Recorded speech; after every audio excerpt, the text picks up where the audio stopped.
Dimp Digital presents Idle Game Chat. Cool.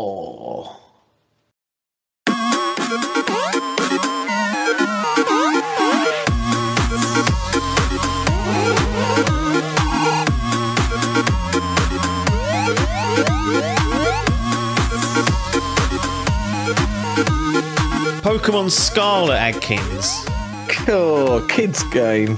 in what you're tabling as the 2.0 update. New 40-year-old man playing children's games on children's consoles. Some things never get old. It's the way to do it. Yes, 2.0. So they claim a shadow drop. Did they even Didn't even promote mention this? I it. feel like I just saw it on like Digital Foundry or something. I was like, oh, Yeah. they've gone to town even- on it. So they've,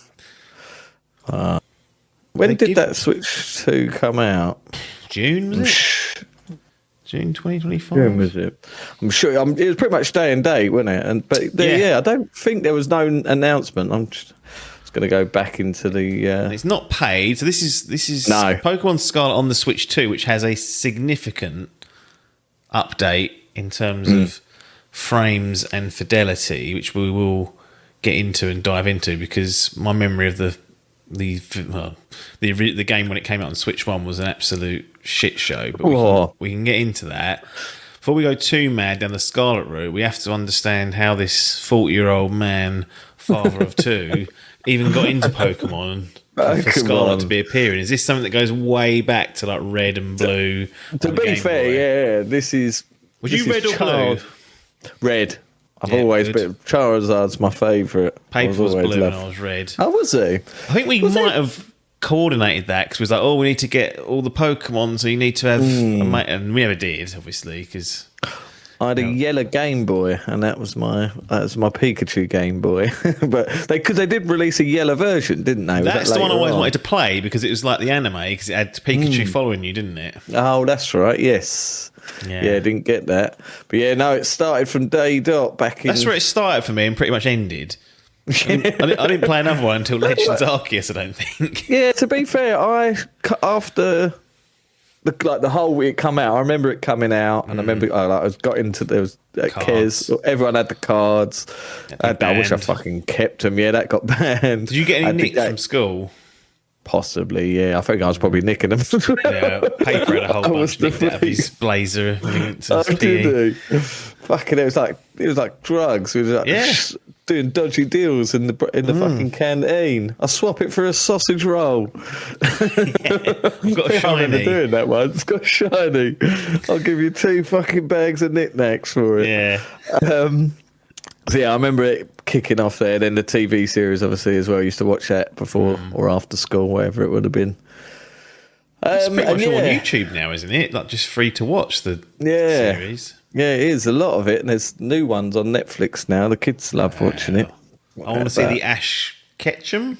Yeah, Ketchum. I think they finished that story Yeah. recently. I think they Go back wrapped and watch it it up. all. That's going to be Go do the thousands of law. episodes. 2,000 fucking animes. How many have all films got were that. there? 3? More than that. 3 or 4. There's Absolutely fucking more. hundreds now, weren't there?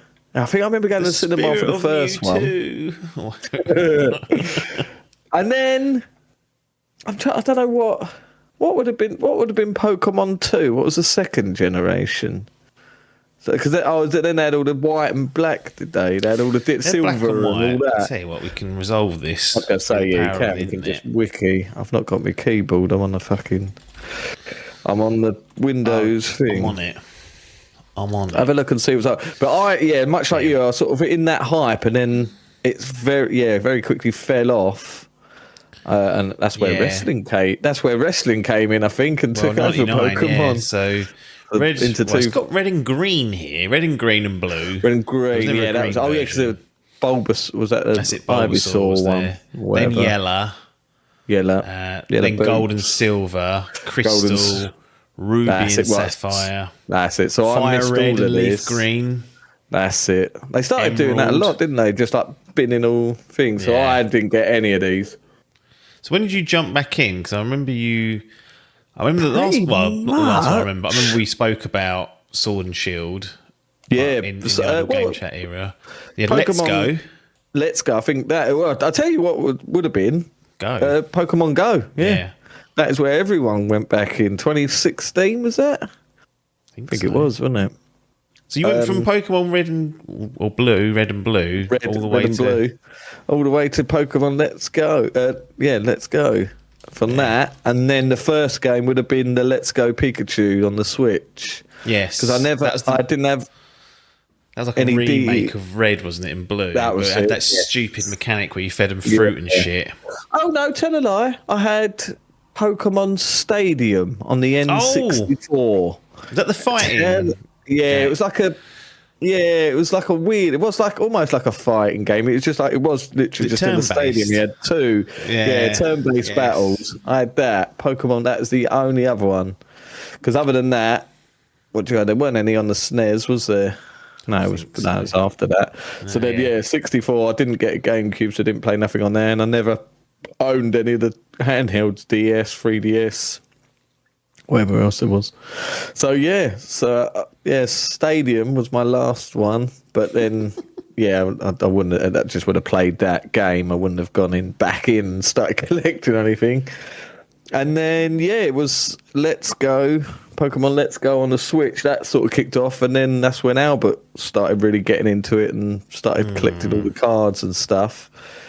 And then that's sort of rekindled this love. I played quite a few. I think there's obviously a lot of spin-off games on that Switch. Like they had the Pokemon game. Oh right, yeah. Which was like the fighting game, and then there was a mystery MOBA or something. Yeah, there was like a weird mystery dungeon or something. Yeah, there was that. So I haven't played it, but in terms of I played Pokemon Let's Go, Pikachu and Eevee. That's the one where it was. I didn't know. Got to go in for Pikachu. Yeah. The boy. The right decision there. Anyone getting Eevee needs to be not executed, but I always tend punished. to get the first of everything. Like whatever comes first. Like Pokemon Sword and Shield. I got Sword. It says Violet and Scarlet here. Oh, does it? No. No, Scarlet. I was going to say. I thought, why? But the thing is, most people bought Violet for some reason. I don't know why. Paper did. I think most people. I wonder if you looked at the sales. I bet Violet just pipped it. Maybe. I don't know if there was a few better Pokemon on that one or something. But I'm sure when you look at most people, they always play Violet over Scarlet. But colour in it. Just because the first when it came up, I was like, well, I'll just get that one. And what I really liked was Arceus that didn't have two versions, just the one. Yep. Much like CA. So so got that. So Sword, then Arceus, and then picked up Scarlet. But to be honest, the trouble after Let's Go, these games get bought anyway because young Albert plays them. Right. So fair enough. And then it's this sort of thing happens. I tend to play them for a bit, they fall off, and then when the next one gets announced, I go, I think I need to complete that before the new one, and that's exactly what's happened again here. It's easily done because these games seem to come out every couple of years. There's always a version or a flavour of them. I think Arceus is the only one that didn't. I seem to have played that, really enjoyed it, and stuck with it, and got it done. Didn't do it in a mad rush like this a week before the next one comes out. But much to what you just said, there was a caveat to that as why this one didn't get played, because it ran like arse. Yes. Yes. Embarrassing, some would say. Then again, Arceus was the same. They came out the same year, not which as was another bad mad as this, thing they did. Do you remember that 2022 they both come out? So what are you doing? Cool shit. It did, yeah. No wonder people were fucking like you, burnt out. He's like, oh, for fuck's sake. Not only does it run like shit, I've got to do another 40 hours of this. So if Arceus, I remember, did it run like shit? I remember it looking like shit. It was just an all-round stinker. Was it? Yeah. So with this, like there was these like windmills in the background, and you could see like the windmill going round like a fucking clock. I was like, right, what we doing? And then there's like one of the first missions, you had to go and like collect these Pokemon, the little sunflowers, and they tried to put about 10 on the screen at once, and honestly I've never seen something tank so much. I was like, what are we doing here? The fucking number one most grossing IP in the world, and you're producing that, your mainline Gen 9 game, and you produce that. You should be ashamed of yourself. So, It's but really yeah, diabolical. in my Adkins way, where he plays a game, gets bored, and moves on to the next shiny thing, it has worked in my favour now, because lo and behold, when was Scarlet released? 23? 2022. Oh, of course, yeah, it was after Thing, wasn't it? Fuck Yeah, me, it was like 7 months later. What? That is madness. So yeah, played it for, I think it was about 10 hours I played it for, roughly. Yeah. Just sort of fucking about, and weren't really going through much of the story, to be honest. That was just like running around catching the Pokemon. And then yeah, it weren't until this Switch 2 came out, and that was one of the first things I did, I think, because all we had was Mario Kart on day dot, and this just said that Scarlet's booted that up. I ain't even booted those Zeldas up yet. I wanted to try them, but yeah, this was sort of new patch Shadow Drop, and I thought I'll have a little play with it and go, oh, this, and it did. It looked quite good. Yeah, like I was quite impressed by it, and then yeah, again, like in normal fashion, the new one gets announced, and you think, oh fuck, that's coming out in a couple of months, couple of weeks, couple of days, quick. Yeah. So over the last sort of week or two, I've absolutely shagged the granny out of it, just because it's, after been playing these games, after playing Silk Song and then going on to Returnal, getting my ass, I was like, I just need a nice breeze. Some of the battles in this can be. Yeah, this is later on. I normally find that if you've not done your due diligence, you could be in a world of trouble with some of them. What was the easiest one was that Let's Go. I think that, I reckon 98% of that game was and you just one hit shot everything, and then right at the end, like the last few battles, it was like you had to think about who you were putting forward. Right, he's water, I better put a fucking electric or whatever. Well, no, it's not that. It's the other way around, isn't it? So yeah, but no, this one, yeah, it struck me up a few times. Bit of level gating as well. But yes, yeah, like I say, smashed the granny out of it, and still playing it now. Just literally was playing it before we come on. I've got the bug, the Pokemon bug, let's say. There is a nice loop to it once you're in and involved, and like I said, it'd be nice if they could get Arceus. I'd really, yeah. But let's talk about what they've done, because, like you said, it ran like complete shit back in the day. Yeah. As had a lot of their games previously. This seemed like the most egregious one in recent times, but it was offering, similar to what Arceus done, it kind of offered that dream scenario of being able to wander around in a three-dimensional land, and capture the Pokemon out in the wild, which I think Sword almost promised, but didn't get this one area, didn't it? Had that wild areas, didn't it? So just like one big bit of grass, basically, where you would see Pokemon in the overworld, and you go, oh, run and grab that. But you literally had to go up to it, and then it'd initiate a battle. You'd have to weaken it, and then be able to throw it. Whereas Arceus, like you say, that was the Dreamboat, had all open area where they could see everything, and you could just lob your Pokeballs at it. Yep. And 9 times out of 10, you'd suck it in. And I miss that in this. As much as like people were moaning, going, "No, but you're not battling them." I thought, I don't have to. There's fucking 400 of the bastards I've got to find. Once I've done the game, I'm doing it. Yeah. So I'm dodging the fucking Pokemon here. Yeah. So yeah, I do miss that in this. You have to battle in this, but yes, it does have. Do you have the same balance where if you hit them once, you might knock them out, and then you can't capture This is my trouble now. So where I've smashed through it, mine are all like 70 plus now, and now I'm going back to like the beginning areas, going, oh, there's one I've missed, and it's like level 3. I find a move. Oh, this one's not effective. And if I can I'm like, oh, for God's sake! So now I'm just buying all loads of Ultra Balls and just chucking them until they get in. Yeah. Get in. You bastards. But yeah. So this does have the open world, or the open element with it, but has the different battling mechanic. And it came out, it ran like garbage. Absolute shit. No way of dressing it up. How much of a job have they done on this? Phenomenal, really, to compare to what it is. I mean, it's they have the graphics they have improved the graphics slightly, but yeah. It's not like a full remake or even a remaster. No, it's not at all. No, it's just stuff's very up-resed, and I think there's a couple of textures. It's not paid. This is just you put it in. No, this is completely. It just does it. Just up it goes. Yeah, it's really good. To be fair, well, people say, "Oh, Nintendo are charging for it." No, they're not. For some reason, no, that's right. They charge for everything else, but not this. No, so there's that. A couple of little textures that they've changed just because it does. It is a very aged engine they've done. It's this new one that's coming out on the same bloody engine. There has been a leaked screenshot for next year. They did a load of leaks, yeah. It's like out there. People want to read up about the next sort of 5 years. Gen. Well, the next gen, I think, there might be a nice jumping on point for you next year. Is this Gen 10 when it's going to be on a complete new engine. And it will be solely, well, I don't know actually. I wonder if they will go for Soul Switch 2 or if they'll go for Switch, because this new one coming out, that's dual. Yeah.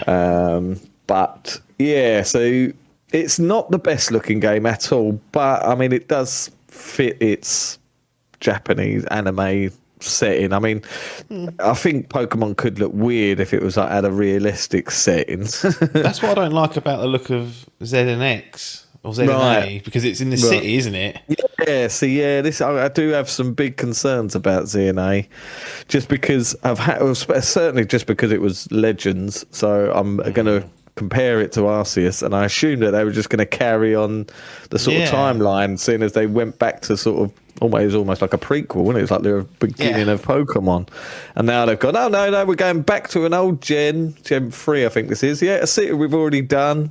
Yeah, because I've been listening to a podcast the other day, and sort of the real Pokemon Uber noobs were talking about it. So when Gen 3 come out, Pokemon X and Y, that's it. Yeah, much like Red and Blue. Sorry, and then they had the yellow. The same. They did that. So they was expecting with X and Y. They was always anticipated they'd do a Z or Z. Right. Whatever you think, and they reckon that this is sort of like the spiritual successor to what that should have been. But yeah, so Pokemon Legends then should be called Pokemon Z.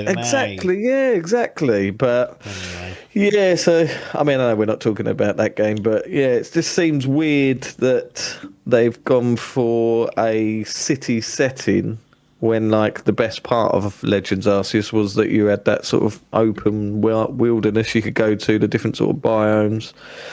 And yeah, now they've gone, no, we're going to stick you in a city. You can't even fucking escape, you bastards.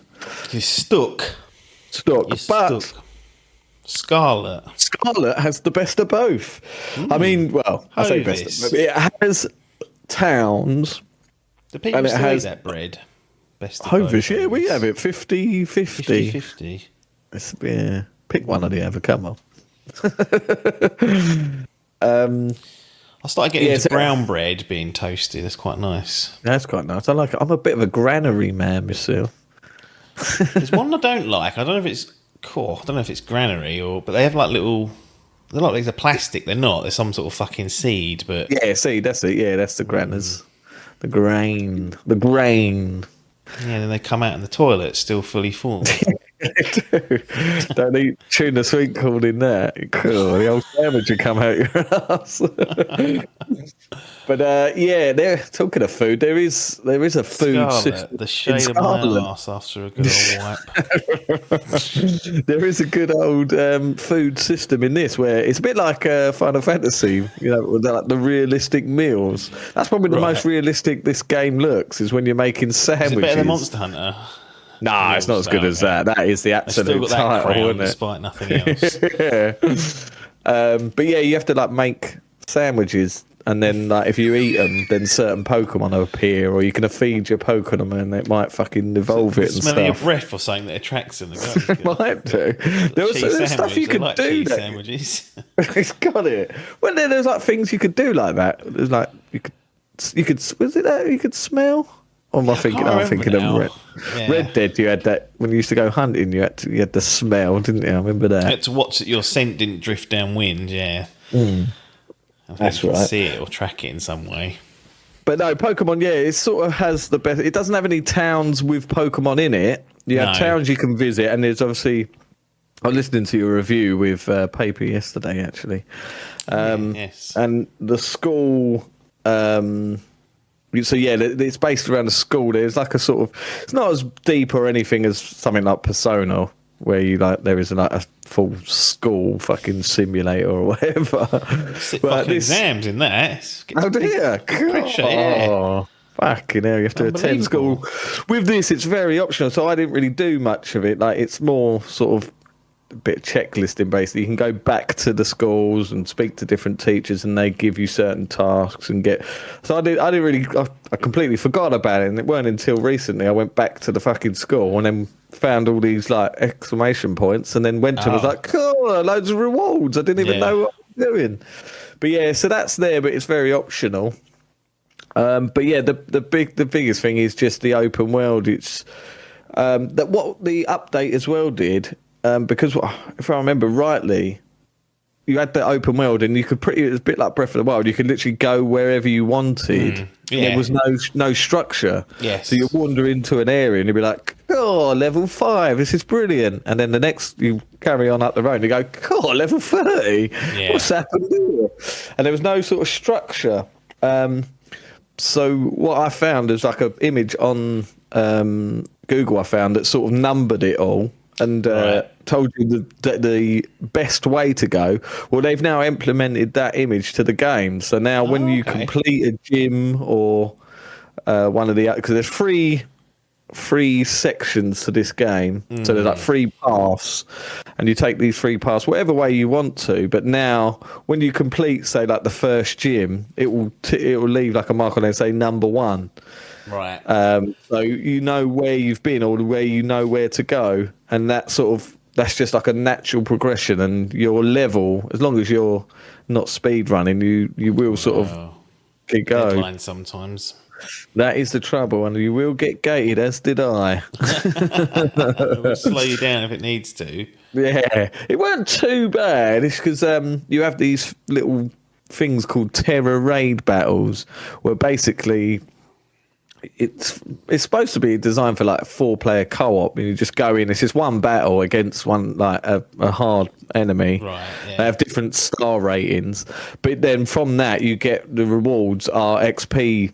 Like candy that you give to your Pokemon, and then that boosts them up. So you just basically, I had to spend an hour or 2 maybe max, just having to grind those to just get mine up to a similar sort of level, because it gives you a sort of recommended levels to what the next gym will be. Okay. And then you sort of think, right, if they're going to be level sort of 50, then I want to be at least sort of 48 or something like that to get there, range. Or ideally above them, so then you can wipe the floor with them. Well, that's the secret. These that's games. The secret. Get into the game and fucking. But yeah, I've got. In terms of like, normally you'd have your starter, and as long as he's getting leveled up, you know, his move would normally wipe most people out. Yeah. I've got to say, this is the first game I've had to really, like, early on. It's normally, like you say, it's right towards the end. Well, this is sort of midway through. I was like, cool. I've actually got to think about this. I've actually got to. And what happens is because you don't know who you're fighting, and there's new Pokemon, so you don't know what types or whatever. So you're having to find you're going into the battle, losing first, and then going back in and go, right, now I know he's a fucking fire type. I know I can be water. I'll get some, So it's just a bit of sort of, what's it called? Learn and try again. Yeah, people learn through experience. But yeah. And fill your Pokedex in. That's it, yeah. So I didn't really, in the base game there's 400, and I think I just completed the game without sort of, the first 10 hours I was collecting all the low level ones, and then sort of picking up all of them as I go, and then you thought, fucking hell, it's going to take forever. Exactly. I think I finished the game around 170 of the 400. I was like, Christ. So I'm now over 200, but still got another double that now to get. That's just the base game. Then they released 2 lumps of DLC. There's over 700 now. I ain't getting all them fuckers. I ain't getting that DLC either. But and they're crossed between both games as well, so you can't really complete it with one fucking game. Paper, you can get the violet ones. It's quite funny. I did text him yesterday actually talking about it. Yeah. But so in terms of difficulty, this is by far not the hard. Like, well, It's probably the hardest to play. They're not difficult games. No, but in context of a Pokemon game, this is on the top end of that. Yeah. Yeah, exactly that. But now, what I did like about this was the way that it's set up. Like I say, you sort of go into this school. You're sort of the standard story, you know. You go to a school, and then the headmaster gives you these quests to go and do, and it's Abel's there with Brewster, and he sets you on your merry way. And then they sort of let you go to your own devices to explore the world. And so there's these 3 main objectives you have to do. It's the Titan quests, what they call it, which is like these massive Pokemon that are essentially like bosses. Yeah. So you have to go and find them, kill them, and then each time you kill one of them, it upgrades your mount, which is this little mysterious fucking dragon Pokemon that you'll see on the front cover. So the mount's not your starter Pokemon then? Because for some reason, that's what I'd got in my head, that you not only do you pick up this poor creature when it's small and bring it up, you'll then start sitting on it for a living. No, this is, complete, just a mount, the poor little bastard just... Doesn't even fight this thing. You can't even chuck it in battle. No, not in. It's no fun. Just get sat on. No, just sits like, fuck's sake, I'm just a fucking bike, basically. So I think in the Violet, he is like a bike. He's got wheels that go round, whereas in Scarlet, he's like a little red dragon that jumps. Oh, it's different. Interesting. Has feet. Yeah, they're 2 different Pokemon. They're called Koraidon, and the Violet one's called Miraidon, I think. But so... No, you have your starter, the 3 Pokemon, pick one of them, and then, you can't use this at all until you've completed the game. And then, then you've got your starter Pokemon that you have to go through. And anyway, so you have these big Titans that you have to take off, but each time you defeat one of these Titans, it unlocks a new, ability for that Rhydon Pokemon. So you'll be able to jump higher, and the next time you'll be able to climb up a mountain, the next you'll be able to glide or go on water. Metroidvania. It is basically, it's not really in terms of, because I thought that when I was like, cool, they've turned it into a Metroidvania, but it doesn't really block anything off. It's just so you can get to those different areas. There's not stuff up there that's required. It's just But and then that's the Titan thing. The second one is the gyms. So you've got your gym badges. There's 8 gyms you have to get, and then you get your 8 gym badges. And then the third one is basically, do you remember Team Rocket from the OG? Yeah. It's basically their own version of that. The bastards. They're not called Rocket then. They're not. They're long. Team Star. No, these are a bunch of people, a group of people from the school. But I tell you what, this is by far the best story in a Pokemon game. And I've got to say, up until basically what happened, so what I really liked about this story in this game is you had those 3 tasks. So you complete the Titan, the gym badges, and the Star, Team Rocket. We call it that. So you complete those 3, and as soon as I'd done that, because I'd seen on the map, it was like, right, 18 objectives to do. Yes. Do all them, and I thought, right, once I've done that 18th one, that's it, it's game over. Yeah. Brilliant. Credits, roll me. Yeah. And what happened, I'm trying to steer away from spoilers as much as possible, but... So what happens, and normally in a Pokemon game, you get all the gym badges, and then you have to go and fight the Elite Four, and then that's when you become the ultimate champion. This game has that. So what happens, you complete these 3 objectives, and then it filters into this new, we call it the Elite Four section of the game. Yeah. And that final act that sort of, ties up the story.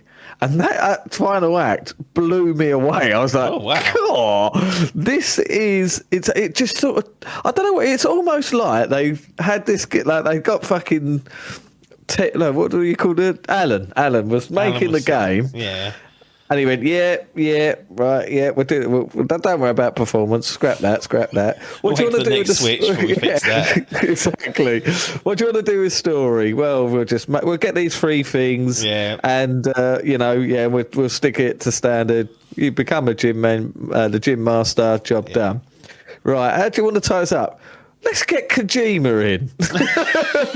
And I tell you what, this last section fucking blew me. I was like, Interesting. "Cool, what's happened here?"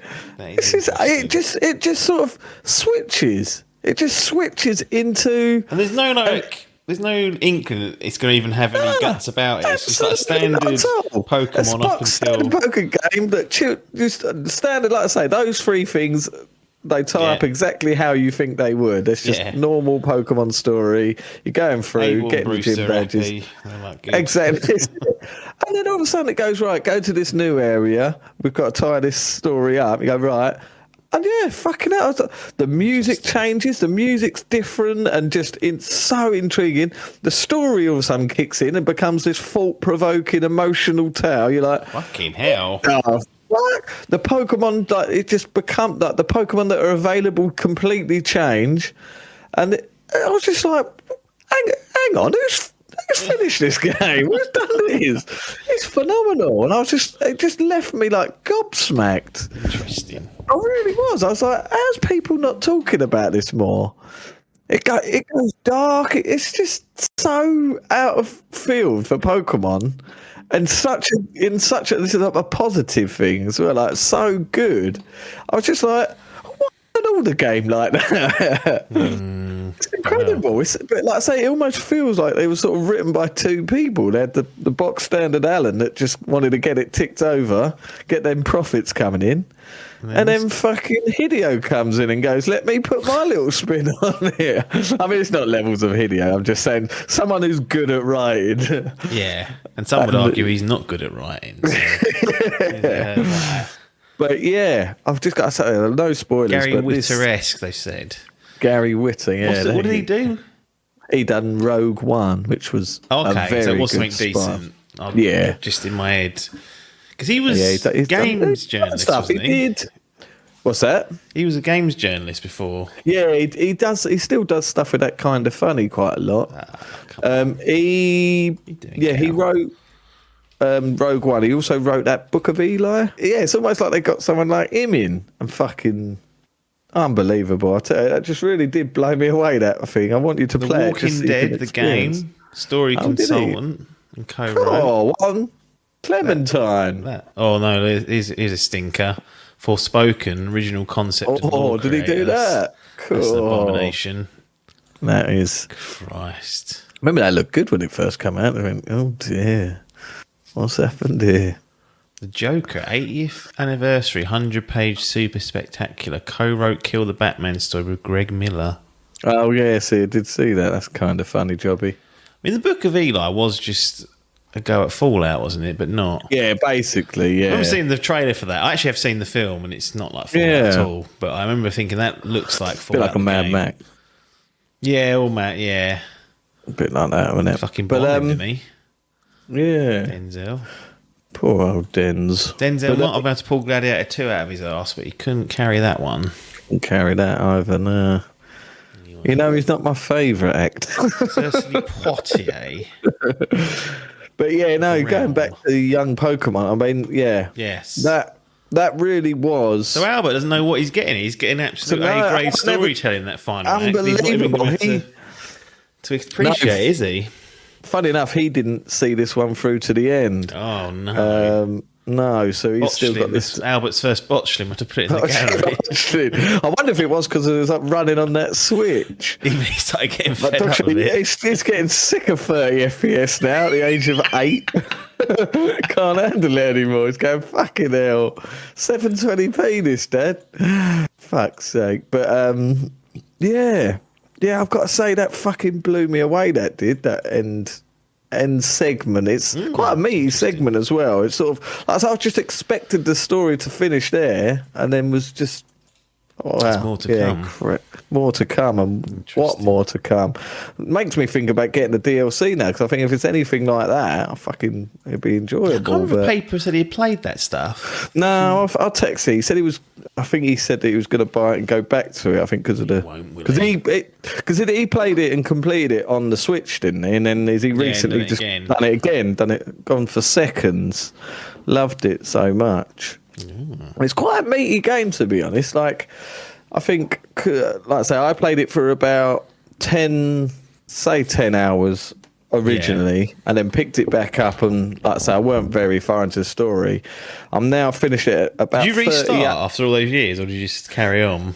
I carried on, but I was right at the beginning again. I was still right at the beginning, so I should have done a full restart, really. But I mean, like I say, You forgot about really Abel and Brewster. You'd have remembered them. I remember Abel. That's probably why I didn't go back to the school. And I forgot about this. There's still things now. Even Albert said to me earlier, when you go to your Pokédex, it gives you like rewards for every 10 Pokemon you catch. Okay. But you have to actually go into it and then redeem it. That's why I had fucking 200s worth just going ting ting. I was like, God, I didn't even know nothing about this. There is a lot of stuff in this. I think because there's so many systems in these games for the uber nerds, and they're so simplistic that I just sort of, you don't have to do it. No, but it's there for you, isn't it?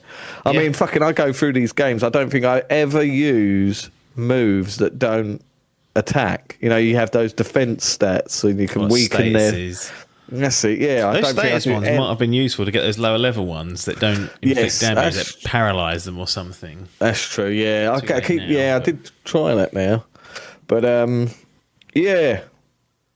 He likes it by the sounds of things. Yeah, I've got to say, this is again much like my Borderlands 4 review. It hasn't been hindered. And I mean, if you look at the reviews of Scarlet, a lot of them were saying that it was a great game, just absolutely runs like pig and looks a bit shit. But the core element of the game they really enjoyed. It's just a shame it ran like shit. So where I've lucked out again in 2025 is putting these games on the botchling bin and picking them up in the daddy time. Yeah. I mean, much like yourself, I also think it got crapped on even more because Arceus had come out the same year and that had been pretty shoddy, and they've done two in a row. You lazy bastards. Giving it the kicking. Things just come out, and is that going up? It's out. It's out as they listen to this. Yes, it is. It's just gone up by 1. Yeah. 82 sitting on. So I think Arceus sat on an 84, and then I think Scarlet was sitting on like a 71 or something like that. Yeah. Which, you know, for a Pokemon game, would you say it's a better game than Arceus? Arceus or Arceus? I feel like we had that set. Yeah, we did have that.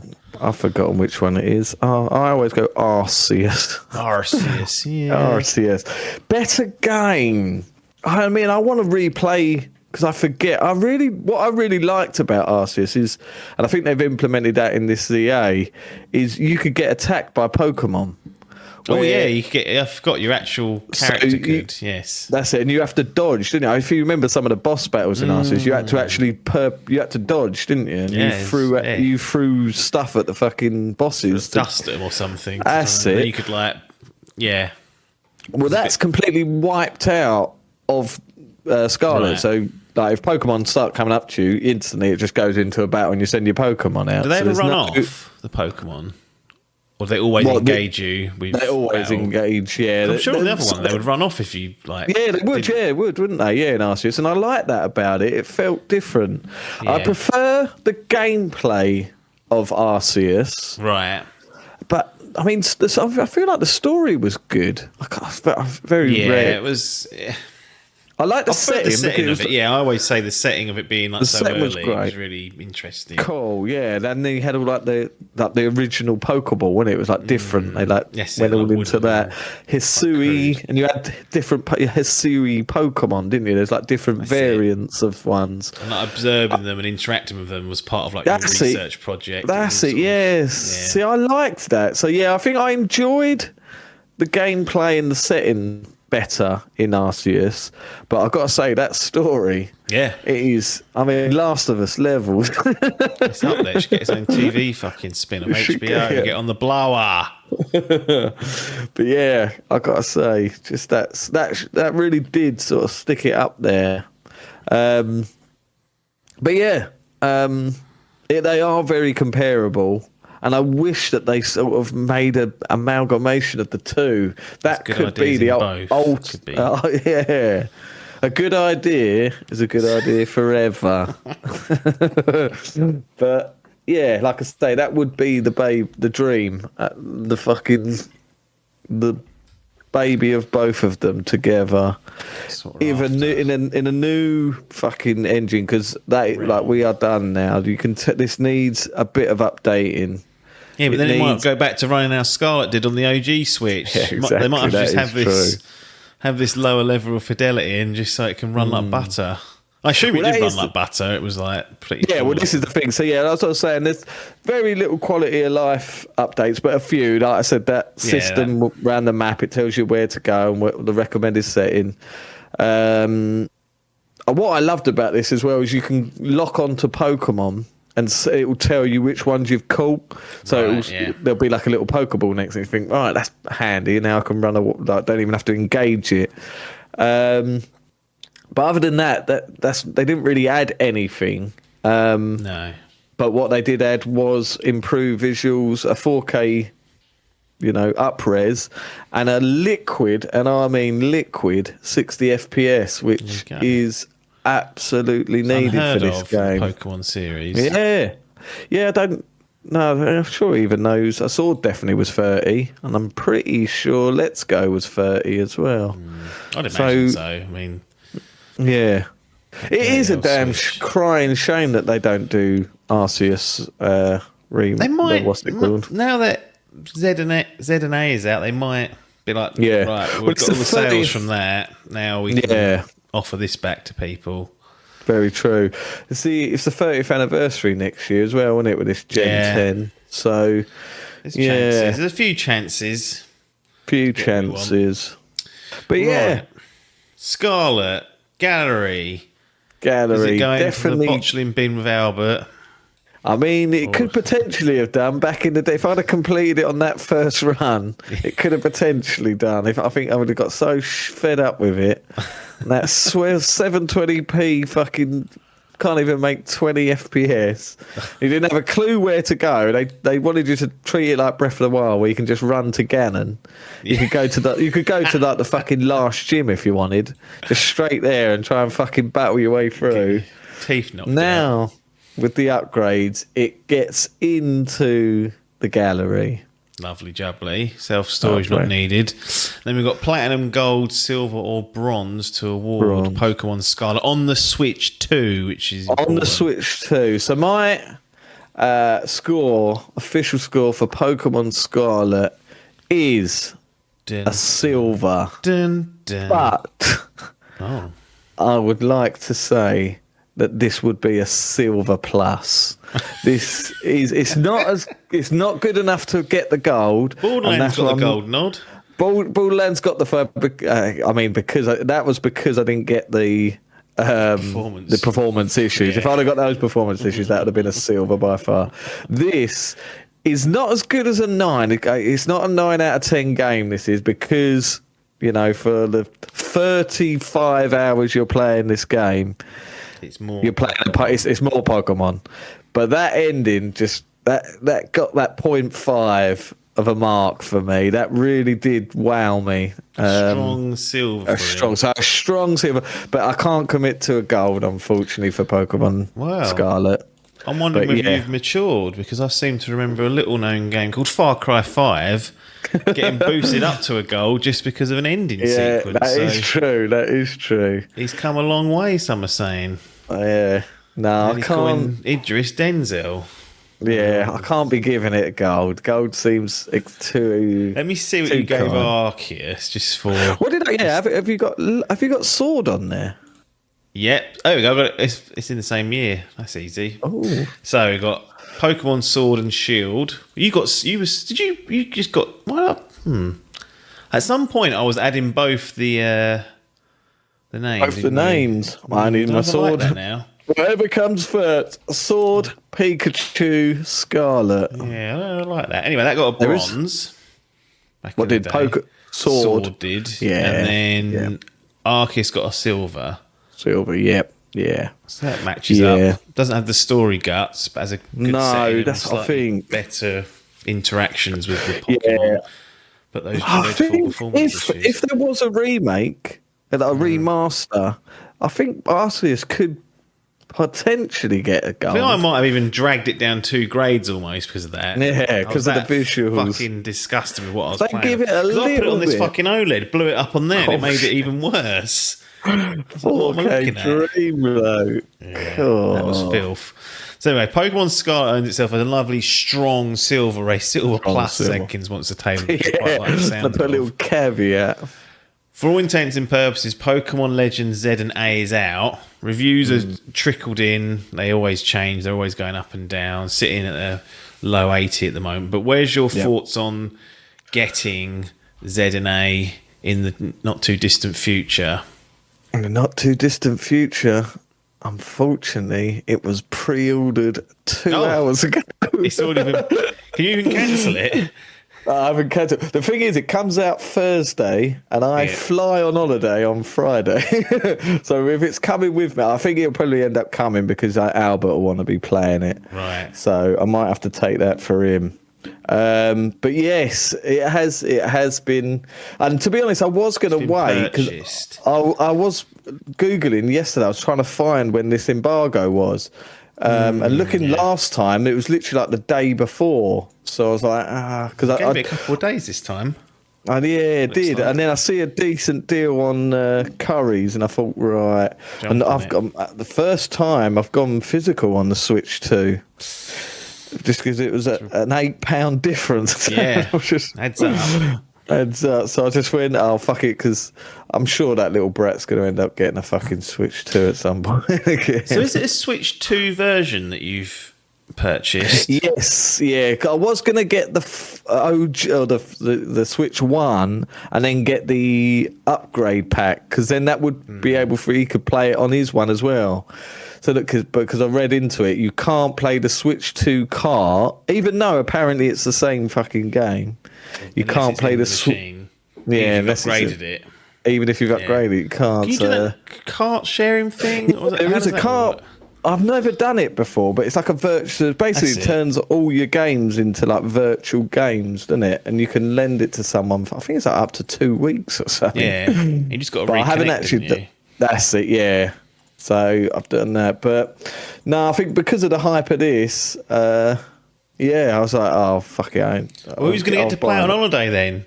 Well, this is the thing. I think Albert probably will, so I'm going to have it spoiled for me, and it's going to be like, what's it called? It'll be an even better final act in this one. You're like, fucking hell, Albert. I've got fucking Silk Song and Hades to go back to, so I might be stressing. That'll probably ruin my holiday. I'll be like, I can't play these anymore. I think Silk Song absolutely will. I'll be like, I'm fucking sick of it. Hades, you get to the final boss and die before completing it. You're like, that is a sickener, isn't it? Bollock kicker that you don't really want when you're trying to relax. Get me a fucking roguelike Pokemon game. You got to get 10 Pokemon. Walking simulator. That'll come. There's a new game coming out next year, isn't there? Pokemon Champions. So they're talking about that will be the game that like, all the competitive people play rather than playing the latest Pokemon. Yeah. So, right. Interesting. Yeah, it's a strategy. Yeah. Yeah, so like I say, I have pre-ordered it mainly for the boy because he always plays it, and just because it's a Legends game, I very enjoyed the first Legends game and want to see what this is. But yeah, I'm intrigued by this because, as well as you know, I prefer non-turn-based combat, and this, for the first time, is a it's like a weird hybrid, isn't it? Yeah, I think again I saw that and they've taken the Arceus thing further where that's it. There's a lot more interaction as you as the trainer in the battle with certain enemies, so yeah. What say you on this? Nah. I've written it off. Only because I tell you what, if they do an upgrade on Arceus, then that might get you back in. I'll play through that again for sure, and then I'll do it. So they can get an extra 50 or quid out of me if they care to get it, but I ain't dealing with it otherwise. Would you be more likely to jump on next year when they release the Gen 10? Maybe, yeah. It depending if it comes out and blows people's socks off. Yeah, it'd have to be up to a minimum standard technically, but yeah, I'm just kind of in that Yeah, pocket we're looking where I at the can take or reviews, there's a leave them few- quite easily. They are positive. I mean, people are still saying that the graphics are bland. Is the word I'm seeing a I don't lot. expect. No, You know. and that's what I think it needs. But I'm hearing very positive things about performance on this game, which is a good. I think it's just the setting of the game that people seem to have going. And the thing with me is it's basically set in Paris, and I fucking hated Paris. That's what puts me off playing Claire Obscure. Everyone raves about that game of the year. I went to Paris a bit too and French for him. I had a fucking miserable time. I hate Paris now. So I've only been once. It was okay. yeah, me and Sam Elbra went, and I think almost every 20 minutes I was either trying to be pickpocketed or scammed. Yeah. And it just really put a bad taste in my mouth for the city. I was like, this is something else. So the poor French. Not liked. Yeah, and now this is that's what I quite liked about what was Sword and Shield. It was sort of set in England, wasn't it? It was like a sort of English town. I think Scarlet's sort of supposed to be Spain. I think. Okay. It's sort of like that Mediterranean thing, and then now this is Paris. The Yanks are going, come on, where are we? But yeah, I've bought it, but it's more for the boy. I can't imagine that I've got too much on my plate as it is, but we'll I'll see. certainly have a little. I took it off him. I took it off him. He didn't get a play. I stuck him on fucking Silk Song. Really learned the little fucker to.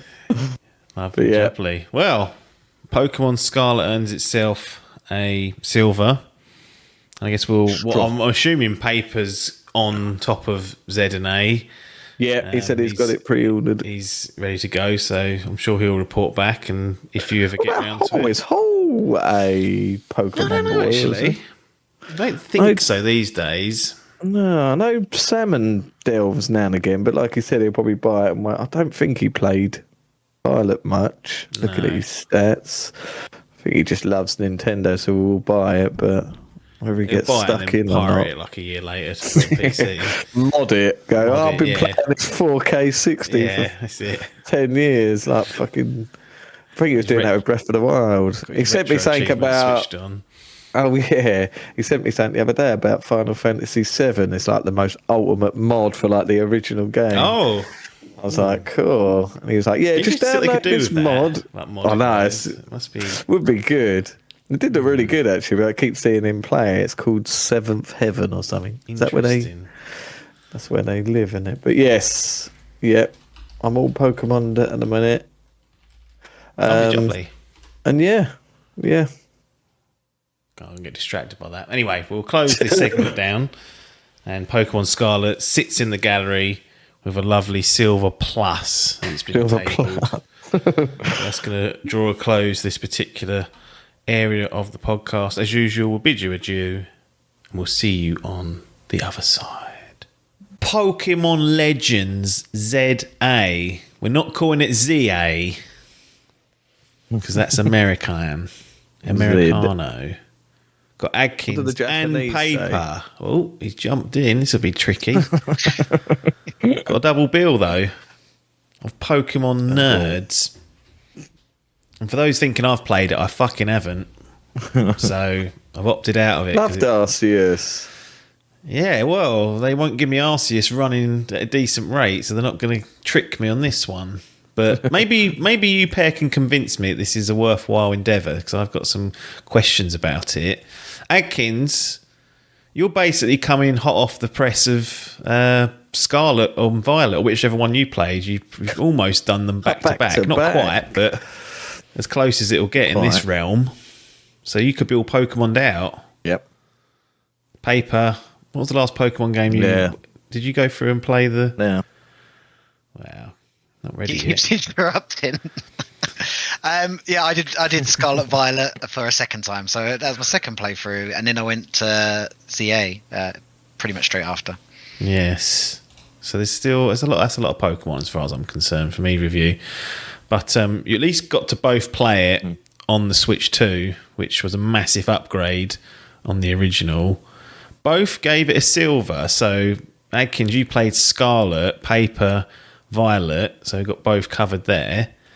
My question to you, Adkins, does ZA have 2 versions? Are we dealing with that? Because Arceus was a one and done, wasn't it, if I remember correctly?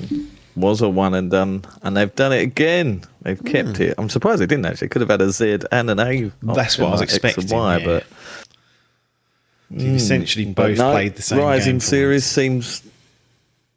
Yeah, this is just a one and done. ZA. Z. We can't have Z.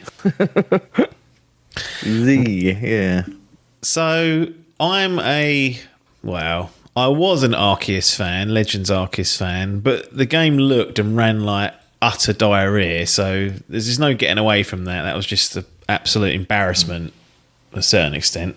I even put it on earlier this year on the Switch 1 I was thinking, maybe I'll get all those stars that you get in your research book. I think you had to get to 10, and I got to 7 at some point and dropped it, and I had it on for about half an hour, and I was like, this is... No. 1, I couldn't remember what you did to make progress, and 2, it was diabolical. Given that this is the Switch 2 paper, are a lot of the technical snafus that you might have experienced on the original Switch gone by playing this on Switch 2? Yeah, there is no technical glitching, though. Considering the capacity of a Switch 2 being able to run Cyberpunk now, Wow. And Pokemon Define and run. And Pokemon's graphics are generally piss poor, and we'll probably go into that later, especially around ZA. It's no surprise. To be honest, it's more of a surprise it ran like fucking Scarlet and Violet ran like arse on Switch 1 as well. Like I remember going to the lake area and that just all just being a laggy mess, whereas they've fixed that for the Switch 2, so that was quite nice. Lovely jubbly. I must say, just looking at this game's gameplay and videos that I've seen, it looked just horrible to me. I don't know what it was, whether it was the setting or the colours or whatever. But Adkins, once you're in there, are you treated to a visual delight, or is it a bit of a? It just seems odd to me. This whole setting and everything, which maybe we'll get into, going from Arceus to this. Yeah, going from Arceus to this is a downgrade. I preferred the Japanese, like the bloody ancient Japan setting. But yeah, this one it's all right. Like the character models are really good, and the Pokemon themselves look good. Most of the environment is fine. It's just sort of done now. It's dated. It's like you can tell it's the same engine they've been using for the last 4 Pokemon games. It's the same as Scarlet, the same as Sword and Shield, just slightly sort of up-res textures on some of it.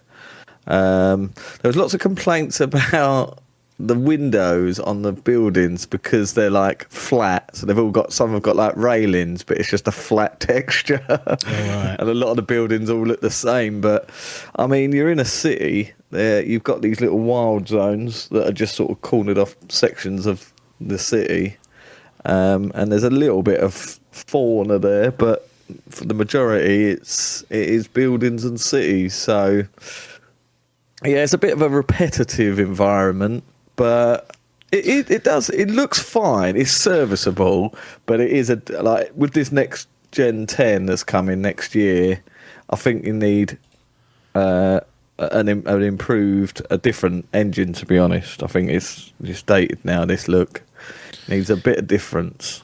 So, Paper, you're sitting there for the people that are just listening with like you're a bulldog chewing a wasp. If you're intently listening, or you're not happy with what Adkins has come out with there. I'm just listening. I'm letting Adkins have his moment. Would you agree that the setting and the graphical side of things is just a bit... Well, I just think it looks old. I don't know if it looks any good in the game, but it seemed weird to me that you're wandering around a city and there's Pokemon running around on top of roofs and shit. I generally think from a setting perspective, it was fine. Like the map in itself was very small. I think someone ran from one side of the city to the other, so therefore one side to the other, whole map, and it took 2.5 minutes. So like in the grand scheme of things, that's pretty small for an open world map. And it's a circular map, so it's 2.5 minutes in each fucking direction. So it's not big. it sort of worked with as Adkins mentioned, these wild zones and therefore Pokemon in there, and then there was like Pokemon dotted around, usually on top of the buildings in some of the other areas that like birds and crap like that. And I guess what they were trying to do. I don't think it matches the settings of Arceus as we've alluded to before, and there's been some strong leaks already coming out around what the next Legends game is, and that's going back to Gala, and it's going back to ancient times and ancient balls and all this type of stuff. So like I suspect they're going to that sort of format for the Legends third game for Pokemon. It seems like this is a new sort of series that they're spinning up. So graphically it was fine as a small map, but just the textures were just a bit plain and 2D. As like sprite windows everywhere, like the railings didn't pop, the windows didn't reflect, all the type of stuff that you could get away with 5 to 10 years ago, but reality is you can't. And we know that the Game Freak who develop it can do this type of stuff. They've got games in the work that look amazing, look like something that's completely next gen, but clearly for Pokemon, which is generally aimed at kids, and that's fair enough, but they could put a little bit of it, because it is definitely the adults that are keeping it going with the money pouring in from all the other bits of the franchise. I think it's the most valuable IP in the world. So number one. There's plenty of cash rolling in on the Pokemon franchise. Adkins, if I'm looking for this and I'm not right, I've played Legends Arceus. This is the second entry into the Legends spin-off, we call it that. Where's my story beats from Arceus? Are they interwoven into here, or is it a completely disconnected world? Obviously, if that's a major spoiler for the ending, don't give it away. But if I pick it up, well, I'll be like, oh, they're referencing something from 100 years. I mean, how many years after is it set? Or is there no... It's got to be, it's like 5 years or 10 years after X and Y games, I think, something like that. Right. But, it's hundreds of years after what the thing. It's story wise, it's nothing related to Arceus. Okay. But they do, there are some sort of missions that their characters will allude to it. They'll talk about. They'll chuck a couple of little hints in there, saying like, "Oh, this old Hisuian ball." Right. And there's a little like a museum or something. You might see them there's a museum you can go around, and it shows you all the stuff from that game. So there's little hints back to it, but it's not a connected story. Like you don't need to play Legends to be Arceus to be playing this one. Okay. Separate. And if then anything, you should be playing Pokemon X and Y, I'm told. But again, you don't really need to. It's just a little bit of backstory there for the Uber lore nerds. And then Paper, in terms of the actual narrative itself, one of the things that Adkins loved about Scarlet and or Violet was the crescendo of that and how that kind of came together towards the back end. Does Z and A have any narrative chops that keep you engaged, that are on the level of Scarlet and Violet, or is it pretty mundane? I don't know. I feel like it follows a very typical repetitive Pokemon narrative throughout the whole game. And like, to take a step back, there's sort of what I call three sort of storylines going. Well, not storyline, three sort of branches. You've got the main mission sort of storyline. You've got the side quests going off when there's like 120 side quests in the whole game. And then you've got this research stream, which is like, just like your season pass type thing, get so many of this and you get these many points and you'll unlock that. But in terms of the main story, there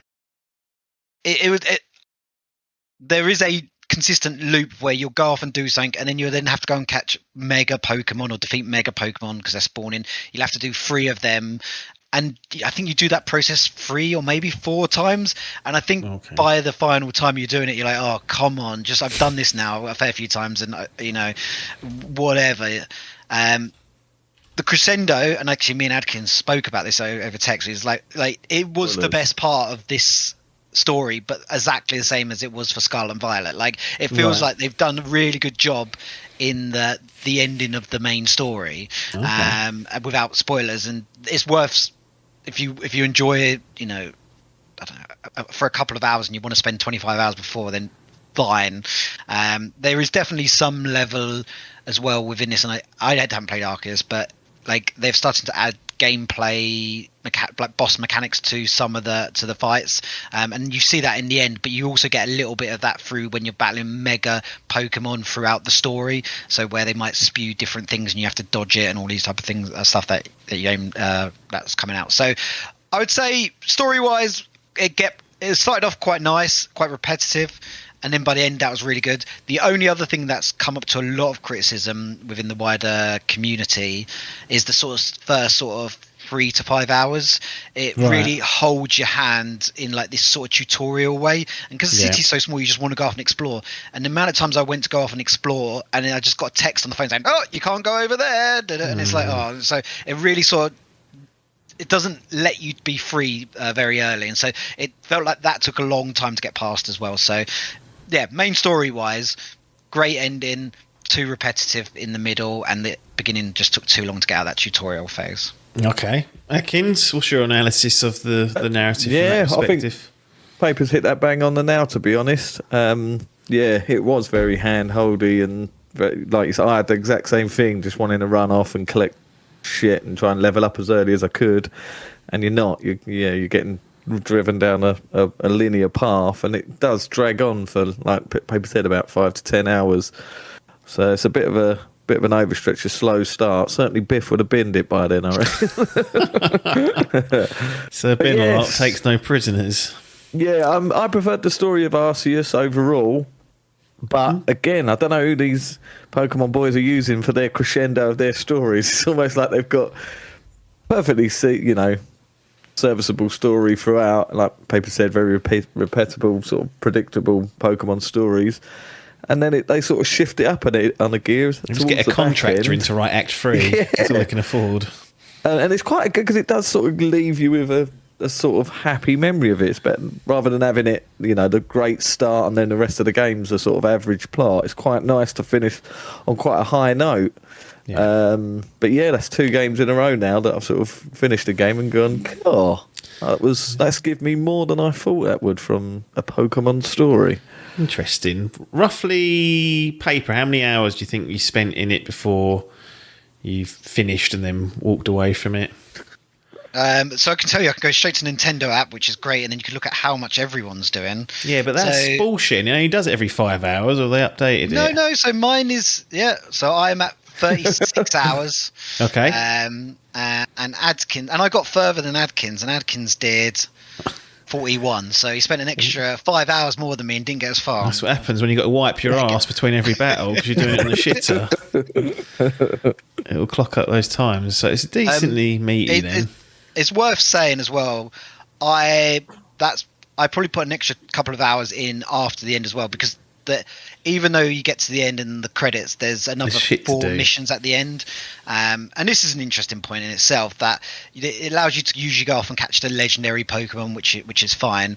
But then there was one mission where and actually we haven't even spoke about this, the day-night cycles, which is another repetitive nature where during the night you have to go and battle and build up a certain amount of points to get a challenger ticket, which then allows you to battle in the ZA tournament, which is there you're moving from Z up to A. In the main story, it allows you to skip past like 15 bloody letters, thank God. Ain't ZA. Yeah, it's HA. Yeah, exactly. But then you get to the end and you need 50,000 ticket points, and you need to repeat that 15 times in a post-credit main mission storyline. And effectively all that's done for me is I've just said, well, fuck that, and I'm not going to buy any DLC now, because it's like, why make me grind for like a mainline story mission? I'm going to have to spend at least 5 hours doing it, repeating, and I just respect my time. That's what I say. Well, I've seen time wasted catastrophic on both of you, so I don't know if I agree with that. That time's not being put at a premium. That's interesting. Says here on the Nintendo.com store page, step onto the battlefield and command your Pokemon directly. There are no turns. For the first time in the Pokemon RPG series, trainers and their Pokemon can both move around in real-time battles, and your Pokemon will unleash their moves when you tell them. Strategically swapping out your Pokemon and accounting for each move's timing and area of effect will greatly help you in this new style of battle. So, Adkins, that sounds like a complete departure from It is. what I'll be used to. I must say, Can. I'm not happy. It doesn't sound like a happy time to me because I like my turn-based you like- slug down. But Yeah. you correct me if it's actually not a bad system, what they got going on here. The thing, it really worked for me because I think having played sort of 40 plus hours of Pokemon Scarlet to then go straight into another Pokemon game where it's again turn-based, exactly the same style of combat, that fucking burnout syndrome could have kicked in very quickly. And I thought this was a breath of fresh air, to be honest, for the Pokemon franchise. I really like the combat on this one. I think it's obviously something very different. They've never done it before, and it worked well. I thought it's still you still have like the moves that your Pokemon have. They're still assigned to the face buttons, but just with having the option to be able to move your character and move around, you've also got to watch your own ass because you can get in the way, especially with them fucking big Mega Evolution ones. If you're not careful and stand still, you can get wiped out after about 3 hits, and then you have to reset the battle. And that's the trainer that gets wiped out, not all the Pokemon. Yeah. So you can have 6 fully fit Pokemon, but if you get hit 3 times by the boss, you start again. Yes. But yeah, I thought it was a good solution. It takes a little bit of getting used to coming straight from the turn-based. But yeah, I found it quite good. I mean, they had a little stealth mechanic as well, so you can now sneak up to Pokemon and sort of start the battle on the off front and get a little free hit in. And I thought it was very engaging and I really liked it. Interesting. Paper. I remember there being a bit of a real-time element to Arceus with the big Pokemon. I don't think you were... I don't remember controlling the Pokemon. I think you may have been the trainer attacking like throw them. like sandbags and stuff. Some horse shit like that. Because I remember getting knocked out a few times. And it's essentially like that. Yeah, I thought, that's interesting. But they've not committed to it because most of the battles were all turn-based. But you've been playing for a lot of these games as well, Paper. How does this new real-time effort at the battle system sit with you?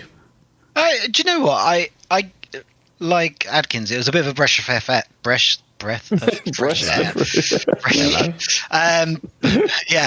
I quite enjoyed it, and it wasn't onerous. You just felt like you were sort of having to run around a little bit more, and then you have to get used to. Well, actually, I need to be looking at the opposition Pokemon because actually you can't then command your move otherwise. The one thing I did find was I would end up maybe button bashing a bit more than I would probably be used to in Melee, because I wanted to get a certain move off, and it felt a bit clunky, but that's probably because the other move is on a certain time limit, and that that might take 2 seconds to react or whatever, and all that type of stuff. So but I definitely like the fact that you had like people would throw stuff onto the floor, and if you went into that area you'd take damage, and stuff that you wouldn't have had in previous like Pokemon games because you couldn't move. No. So that was quite nice. I suspect that this is Pokemon trying to figure out what the right type of mechanic is they want to take forward. Turn-based, whether that's what they're going to be long-term, I don't know. There's definitely talk around about how Pokemon evolves, and with Pokemon Champions coming next year, like that's the VGC side of things, so they don't need to be as strict on the turn-based stuff in the actual video game series and the lineage. Though I suspect the next one, which is meant to be Wind and Wave or something like that, is going to probably still be turn-based. It's interesting, isn't it? So what do you want? Would you prefer, Adkins, if they have your main line turn-based and then Arceus Legends is the spin-off that does the real-time, or is it all got to be real-time for you now? The trouble is, I mean, if you take that real turn-based away from the mainline series, you're going to get a lot of angry nerds coming at you. I think the Legends series can get away with it because it's this sort of side, splinter series now. Do you know, I do like the turn-based system. I mean, you certainly have more time to think about it. And you can strategize your moves and your team a lot better. But if you're having a crap, you haven't got to pause it. You can wipe your ass in peace. Exactly right. I'd like the option of both. That would be lovely if you could switch on the fly. Right, yeah.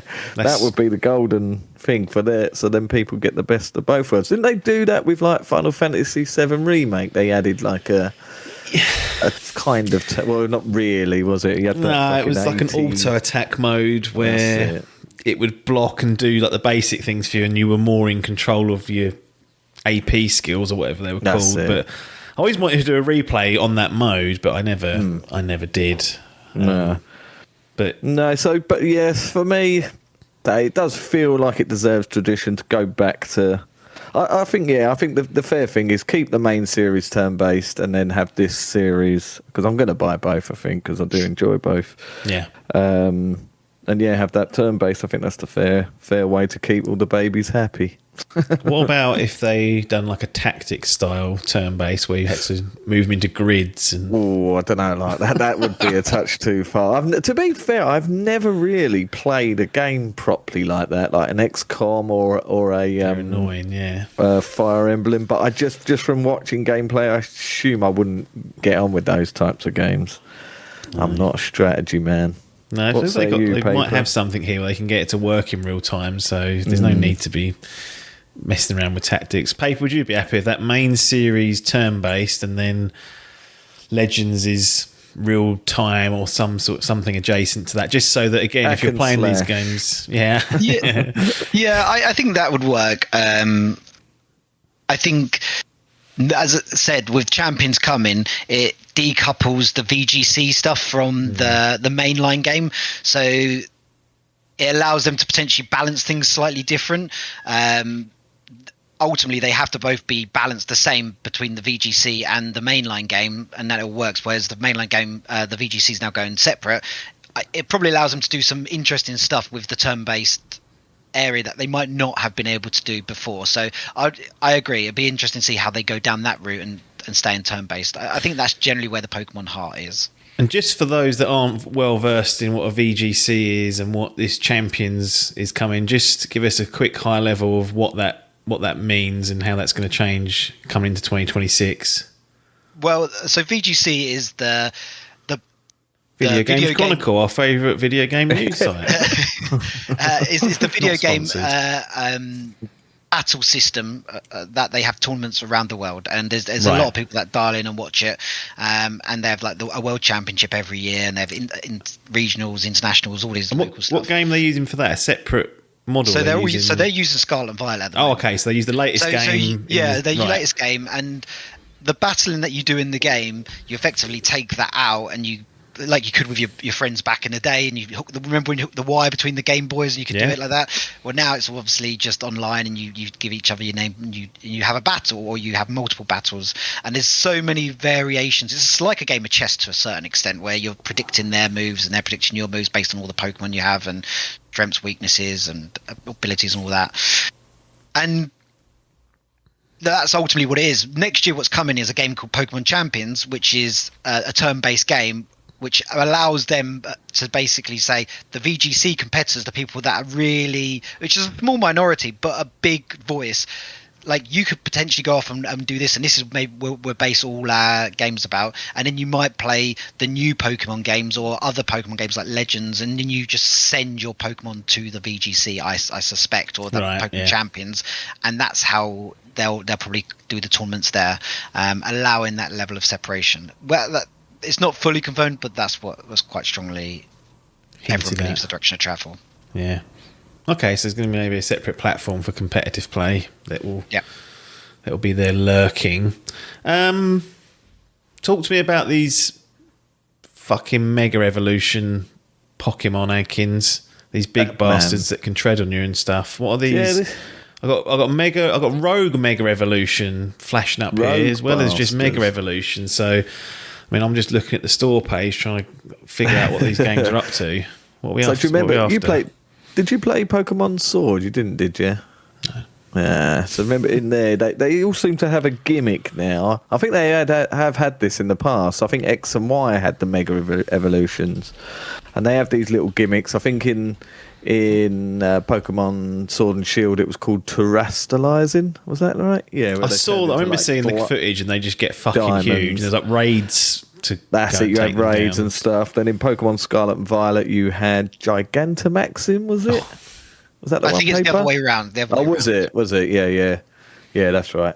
And now, this time you have Mega Evolutions, but also, I don't know if you remember in Pokemon Arceus, you had the rogue Pokemon that had like the red eyes. I think they were called Rogue. They're alphas or something. Alphas, that's it. Alpha Pokemon, yeah. So you get you can get those. You get shiny as well and get those, but get Rogue Mega Evolution with the ones with the red eyes. Is that a thing, or have I made that up? I think you've made that up. You get alphas and you get Rogue Mega Evolutions. Yeah, two separate things. Yeah. So the Mega Evolutions. So basically, it's typically the last evolution line. So like Charmander, you'll get a Charizard, and it will get like a Revolution Mega.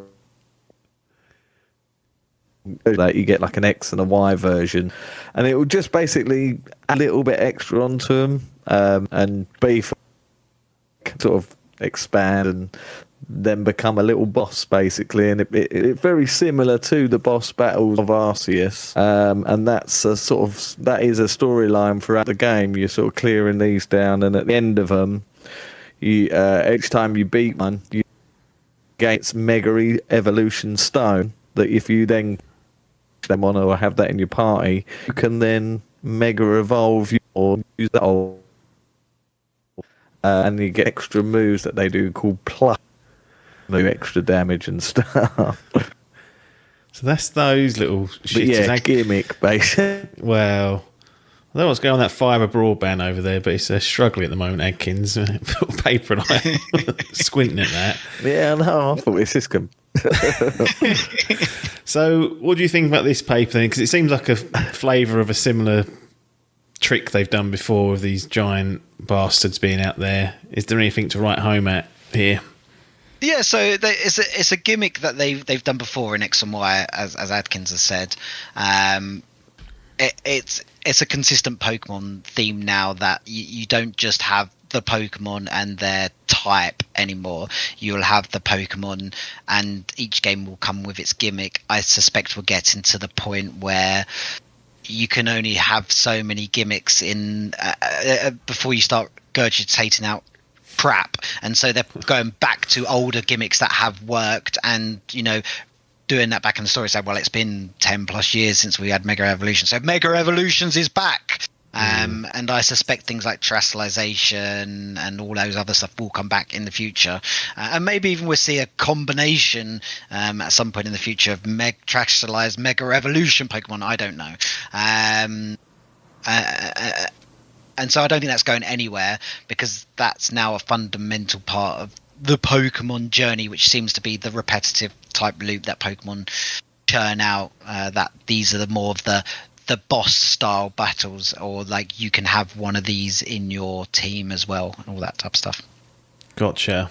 Adkins, is there any co-op or online element to this that you and Paper could partake in, or did partake in any Pokemon? I assume you can share things if you want to, but... Yeah, you've got the trading that you can do. There is some type of PvP mode. I didn't get involved myself, to be honest. I don't even know how you do it. But yeah, I saw people talking about it on the Bile Factory. But I've got to say, no, I've never got into that sort of thing. But it's there for people that want it. The trading thing would be good because it's a relatively low Pokemon count just to catch them all. I think it's only about 240, is it? Something like that, 239, something like that. So it's pretty doable to collect them all and be done with it. So the only thing is it's only one version, so it's not like Paper's getting different ones to me. No. It's just if you manage to catch them buggers. The little what I did find was quite a fun little thing was the wild zones that you get. They give you like a percentage rating of how many Pokemon they contain and what you complete, so you can sort of clear those down and get them 100%. That was quite a little fun sort of side activity to do. But yeah, like I say, PvP, but I can't report on that because I didn't even look at it. Paper, did you look at any of the online bits and pieces? Do you ever go for PvP or you stay out of that? I usually stay out of all the PvP. You love it on an MMO, so I don't know why Pokemon's not getting there. I don't partake in PvP and MMO unless it's like 100 versus 100. Yeah, I don't do like where I'm a big element. I'm just one of a small cog that I can get away with being poor at PvP. Right. But the Pokemon stuff in terms of the PvP, it's a battle-based system. So imagine yourself in an arena. There's 4 competitors, and you each have, I think you can take in 3 Pokemon with you, and I believe it's over the course of a couple of minutes. I don't know exactly, and you've got to knock out as many of your opponents as they can. People will respawn and their Pokemon will respawn, so ultimately it's the one who gets the most amount of kills within that period of time is the winner in the PvP mode. I gotcha. Right, Adkins, any other business that you wanted to chat about that makes Z&A either better or worse than what you've played in after the debacle entries? Of the state of Scarlet? It really has. And I haven't to be fair, actually I have tried, because the young Albert's now played through it on the Switch 1. It does run fine, to be fair. It's obviously limited to 30 FPS and does look a little bit jaggeder compared to the Switch 2 counterpart, but it's got to be commended for its flawless performance wise. The visuals, they are aged but fine, serviceable, no glitches or anything, but performance was absolutely flawless throughout, to be honest. I mean, it's not it's not the prettiest game, and you ain't getting particle effects going off everywhere, ray tracing or whatnot, but after the state of Scarlet, I mean, it's just nice to be able to report that a game actually works out of the fucking box. So yeah, special mention for that the game works exactly how it is. And also the music's as well. That's always a little thing for Pokemon games. This has got one of those soundtracks again that a song will get stuck in your head for the next 3 weeks after playing it. It's not amazing. The some of the songs in Scarlet were very good, especially when they get to that latter section. But a perfectly fine soundtrack. But like I say, a few catchy numbers that will stick with you. Lovely jubbly. Paper, anything other odds and sods, positive or negatives on Z&A? Yeah, there's one thing that we haven't really touched on that I really enjoyed, and is the thing I took away is I wish they did trans Pokemon. What gender is it? No. That has been part of the lore for ever, isn't it? Pretty much. Yeah, they've always had genders. Some just don't have genders. You just don't know what it is. And so I saw that bubbling up, and I was like, hang on a minute. I think that's just when. Surprisingly, get a review bombed for that. This day and age. But the thing that I really enjoyed was the side missions. As I said, there was 120 of them. Excuse me. Completed about 100 of them as you went through. But they're really simple. They're really small. Fetch quests. But they're not. But some of them are jumping puzzles. Some of them are battles. Some of them, there was a couple that were crap. But there were some that were like go off the detective and find something, and they were just one was going around a museum and finding 8 hidden Pokemon and all that type of stuff, and it just helped me open up the world, and I found that more intriguing and held my attention more than the main story loop, because there was a lot more variation to those side missions, and they were very short, and I know I could go over to one and I'd be done within 2-3 minutes, and it just ticked it off, and I could go off on my merry way, and they were very clear, and I really, really like those. As I said, there was a few that made you want that you'd have to grind for, and I just, as soon as I hit those, I was like, right, I'll come back to that at the end, and I'm just never going to come back to them. But as I said, that was only like 20 out of 120, so generally very good. Was there any narrative nuggets in there that made it worthwhile doing? Is it more of the act of just doing you just like the variety of activities that you'd be doing, or was it would you get back and it was like, oh, you've just saved Jeff from dying because he's got Pokemon poisoning or something? There was a few side quests that you were repetitive, so they might have ended up being a bit of a chain, like 3 or 4 of them, that was interesting. Like you just comes around, like I've got to go back to the woman with the giving a haircut to a dog, and you've got to show it how to have a haircut, which is one of the side quests. It's just, I don't know, I'm not going to go into it. But the dogs in this lore aren't Pokemon, they're dogs. Dogs and birds. Yeah, Firefall, whatever it's called. And then there was one about a Gengar, and that came up a few times, which was quite nice. But what made them great for me was the rewards seemed worth it, and like you got some decent like bits and bobs that you could add to your Pokemon or Pokeballs, but equally with some of them, especially ones nearer the start, you got given some good Pokemon that you could put in your team and that you could evolve up to being good. And one of those Pokemon that I got from a side quest ended up staying with me for my whole journey to the end. And so like that was quite a nice thing, considering you got a choice of 6 out of 250 odd Pokemon, to get one from a side mission and that sticks with you and goes on your journey with you is quite nice. And so for me, it was the rewards that I just felt they're good rewards, and that kept me going back to them. Or if they were ants or just worth nothing, I probably would have not done it. Do either of you ever rename the Pokemon, or you just leave them as default? Default species. Albert does. I don't like it when nothing that needs to be. There's one. Annoyingly, I got from a side quest, and it had its name changed, and it evolved. It was like a Lucario, and it evolved, or it was the one before, whatever that's called, and then it evolved to a Lucario, but it still had its stupid name that she had called it. And I never changed it, to be honest, but I should have done, because it does annoy me. I think Albert needs... I mean, that's like level 1 before they start torturing real animals. When you rename Pokemon, and that leads to serial killing, so that needs to be... ironed out, I think.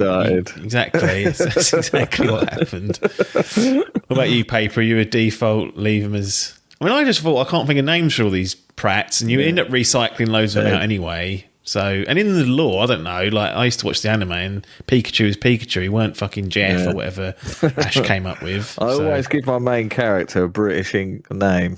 Like, before I had Ted, this time I had Nige. Yeah, I don't name the Pokemon, and just like you, I had one of the Pokemon which was like a bug like thing with a big snort or whatever, and it come across its name was something like Boys, and that's not its name. I like the fact that you get Pokemon's name because it feels like I'm learning something by consistently seeing that Pokemon's name, so that will stick with me. And so in the future, go, there's another, Pikachu or whatever, or Lucario or whatever. So it's yeah, I don't rename any of them. I actually don't mind that you get those random named ones. Actually, that's quite unique. I actually don't mind that you've inherited one that's been renamed. It feels like it's a part of the story as well, because you get what you're given someone else's Pokemon in that side mission story. They're like, they clearly are more of a fan of you. Maybe you should take it or you do a trade or whatever and stuff like that. And then you got their Pokemon and it's got the name, and you're like, well. It's like if someone gave you a new pet and they say, this pet's named Bob, you probably wouldn't change the pet's name because you thought, wow, it's had that for now 2 years, poor thing. It can't suddenly be called Charlie. No. Well, you can get away with it with dogs, I think. So does every time you inherit a Pokemon of a character, does it come with a unique name or not always? Well, I think you only inherit like a couple, and I think all of them that I saw came with a unique name. I say unique, it wasn't different between mine and Adkins, but it was different from the Pokemon's actual name. Interesting. In the lore, people are doing it, so that's not ideal. Okay, right. Any other business from either of you before we get into the formalities of... No, I forgot there's a little bit of platforming in there as well. I've chucked a little platform challenge. Every now and again you'll come across a lump of scaffolding and you'll be like, right, and it's sort of, you have to traverse. You can't jump in the game. Or can? No, you can. You can sort of forward. You can run and roll, and that's how you get to something. And then later on, you can upgrade your rotor phone or whatever it's called, rotor phone, and then that makes you glide. So there's a little bit of platforming sections. You get this currency called coloured screws. I've never actually cash them in. I don't know what you get for them. I've got quite a few of them. You go to one of the garages next to where you fight one of the trainers, and next to them you can give them in, and you can buy like these, I don't know, statue things, and they effectively allow you to give you different things. So better XP for your Pokemon as you're going through, take less damage from Pokemon in battles, so you don't black out as quickly and all that type of stuff. So just little things that probably helps you on your journey, so it would have made your life a little bit easier. And also, there's a big focus on fashion as well. Oh, well, lots of shops. France, even it's all set in France, so you get lots of French outfits. And you can spend their hard-earned cash on many outfits you can change on the fly, which was nice. Do they have any stats that give you like more resistance to getting spanked by a Pokemon? Or is it purely just purely cosmetic, the clothing? Fair enough. Well, let's get into the formalities then of Pokemon Legends ZA. First of all, I'll go to you, Paper. Does it earn itself a place into the Dimp Digital Gaming Gallery? I think so. I enjoyed it. I played a good 30-odd hours, so, I didn't walk away from it, so I think it does. Okay. Adkins, are you partaking in that as well, or are you chucking it in self-storage? It's going in the fucking gallery. Okay, good. And then Paper, where do you want to put it in terms of a grade? You got platinum, gold, silver or bronze to choose from.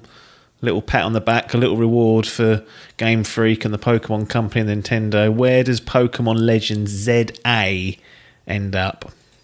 For me, it was no better and no worse than Scarlet and Violet, and it, the ending was brilliant, and the middle was all repetitive. So, with that in mind, it's a silver. All right, yeah, that tracks exactly where Violet went earlier this year, and actually where Violet went originally, even when it was running like toilet on the Switch 1 for you, which I think it shocked you when you found that out. But shit happens, doesn't it? And then Adkins, what about you for Pokemon ZA? Yeah, I'm half and half. I mean, I did come away, like I say, having the end of the story as well. I did prefer Scarlet's story overall. Felt like Scarlet offered a bit more, but I enjoyed my time with this. It probably is deserving of a silver.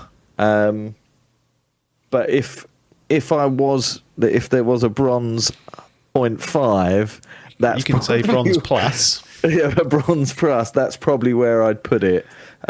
Just. So where are you putting it then? Well, that's the thing. Putting it as a bronze feels a bit too much of an art, a sort of detriment to it. So I think fucking donut county in there. No, I think I'll give it the silver. I think it deserves the silver just because it ran and I didn't put it down. It didn't even get a 2-month put down. It literally got played from start to finish. I didn't think you was going to play it. I thought that I weren't. Master Albert was going to nick it. I thought you'd be done on a break. I think that's probably why it did, because I picked it up and I was like, all right, well, I know he's going to be playing. He's going to make me help him, and then he'll go, can you help me with this boss quick? Yeah. I'll be like, for fuck's sake. So, yeah, I took it on holiday and started it there. I think I went on holiday the day after it came out, so started it on the plane, and then I think my intention was to start playing other games like fucking Silk Song and that, and then this just sort of gripped me, and before we knew it I was sort of halfway there, and then when I got home I'd had it done in a couple of days. So yeah, I enjoyed my time. It deserves an 8, but don't do numbers. Yeah, sorry, it deserves a silver. Silver. Right, last couple of things. Paper, what's going on with this fucking DLC? I don't even know when it's supposed to be coming out. I saw uproars because there was like Wave 1 with like just cosmetics. Then, as I understand, Wave 2 is out. Well, this podcast will probably December 10th, so it's already out by the time this drops. Or is it in? Or I've seen February being tabled as story. So what's going on here? Do we know what's happened? So keep in mind that this podcast will air after December the 10th, if that's a key date. So yeah, and is it already out? It came out before the game came out. You could order it before the game came out. And actually, when it came out, they're like, "Oh, here's some skins," and it feels more not game passy or season passy, but they're drip feeding parts of that sort of DLC season over a period of time. Right. So there's some stuff coming out in 10th of December. I'm not exactly sure what, and there's some stuff also coming out in February. I'm not fully sure what as well. And there's extra story, and there's a talk about the Pokemon leveling. They're battling Pokemon over level 100, which has never been done in Pokemon before. What, so the cap's going to increase essentially? Yeah, right. We don't that's really with this know one what that's coming in December. Yeah. Right. And then there's Cap's like already increased. Extra mega evolutions that you can't get in the current base game. You'll be able to get in there. So even though you're buying DLC, it sort of feels like you're buying it, and they're releasing drips and drabs over the space of, I guess, 6 months.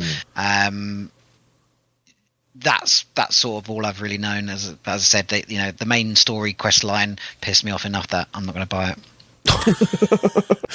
Well, Adkins, are you gonna get involved with this? No, like I said, this first section is mega dimensions, which is it's basically another end game. So after you've done the end game of this, which me and Paper started and very quickly dropped off of.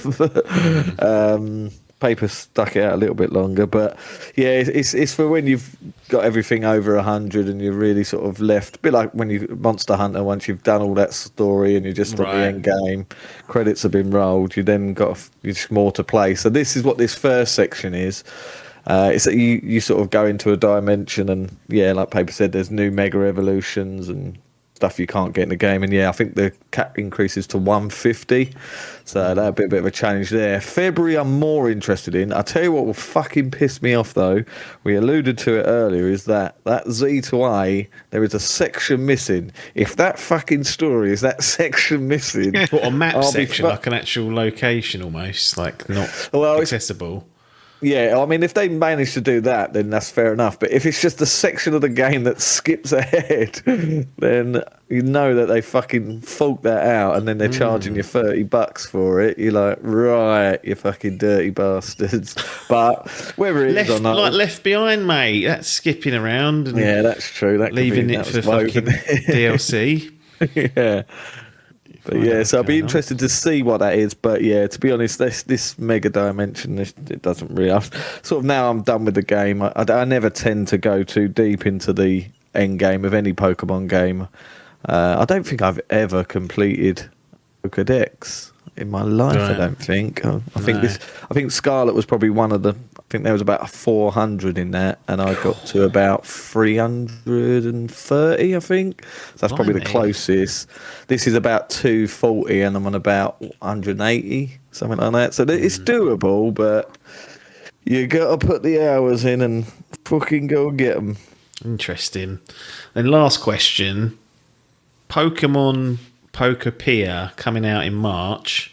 Looks based like Animal Crossing, but with Pokemon. I don't know if that's how it's actually going to be, but that's what it looked like. Paper, are you sniffing around this? Could it fuse two of your favourite Nintendo games together and become the ultimate package? I would have brought it, and I'm in this really interesting camp, which quite a lot of people are in. Sure, $58.99 they want for that. It's not physical. It's on one of the cards, code on the card, and this is what's causing uproar. Game key, is that what they call them? Yeah, game key.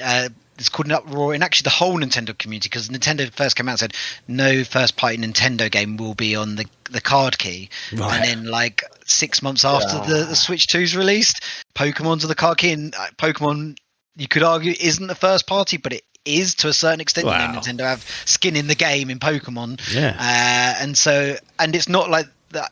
I think a physical cartridge can hold up to 64 gig, and the download for the Poke whatever game this is only 10 gig, so they're just doing it to it feels like to fuck everyone off and go, well, I take away that physical copy from you. So if it was physical, I would 100% been in. I would have probably played it. It looks quite fun, quite chill, a bit like Animal Crossing was. I suspect you could probably put a few hours into it every day for 6 months and just enjoy it, and that'll be fun.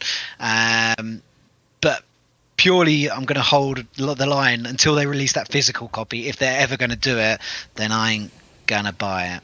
Interesting. Adkins, we know what happened last time Animal Crossing come out, full-blown pandemic. I expected the same here.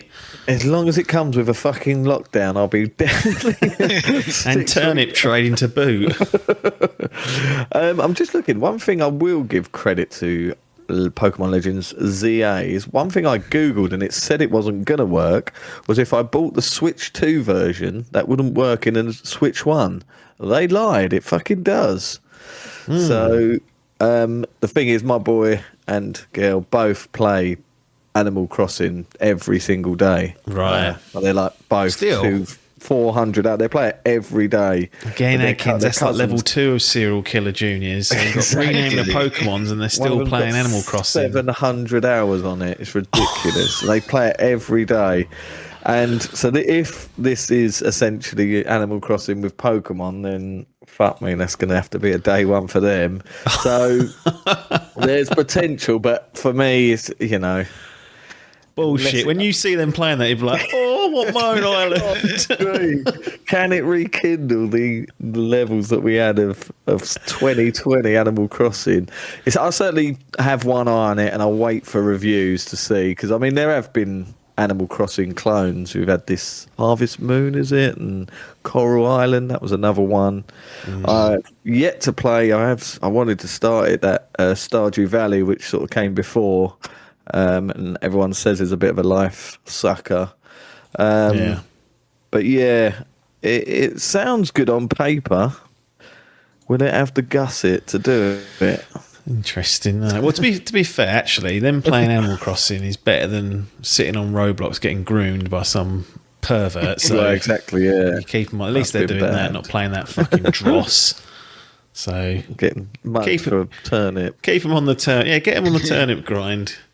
Because it's all shared off one device, isn't it? So you could all have just one island on there and have them.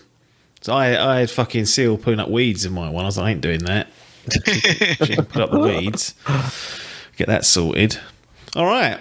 That's it for Pokemon for a little while anyway. Guess we'll see what happens with Pokemon. February, when's Pokemon? Whatever Pokemon Day in February is, that's going to be the official announcement of Gen 10, apparently. And are we expecting Wind and Wank or whatever it's called to come next year as a... Yes, yeah. Okay, well, at least it's... No, but at least it's not the same year like it was with Scarlet, Violet and Arceus. They were all in one fucking year, weren't they? Yeah, that's right. Well, yeah. If you look at the consistent Pokemon churn, it should have come out this year, like in terms of how many seasons they do in the VGC stuff. So, you know, it's a year longer than gap than between other sort of... And we're getting... this Pokemon Champions as well, so that is 2 Pokemon. Oh, 3 if you're counting Pokepia. And then whatever other Pokemon games are going to pop up. Pokemon Sleep. I don't know. Get another Snap. Get Stadium free at some point. I'd imagine. You never know. But I'll be keeping my eyes on it. I'm hoping that someday they pull out a Arceus Legend or Legends Arceus. Well, now it's out. Yeah. I'll pay the tenner upgrade or whatever it is. Or £8 they call it. I'll pay 20. I'll give them that. Have it. I'll replay it, and then I'll go on to Legends Z and A. Now it's got a double silver for it. So they'll be happy with that, because they could end up in the bin sometimes with the way they churn stuff out. But Pokemon Legends Z A earns itself a silver from Paper and a silver from Adkins, so a double silver for Nintendo, the Pokemon Company, Game Freak. Who else owns that? Is it Pokemon Company, Nintendo? Game Freak doesn't have a stake in it, does it? I'm sure that... I don't know. I know it's definitely Pokemon Company. The interesting thing, so I think they spoke to Pokemon once, and this is on the side tangent, but like the Pokemon Company says Pokemon will never die because the only thing that the Pokemon have is Pokemon.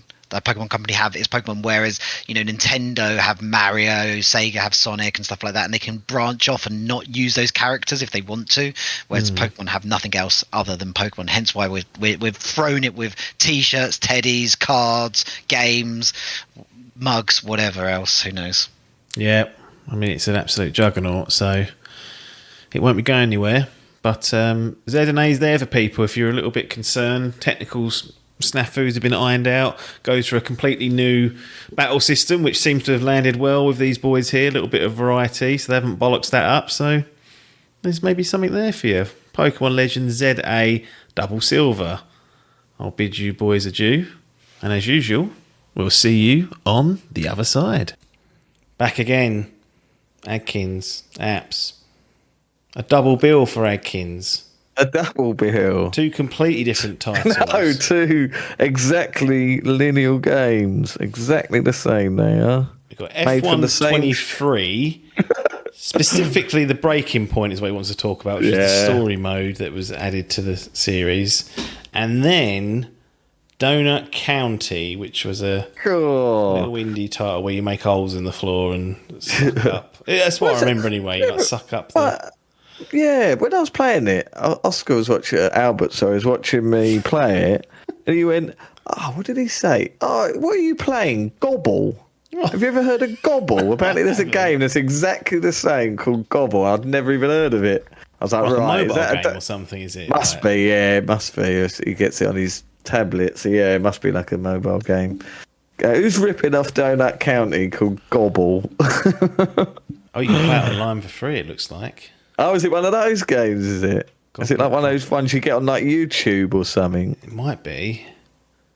Yeah, You play as a mouth in the ground, and your aim is to eat everything except the people, move around the... Yeah, so it is basically... Oh, it's just basically this. Yeah, when you playing Gobble? Who was there first? Yeah, who was there first? Oh, Gobble didn't come out according to this in 2022. Donut County was before that, I'm pretty sure. Oh, God, that was good. Cool. Yeah, 2018. So there you go. Gobble, get the lawyers Esposito was the developer of Donut. So was it? Yeah, but we can do either of these in any order. So you pick one, and we'll just go Donut, okay? Because I'm sure we're going to rattle on about F1 for. Go through your history of F1. Well, it started in 1992. And there was a bloke with a moustache called Nigel. I didn't catch his surname. Just knew him as Nigel. Strapping lad he was. Strapping young man. So what, John? Which one? In the corner in a wheelchair called Frank. Don't know what he was up to. Didn't see him again. Poor old Williams. Rest his soul. Anyway, Donut County. Donut County. Oh, it did make me want to. I think I did get a donut the next day. Yeah, I did. I've had one in fucking ages, and I've been thinking about getting one since you sent me the message. That thing you said to me, didn't you? And it'll make you want a donut. Yeah. And then I got a meal deal from the co-op, and I was like, and then as I was paying for it, they put donuts by the side, didn't they? What they're doing, it was like bastards. and I was like, looked at it, I went, oh god, I bought 2 Cadbury's crunchy donuts. They were fucking brilliant. Yeah. So this was, as I was telling you earlier, this was after my one of those games where I had a few days left till my PC Game Pass run out. And I was like, right, let's have a look. Because what they do on the PC app, which is fucking brilliant, now when you click on the game, it tells you... You haven't muted me, have you, while you're drinking? No. It tells you on the app, when you click on the game, it integrates the how long to beat into their... onto the profile. Yep. So I looked at that and I come up with like 2 hours to beat or something. So I was like, I'll have some of that. Anyway, started playing it and I was like, have a little look at that trophy list. I was like, this could all be done in one playthrough. Let's have a go. Started playing it. And then I was like, I'm sure I've just done one of the achievements, but it's not popped. Anyway, little investigation and a little Google on the old Reddit bile factory. It turns out that the PC Xbox version of Donut County is not compatible with Xbox Live, so you will not get trophy achievements. I don't understand that. I do not understand it. Even though you've got an achievement list with a completion ratio, and it will forever stay at 0. God knows why that is. I think you can delete them if you've got no achievements. I think you can. Oh, can you? I think you can scrub them off the list. Oh, I think I'll do that then. I played it for 40 minutes apparently. Yeah. Cool. I played it for 40 minutes. For sure. Yeah, so I think there's like trophies you get for just playing the levels. Like you can't, they're unmissable. So yes, did that, and I was like, right, now I want to play this, and I want to platinum. Had a little look on Steam and managed to find a key online for I could have bought. Oh, you can't even buy a pint now. £1.89. Half a glass of Coke. Yeah, no ice. No ice. That's 20p. And that was it. So yeah, I played through it on Steam. Played it on there. It probably should have been on the Steam Deck, but I didn't. I played it on the Whopper at 4K. Blew it up at 4K. Booted it up at 4K. Played it through and got the 1,000 out of 1,000 achievement score. Played this game for a whopping 2.6 hours, something like that. I was getting everything. You have to basically play through the game once and then replay one level again. That was it. So for those that don't know what this is, what's the aim of the game? It is quite straightforward. Gobble. Do you know the game? Go and look up Gobble. So this is a fucking mindfuck of a game. So what are you? You're not the dog, are you? I don't know. I remember playing this game. Who you are. You the girl? I don't know. Because the game starts off with a girl on her bed stroking a dog, and she starts texting a dog, and there's like a conversation between the fucking dog. One of the achievements was when you're having that phone conversation, is to press that quack button 100 times. I was like, for fuck's sake. So that's what it is. So basically, the game starts off as it's set in this little town, and there's a little donut shop. And the game starts off, and then you're on this little tiny hole on the ground, and you move the game. I'll tell you what I did do. Very master race. I played this entire game with mouse and keyboard. Wow. And you're basically this little hole, and you go around what you see on the map on your vision, and you just swallow every item that you can see. And as you swallow each item, the little hole gets bigger, and therefore so you can swallow bigger items, bigger things. And then once you clear everything on that thing, it'll either move you onto the next area of that map, or take you to once you've done that level, then it will go to then you'll see everything falling down the hole, and it will give you like a little sort of, not cutscene, but like a little story conversation. Dreamer style cutscene between. Dreamer story. You're getting AAA liquid storytelling of all these little people that are stuck down in the deep the deep dark, whatever it's called. I can't remember what it's called. Down the deep dark depths or something. Yeah. And then but then you go through the levels, and then quite fun. They start introducing new mechanics, and a bit of a puzzle roll starts to enter, doesn't it? Do you remember? You start getting bits where, like, then you can swallow a projectile, is it? Yeah. And then you can send like fireworks out, and you have to knock stuff off, stuff like that. Very, very small puzzle elements, but they have to try and change things. Or you can swallow firework or like coal, and then that sets you on fire, so then you can set stuff on fire. Then you can swallow water, but you have to get a bird to drink it, and there's very, very light puzzle elements. But the main gubbins of the story is you're a hole and you have to swallow everything, and there is fucking something satisfying about that. About just swallowing everything.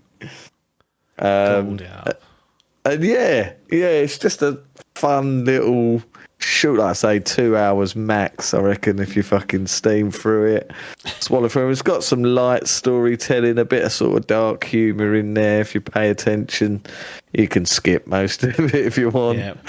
But quite fun. I won't spoil it, but the ending's quite fun in terms of like. No, I won't say nothing about the ending. Just play it. It's so short. See what it results in. And it's not much to talk about it, really. That's fine. It is a short game, so you don't need to be going on hours and hours. Let's skip straight to the good stuff. Where did it earn itself a place in the gallery? Because actually, I didn't get it in the gallery when I reviewed it. Oh, didn't you? You just put it out in the bins. I think it's always doing scores still. So was it? It wasn't that sort of jeopardy for them, but I gave it a 6 at the time, which was outside the standardised. I don't know what it was. Something obviously, because it's quite a harmless game. Like, it's so short that it's almost too short for you to even think, it's not even worth my time. That couldn't have. No. I don't know if I was just being miserable. How much did you pay for it? I think I played it on Game Pass. Oh, did you? Okay. Yeah. Right, so that didn't factor. No. Yeah, I think maybe because I did the 100% of it, made me. I got like an extra half hour of it. Yeah, really, maybe. It's perfectly fine. I mean, like, it's not one of these games. I mean, if I was being generous, and I'll be generous, I'll give it a bronze. Yeah. But it scrapes a bronze. But I did find it quite satisfying, just swallowing everything What's up. And more satisfying, that or Power Wash Sim? it's funny because I really did compare the two. For me, Power Wash. I even played that again the other day just to do. They've new DLC on them. Crossovers going on all sorts. Final Fantasy. I was cleaning the fucking bikes up the other day. You open that Tifa was in her bedroom, you have a peek through a window. Start washing her down with the get the jiggle physics and fucking Ninja Gaiden. But yeah, no, it's fun. Yeah, very strange game, very fun, but just very short, perfectly fine. Harmless. Very, very luckily scrapes itself the skin of its nose. Well, for like £2, it's almost exactly what one. I think I paid £1.40 or something like that. Fucking and ridiculous. A bronze for Donut County on Steam. Next, F123.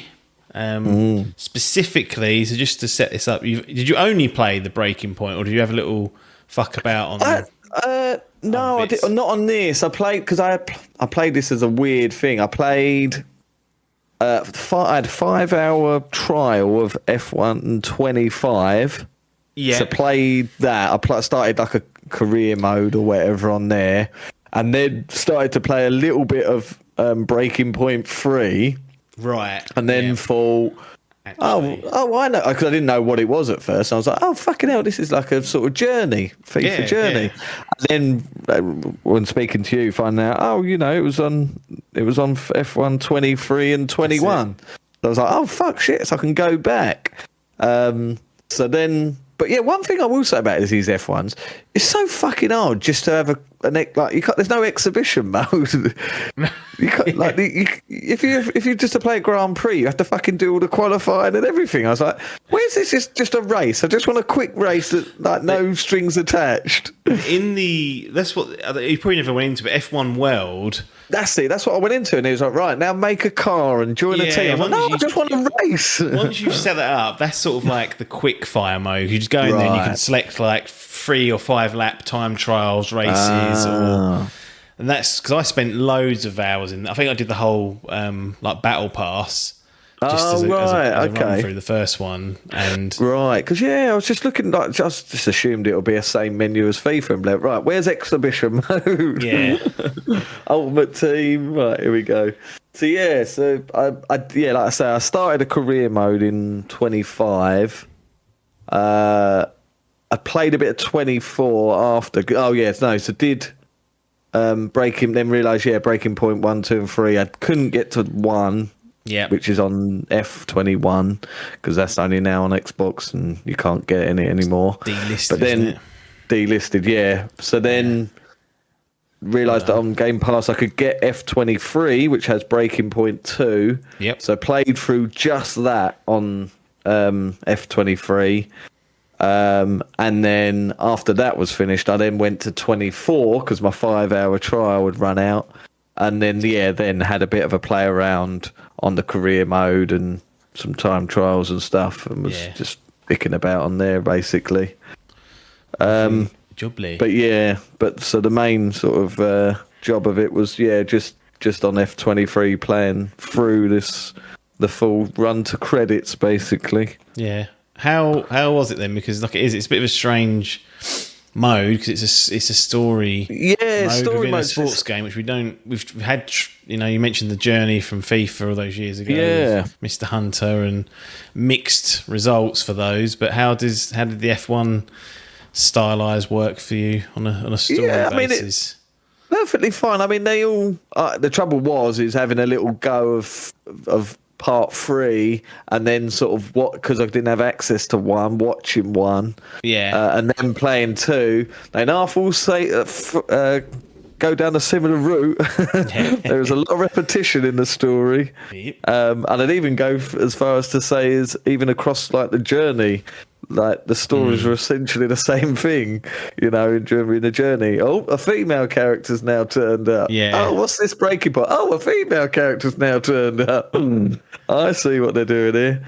So, yeah, I mean, they're perfectly fine. I mean, it was just an excuse to sort of play it. And what I did like it in my head, I could play it rather than going full simulator mode and going, right, I'm going to do the full 71 laps. I'm going to do every bit of practice and that.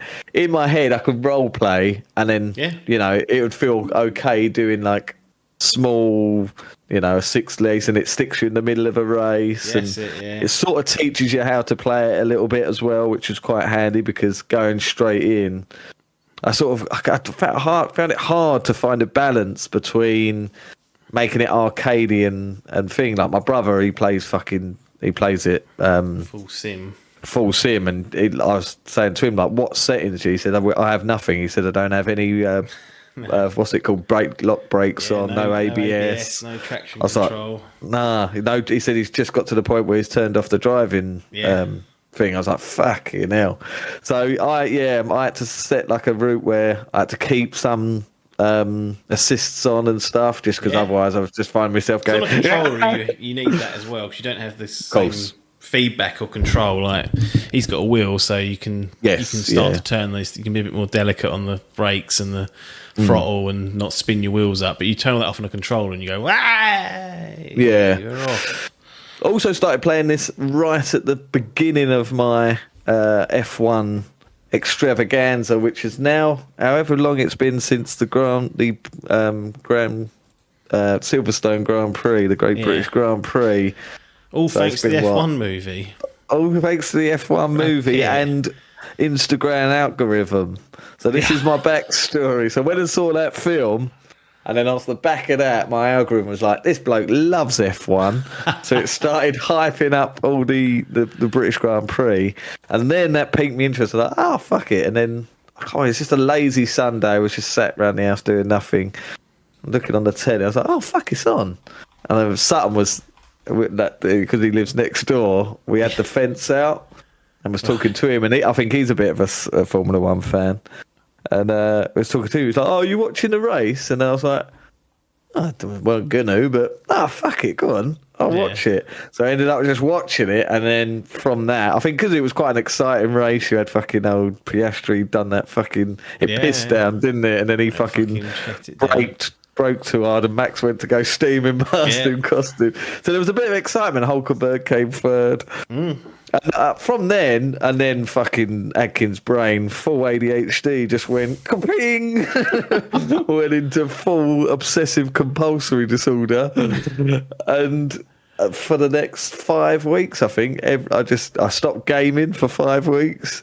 And every single night was just watching videos, learning about F1. Yeah. And it's just got to the point now where we're on a summer break and I can actually go back, but we've literally got a few days and I'll be back into it. All kicking off.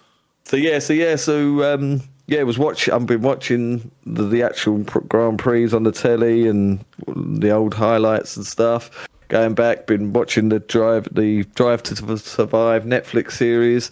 So I thought to myself, what else is there to do? There's also Lego. Oh yeah. And also there's the F1 games. So I thought, fuck it. But like I say, it was at the start of my F1 love. So knowledge wasn't that great at the time. I mean, it ain't great now, but I'm still learning. So it's they are what they are. These sort of story modes. I think they've all got them now, and there's like NBA ones, NHL, I've seen NFL. them around. I'm sure Madden had it or tried it a few times. That's it, yeah. But it's perfectly fine. It's quite fun. They've sort of made their own team in it. What are they called? Kind of sport. Kona Sport. That's it. Yeah. Kona Sport. Yeah, that's it. And yeah, like visually, like in terms of like graphics and stuff, like I don't know what engine they're using for it, but it looked incredible. Some of the like actual facial animations and the characters in the game, they feel like, especially after watching like the Drive to Survive, you can tell that they have taken that as inspiration for some of like the sort of storytelling and the interviews that they do. Yeah. But yeah, I mean, you're just playing through sections of races and stuff. You normally got an objective, haven't you?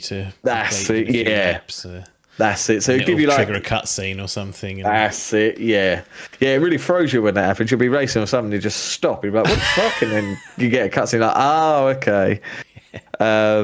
But yeah, it really sort of makes me, I know, because like where I had it on like an easy mode at first, it would be like, right, yeah, we really need to try and get into the top 4 of this race, and then end up smashing it and winning it, and then they're like, oh bloody hell, yeah, that was really good. I just won a fucking Grand Prix. What are you talking about? Really good.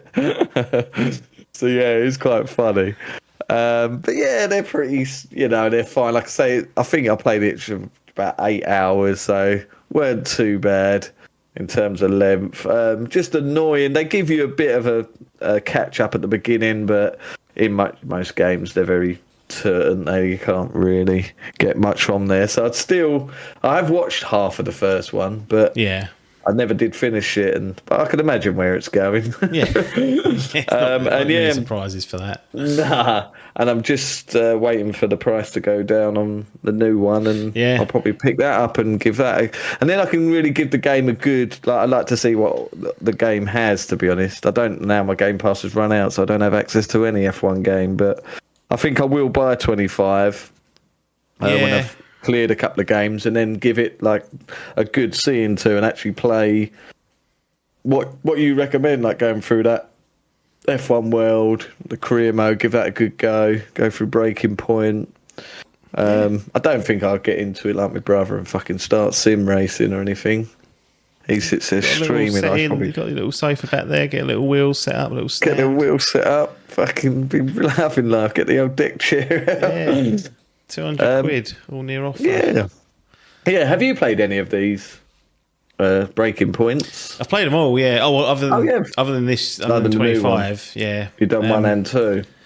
Yeah, because I'm on a cycle of. I was on a cycle until. When did they do that? So they skipped one, didn't they? So it's 21, 23, and 25. Yeah, they spend a year off making it, and then it comes. It's not a different team that does it or anything. I don't think so. No, I think it's just because they can't. They just feel like they'll do a hash job if they've got to rush it out a year later. Course. Yeah. So when they've been having the breaking points, when I've dived in. This one, 2025, didn't get purchased earlier or close to release because I was still fucking about with F1 Manager 2024. Oh, course, yeah. Because they've done a big update. Do that? Is that a yearly release? It was. It's sort of disappeared now, it looks like. Oh, was it? Oh, right. So fuck. That could be the end of that. So I'll have to. But 2025, I'll get and go through Breaking Point and fuck about my career for sure. And I might go back to F1 World. It is rot though, like. Is it proper battle pass? Like, you can unlock Gunther Steiner as your fucking team principal, and they give you a boost of like 15%. You're like, oh shit, and then you soon think, I want that. So you start sitting there grinding for like 2 hours just to unlock Gunther as a fucking as like a temporary card or whatever for 5 races. Excellent. But yeah, nice. I think they're good to have every other year. It's the same with any of these yearly releases on sports games. Like the diminishing returns on it. So every other year, I think is a good cadence. If you can survive. I know what it's like when the new one comes out. You're like, just want to play something to do with it. But if you can be somewhat restrained and getting on like the odd numbered cycle seems like the good one because that's when they're doing the story mode. So yeah. Yeah, perfectly fine. Crufts. What are we doing with this 123 then? Where's it going? I mean, it's a hatchet it's hard to job, do. But... Yeah, it's a bit of a hatchet job. I suppose it'd have to go out in the self-storage bin. I think just because Breaking Point wasn't all that free, and that was the main. Yeah, that's it. Yeah, because I mean, it just it sort of went down the story. They think they all go like that, and Yeah, I mean, it's perfect. It's certainly that's not for the full game. We'll put a parentheses there and say that's not the game. That's just that. Yeah. But yeah, perfectly fine. It was, like I say, it worked well in the brain because the brain could then go, well, at least you're playing this as a story and not it gets you out of that simulation Yeah. mode. When you play them, what view do you have? Do you have the cockpit view or do you have the view of the car? I used to always play. I used to play like in the cockpit with the wheel showing, but you can't. Yeah. It's hard to fucking see. So the last time, I think the Halo they call it, isn't it? Yeah. So I think for 23, I did the Halo TV pod. Oh yeah, sorry, yeah, the TV yeah. pod view, which is above, which is a nice balance. Yeah. But 21, I was full blown in the cockpit. It's not as hard as what you'd think, but you just... I like the view of the car, but it just makes it feel too arcadey. The way the car moves, you can tell the game is made for a first-person view. Yeah. Because it looks nice, but I don't know, just the way it moves, it feels too. Do you mean boxy. like on the chase cam, or do you mean on the TV? Yeah, the chase. Sorry, yeah, the chase cam where you can see the whole car. Yeah. So I've never. When I was younger, I used to play them all like that, but yeah, I always play like Forza and stuff. I always play like that. There's something about the F1. Yeah, they look a bit. They do look strange. It's just the way you can't it moves. feel them. Like it's that's right. Yeah, you want to be like on the front end so you can get close to the apex, and you can't really do that from the chase cam. I do think that's right. There's something to be said for that. Yes, it's really cool.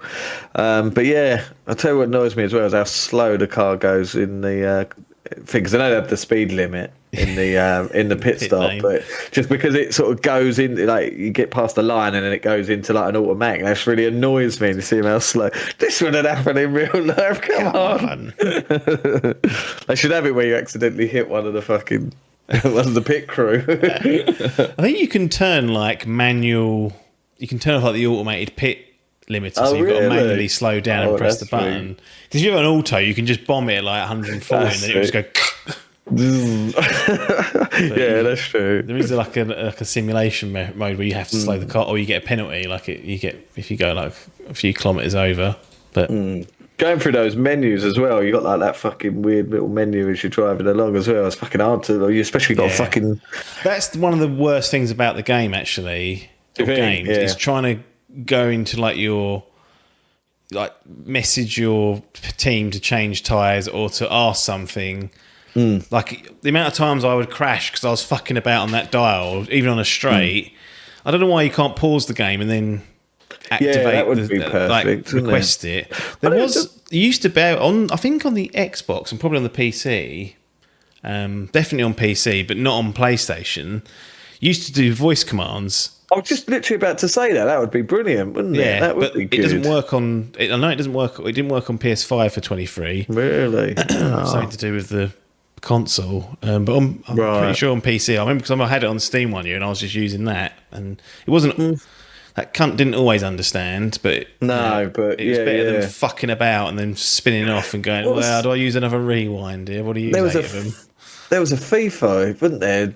I think it used to like here you can do commands. If you swore, you get yellow cards and get sent off. Get that in there. About the swearing in F1. Right, that's it. Disqualified. Oh, bless it. But yeah, no, I really would like to give the game a good going and then sort of, re-review it once it's all said and done. I've given the full game, but no, this is just this was just the breaking point, just because I had it on that Game Pass.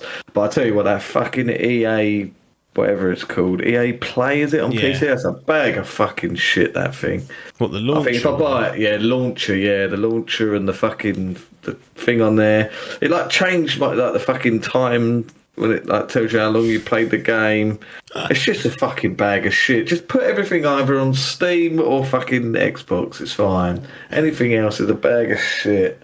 I hate that. Even fucking Epic games, that can be a pain. Some random games ain't even got achievements. You're like, what? Well, so what happens when you just give things away on there? They're like, I haven't got any money. That is true. I've got about 300 games on there for free, so I can't knock them. But yeah, so I think I'll wait till that comes on sale and then give that a real good go. Yeah, I'll probably be following suit as well. Lovely job, mate. F123 in the bins though, but that can't be up. It's a couple of years old, and if we get involved with 25, we'll reconvene and have a little chinawagga about that. But, I guess as usual, we'll see you on the other side. Death Stranding 2 on the beach. On the beach. Kojima's... The Jamaican version, on the beach. Probably can't say that these days, but we'll see. We'll see what the comments say. See what the comments.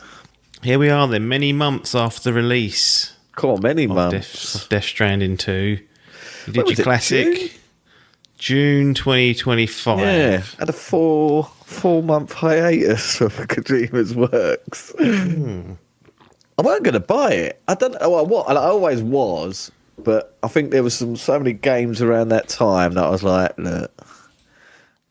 Was it in my Hollow Knight hype? I can't remember. It was close to the Nintendo Switch 2 release, if I remember correctly. Was it that? Was it? It was in the wake of that, maybe, and then Donkey Kong wasn't far away, because I remember I was playing both at one point. Oh, that's true. Yes. So it was costly. Yeah, 26th of June. 26th of June, that's it. So it wasn't originally going to get purchased yet. I was going to sort of leave it a while, and then when I had the time, and in true fashion, I buckled, and it's like, I just need to play this. I just kept seeing stuff. I was like... Well, what was it that got you sniffing then? Because it could have been... The look of it, I couldn't believe the graphics. I was like, it can't look this good. I weren't spoiling, I just kept seeing that first scene, like where you're walking on the rocks, and I was like, that can't be real. No. I was like, right, fuck it, I'm going to commit. And then bought it, and then played it for about 2 weeks, I think, did my standards, and then just moved on to something else. Yeah. And it weren't even that I was perfectly fine with it. It weren't boring or anything. I just sort of stopped. I don't know why. I just think the next thing come along. But it was a long old get. It was 4 months. No At interaction. Least. And then a barrage of games got played, and then it just kept niggling, going, you need to go back to that. You need to go back to that. And then one day I just went, right, that's it. It needs doing. Yeah. Done it. And here we are. Rolled credits. Like a few hours after. Yeah. I'm still not finished with it completely. There is one more thing I need to do, which we'll get into. No spoilers, obviously. So my time isn't done, but it is I feel like I've done enough now. Yeah, the main story's been done, and it's just mopping up for that brain for Rodney to be happy to put it down and leave it. That checklist. Yeah. Well, people may have heard my opinions of it earlier in the year. I sort of played it release and platinumed it. I think it was over 100 hours in the end. You could do it quicker, but what I need to commend is how you did that, and what was the PS5 version called of the original? Oh, Director's Cut. Director's Cut, that was it. You done that back to back, basically, didn't you? There was a gap. There was a bit of a... It was about at least 3-4 months, maybe longer. I can't remember. So the guy stopped. Yeah, it may have been 6 months. It wasn't that long ago. Both this year, though. You've done both. It was in 2025, I believe. I might have finished it. Yeah, platinumed them both. Yes, combined about 300 there could be hours. Close to 300 hours over the 2 journeys, potentially. Walking simulator over 200 for sure. That's easy. Yeah, well, things knocking 160, I think, wasn't it? Just over 2. It was a lot. I can't remember what I actually finished on now. I mean, I could have done in both games. I could have easily shaved off many an hour, but I was taking those roads. The roads need building, and there's no trophies for the roads, so it's not even one just for doing one. Just for doing one, yeah, one. That's it. I had to get that and the rail tram. So I remember playing the first one and finishing the whole road network, and then I don't look at the trophies until I'm done with the game, and then I'll look back and say, okay, can I clean it up and do a platinum run on this? And I finished the last road, and I was like sitting there waiting for the trophy to pop, expecting that there must be one for completing the road network, and I was like, well, maybe it's glitched. Waiting for the trophy list, and I was like, there's not one in here for doing all this. I was like, oh my god, unbelievable. Setting the world up. Is that only lasts in your world, does it? Is it last for a certain amount of time? As in the road itself? Yeah, the road itself, yeah. My understanding is whoever's contributed during that time in your server, it will appear in their world as well, potentially. Because I had roads popping up where I hadn't touched, so some people would drop them in. And I think the erosion is based on timefall and how long you're playing it. I don't know if it's carrying on whilst you've got the game off, but... Yeah, so that was my understanding. We'll get into a bit further where I'm up to now. I'm waiting for missions to respawn. It said within real world time, just leave it like a day. And then I went back on there, left it for a day, went the next day. I was like, lovely, here we go. Oh, nothing. And then it said you had to play the game for a certain amount of hours for it to respawn. Yeah, putting in that breakneck stoppers. It has put some stuff in there, it seems, to prevent that. Maybe on purpose, not on purpose. Yeah. Just while we're here on the original, you played through that. What's your looking back at that? Played it at launch. What was that? 2019 was it? 2019. Before COVID, wasn't it? It was the year before. He's predicted it. He predicted it, didn't he? I didn't love it. I hated it. I hated it. I liked it a lot. I got very frustrated. I didn't platinum it, even on that would have been PS4, wouldn't it? Back then? PS4 Pro, yeah.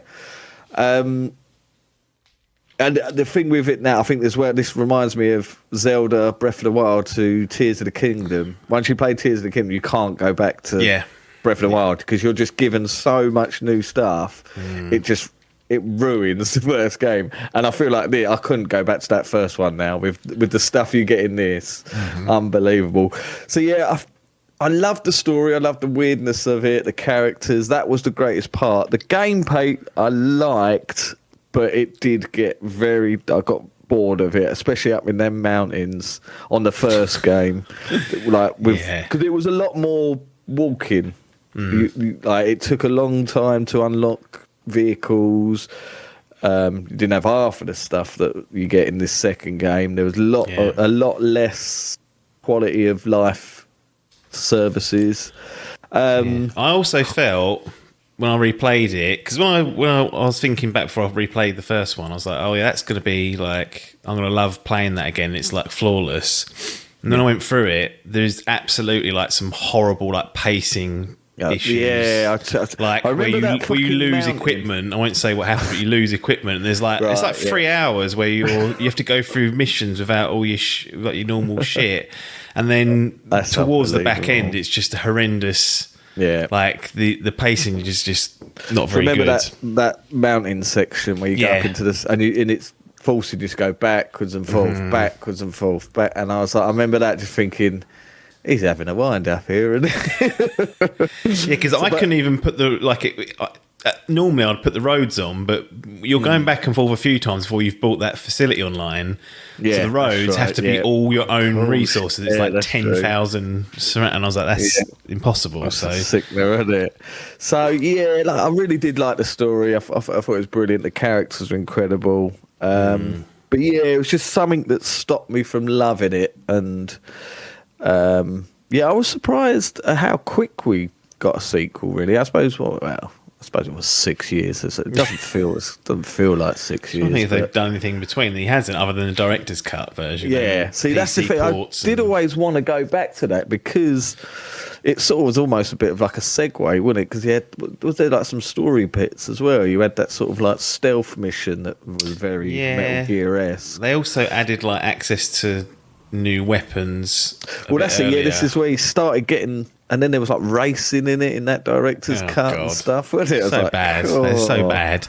You could tell he was that needs to be done for a trophy, so I wasn't happy at that. It weren't like playing F1. Oh, crikey. But no, I did really I enjoyed the first one, but I wasn't a huge fan overall. But yeah, I was hyped for the second one just because of the creativity of it, like just anything Kojima produces, I'm interested in. What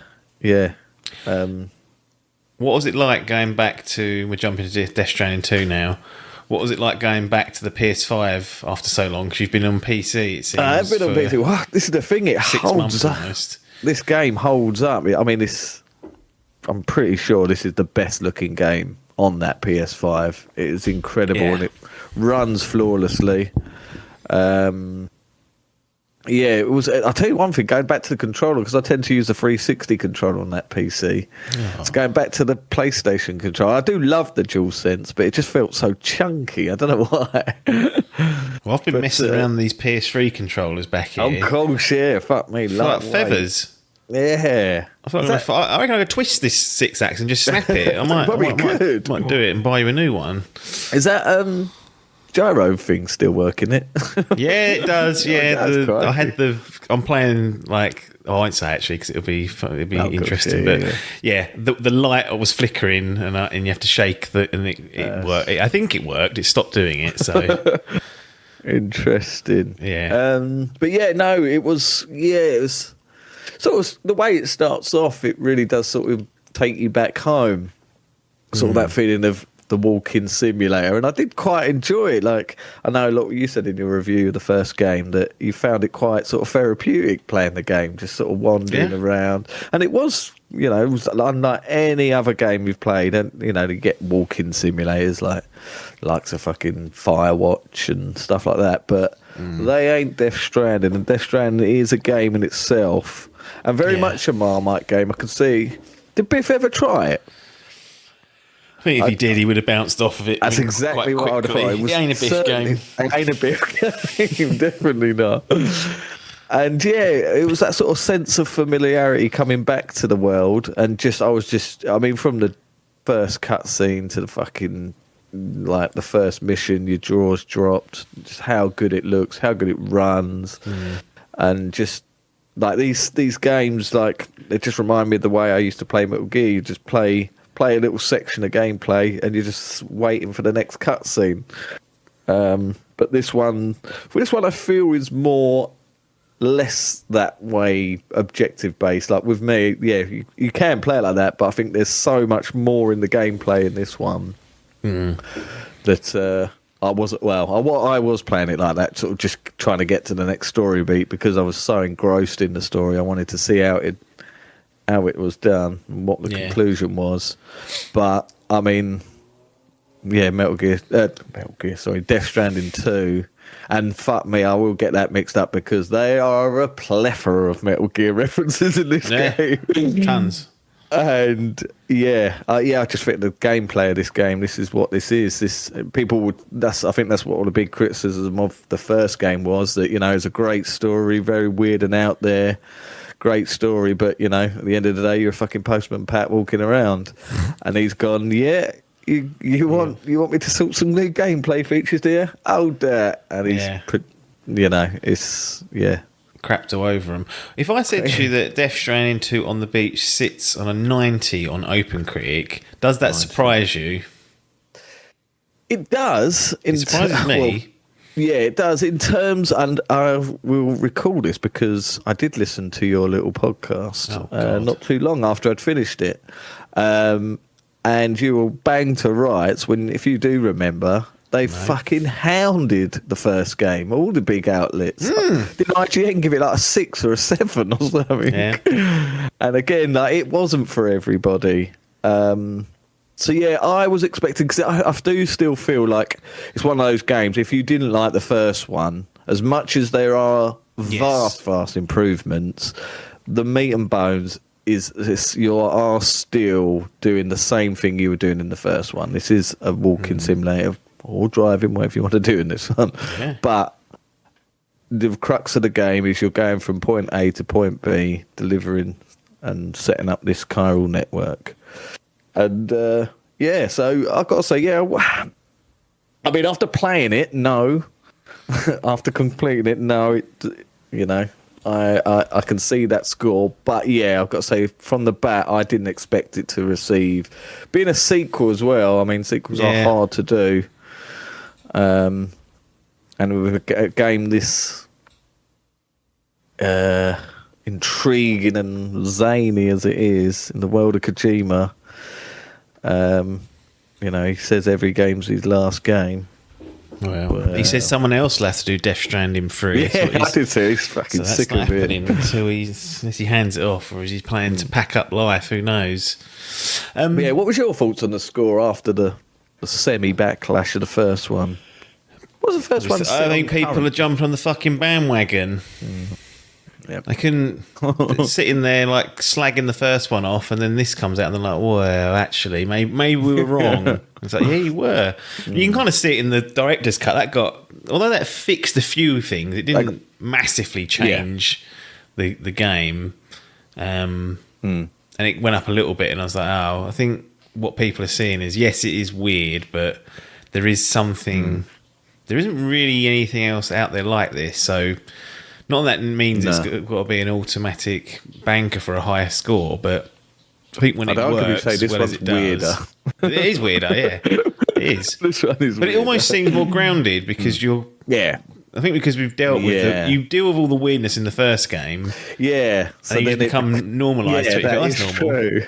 Yeah. That's normal. When Parky asked me about playing Death Stranding 2, I said just try Death Stranding 1 first. Because there's no point spending 70 rubs when that can be picked up for cheap.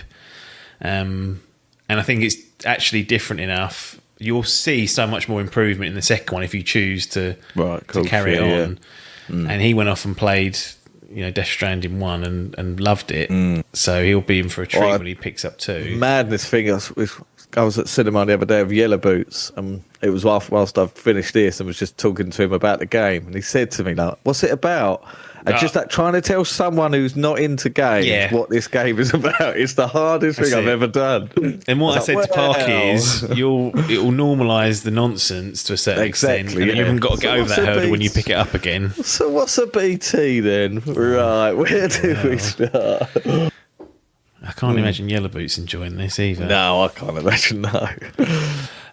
Let's pause a little bit on the story, because this is a Kojima game after all, and for better or for worse, there are cutscenes aplenty. What did you make of the overall narrative on this one? I found it in some ways, it's weirder, but it felt... I found this one much easier to follow. I'll put it that way. And I think that is due to its pacing as well. The pacing is so much better in this. The way the story is sort of centered through the game and filtered to you. And this one has a theme running throughout. I won't say the theme because people might consider that spoiler, but it focuses on this theme. The theme is the son's a big boss. They're back to cause problems. the son, the grandson of Big Boss, Solid Snake's and it feels connected to Metal Gear. It really does in its theme, in its story, and everything. It reeks of Metal Gear. This game stinks of it. It absolutely stinks it. And it's a good thing. It's a great thing. But I just think the way the story flowed was so much better, so much more interesting. Yeah, it was a lot weirder. I mean, there's one section that I text you, didn't I? And I just went, what is going on here? And it's hilarious and weird and zany, but at the deep root of it, it's a really beautiful story, really. I can just see how cinematic this is. I can so see this being a made of. I know they're talking about it already, turning this into a film. We've already now got 2 spin-offs coming. Yeah, Matey Boy's going to direct the film. What's his name? Quiet Place Day One. Which is is he? Oh, really? One that did Pig as well with Cage. Oh, yeah. Which is worth a watch. Oh, that's interesting.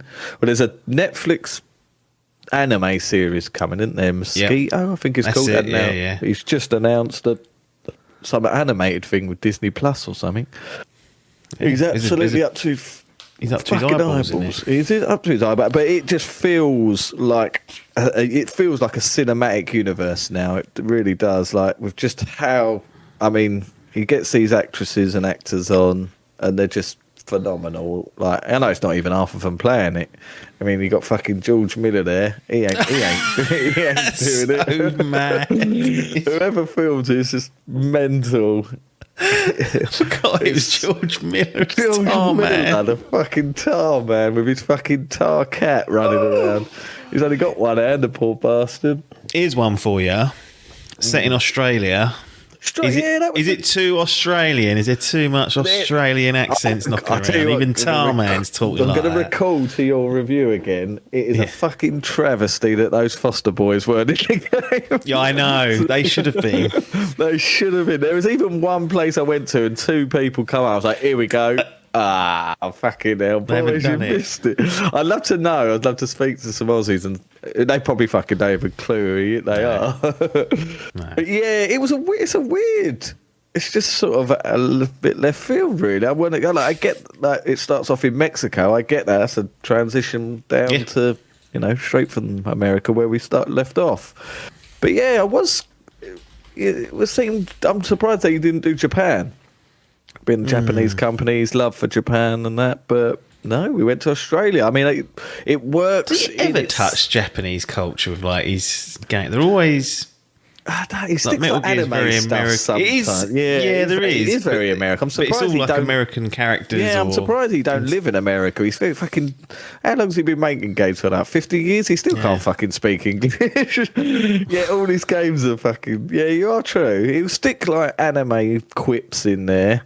And I mean, there's one scene in this game that is the most anime thing I've ever seen. All I'll say is pizza. And it's the most anime thing ever. But yeah, you're right. There's not, other than that, there isn't too much sort of homage to Japan in his thing. That is very Americanized.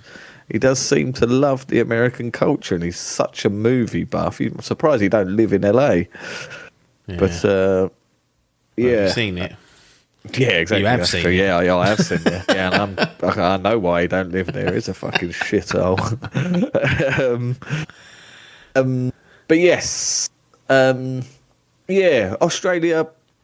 I get it now in terms of setting, because the same biomes, but the places you go to, the areas and stuff. Australia lends itself well for that sort of landscape. And even just for land mass, it's big enough. Exactly. Yeah, you've got that fucking outback. The size of the map. Whereas if you did it in Ireland, you could make it. You could make it much more to scale. Right. Yeah. The only thing I would have liked to see, I suppose I would have. If you remember in Horizon, it was set in San Francisco, wasn't it? So there was a couple of old dilapidated landmarks. You didn't have anything like that. None of these worlds. It's absolutely been shit on the earth, hasn't it? I think that Timefall's fucked it all. Yeah, that's true. Yeah, I suppose that does lend itself to it, because I was sort of thinking.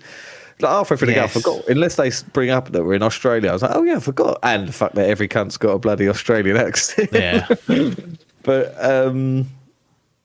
it deadly. I would have liked to seen a time-filled opera house or a Bondi Beach. I don't know what else they've got. Yes. Well, you've been hinting at the expansion on gameplay and what is a sequel, so you kind of expect that, but maybe it's gone above and beyond what you could have reasonably. I just think the game could go as far as it did in that kind of area. But what was your thoughts on it? Because they've said the core is the same. You are getting these deliveries done, but the tools and the traversal and things you can do all sorts. So take it away. Exactly. It's like the upgrade of window cleaning. You can turn up. Death Stranding 1, you've got your mop and your bucket. Now, use a mop to clean windows? Well, you could. I confess, me and your brother did a church once, and I did use a mop on a window. On holy grounds. No, on holy ground. The method. Actually, I better not say, in case we get any Wakering viewers. You are literally have a mop and a. Yeah, mop and a bucket, mate. This gives you the full regalia. You've got water-fed system. you got everything in this game, mate. You got jet hose. But no, it's so much. In the first game, when you get to those, what's it called, the facilities, and you're upgrading the stars, do you get the same for every star? You unlock like a new piece of equipment? Not always. And also, and this is a small thing, but massive in context. When you get a unique upgrade, so one of them I think's like improved grenades, like blood grenades. Right. Oh, yeah. You can only fabricate it at that facility. Really? Yes. Blimey, So you'd have to go back to the. I think the one with Herman Holst had them when that that character. You'd have to go back to him to get the upgraded turret. So one of the things I immediately noticed was like, oh, you can fabricate all the cool shit from anywhere. You haven't got to be at the specific facility once you've unlocked it. And I was like, that's such a small thing, but that is exactly like that. The same. I remember the thing. Did you have private lockers in the first game? I believe so. But then again, like that, fucking, I just remember that bit of pain, thinking, oh fuck, I had some of that. I've just stuck it in the private locker. Oh, yes. Don't worry. In Death Stranding 2, you've got a fucking ship that comes with you everywhere, and you stick it in there, and you can bring it along with you whenever you like. Yeah, the DHV Magellan that's definitely Metal Gear Rex's head. Fucking. It's just little things like, again, taken from your review, ladders, being able to connect two together now. Fuck. And you don't even have to climb up them anymore. Up you go, boys. Zip up.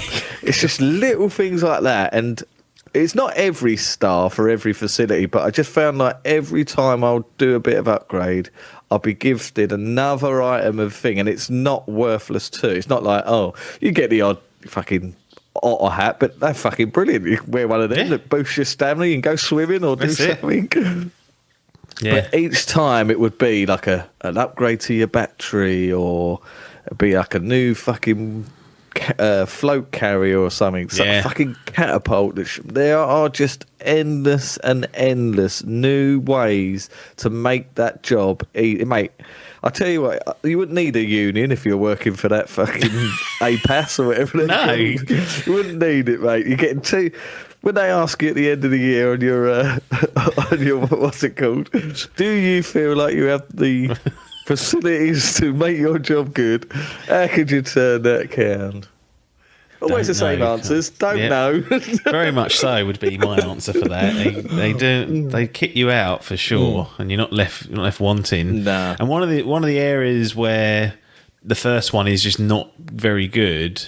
And then, so in my opinion, at that time, I was like, well, if it's going to be like that, if the combat is going to be this sort of restrictive and annoying, I'd rather they didn't do any combat. So when I saw the trailers for Death Stranding 2, and I saw I think one of the first ones was like you're fighting like a robot or a sentry, and I was like, oh my god, why are they trying to make this game into have any action? Because they clearly are not interested in doing it properly. So my view was, that's a worry and a bit of a red flag, and they should be less combat. There's more combat, but have they given you the tools and the gameplay to actually get through it and it's actually enjoyable? That's the question. Well, I think I texted you, didn't I, when I was playing, saying like the first game, if there was a mule camp or a BT, I'd shit myself and hide and sneak. Now I fucking run towards all of them. There's so much shit you can do.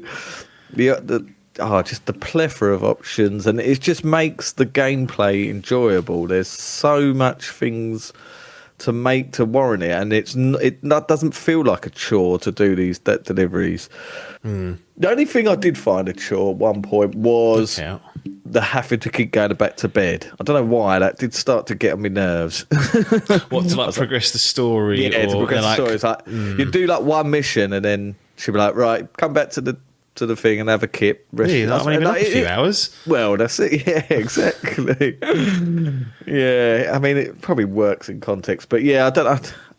That was the only thing that started to niggle at me. I was like, just let me play the game. Yeah, they do make you rest a lot to like. I think it might even be for like Ronnie brains like me, where I want an excuse, because they normally like when you're ready, come back and rest. They sort of frame it like that, and I was like, okay, I'm going to fuck off and do whatever now. Yeah, I suppose. And I haven't got a story. I haven't got like a story beat overhanging on me. That's probably true. I suppose where the thing is, where I was towards about half of the story. Yeah, when you want to get through it, it's annoying. It's annoying, yeah. I suppose if I'd have gone, right, this is my chance to fuck off and start levelling some of these local areas up. Yeah. Oh boy, when you get a fucking clear straight from one to the up without nothing in the middle, that is liquid, that is. Yeah. Straight through.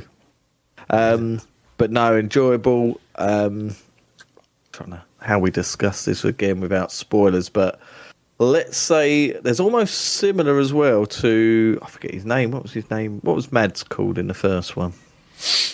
What, his actual name? Yeah, the character's name. What was he called in the first game? I can't remember. It was, I know what you mean. I can't remember his bloody name. Yeah. So you've got those sections. So let's just call it the Mads Mikkelsen section. Yes. So you've got that in this game with another character. Again, I won't say just in case it's spoilers. But yeah, with that section, I mean, them sections were some of the most gorgeous looking. So that first one, when you said to me about there's some of it in the trailers. Cliff, that was it. Cliff sections. Cliff run. So this time you get Neil. So Neil from The Office is back from the Swindon lot. He's here. Neil's here, and they're pretty much. They're very similar to the Cliff missions from the first format's game, the same. Like it's exactly the same. Almost. Exactly the same. Yeah, like it's a combat encounter with him and a bunch of goons, and that's it. You deal with them, knock Neil or Cliff down a few times, and that's it. You'll get a little story beat that'll probably confuse you up until that all concludes. So don't be trying to work that out before it's all said and done. But those sections, and again, like you say, they are literally in their gameplay. They are just combat sections. But going through the areas that they crafted in that, I mean, how many were there? About 4. Yeah, four? there's not 3, like 4. Maybe no more than half a dozen. It might be close to 4 though. You're right. That's it. Yeah, but those sections, they just visually incredible. Just they are beautiful. Draw dropping moments, and some incredible stellar cutscenes that you get rewarded. They're like rewards. That's what these cutscenes feel like. After you go through these little you do these missions, especially if there's one that I think it's like one of the longest ones in the game where it's so many miles you have to go from one map to the other, and it does. If you get rewarded with one of these cutscenes, and these cutscenes are just insane, like next level. I mean, it's just I can't blow enough smoke up its arse in terms of product, like how good it looks, how good the character models look, the direction of like the cutscenes, the way they're directed. Here's a question for you. Yes. I just heard it on another podcast. Oh. Do you still feel Norman Reedus is the right lead for this game? I've never really thought about it. That's what I haven't. Probably means yes. I don't have a problem with it at all. I did. Yeah. See, it never really fazed me with it, but people were saying that this story felt a lot more emotional, and they felt that he's quite emotionless. Daryl, so I was like, I get what you mean, but the difficulty is he's Sam to me. Like, he'll always be fucking what's it called? But I think that's part of that's intriguing because the character himself is very disconnected emotionally. Yeah. You meet him in the first one, he does not give a fuck about. He's just like, I'm doing my job and whatnot. Yeah, and. Having him, you see more of him in this game. I feel like you get more of a backstory of him as well, didn't you? See a lot. Yeah, absolutely. Yeah, I think it's a good contrast. I think. I don't think he. Yeah, it was quite an interesting question. I was like, I know where they're coming from, but no, I think like he's Sam now. Yeah, he's Sam. No, I won't say Nexus. No.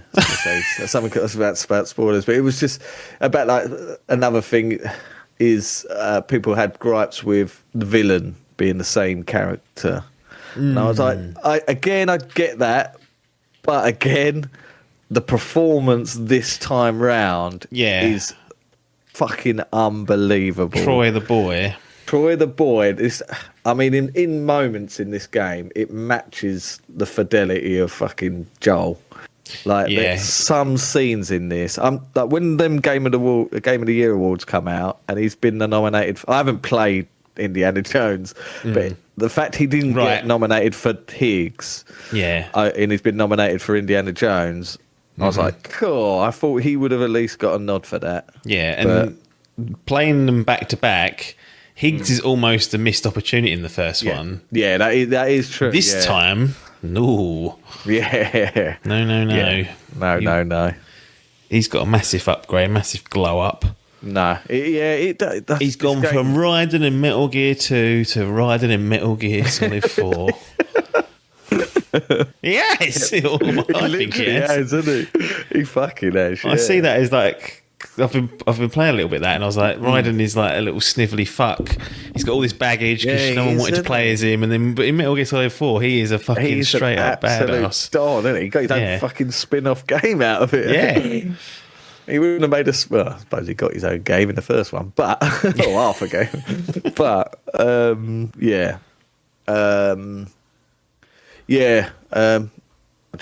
trying to think of the pin. There's so minimal pinholes. I had one gripe. I tell you, I don't know if it was a me error.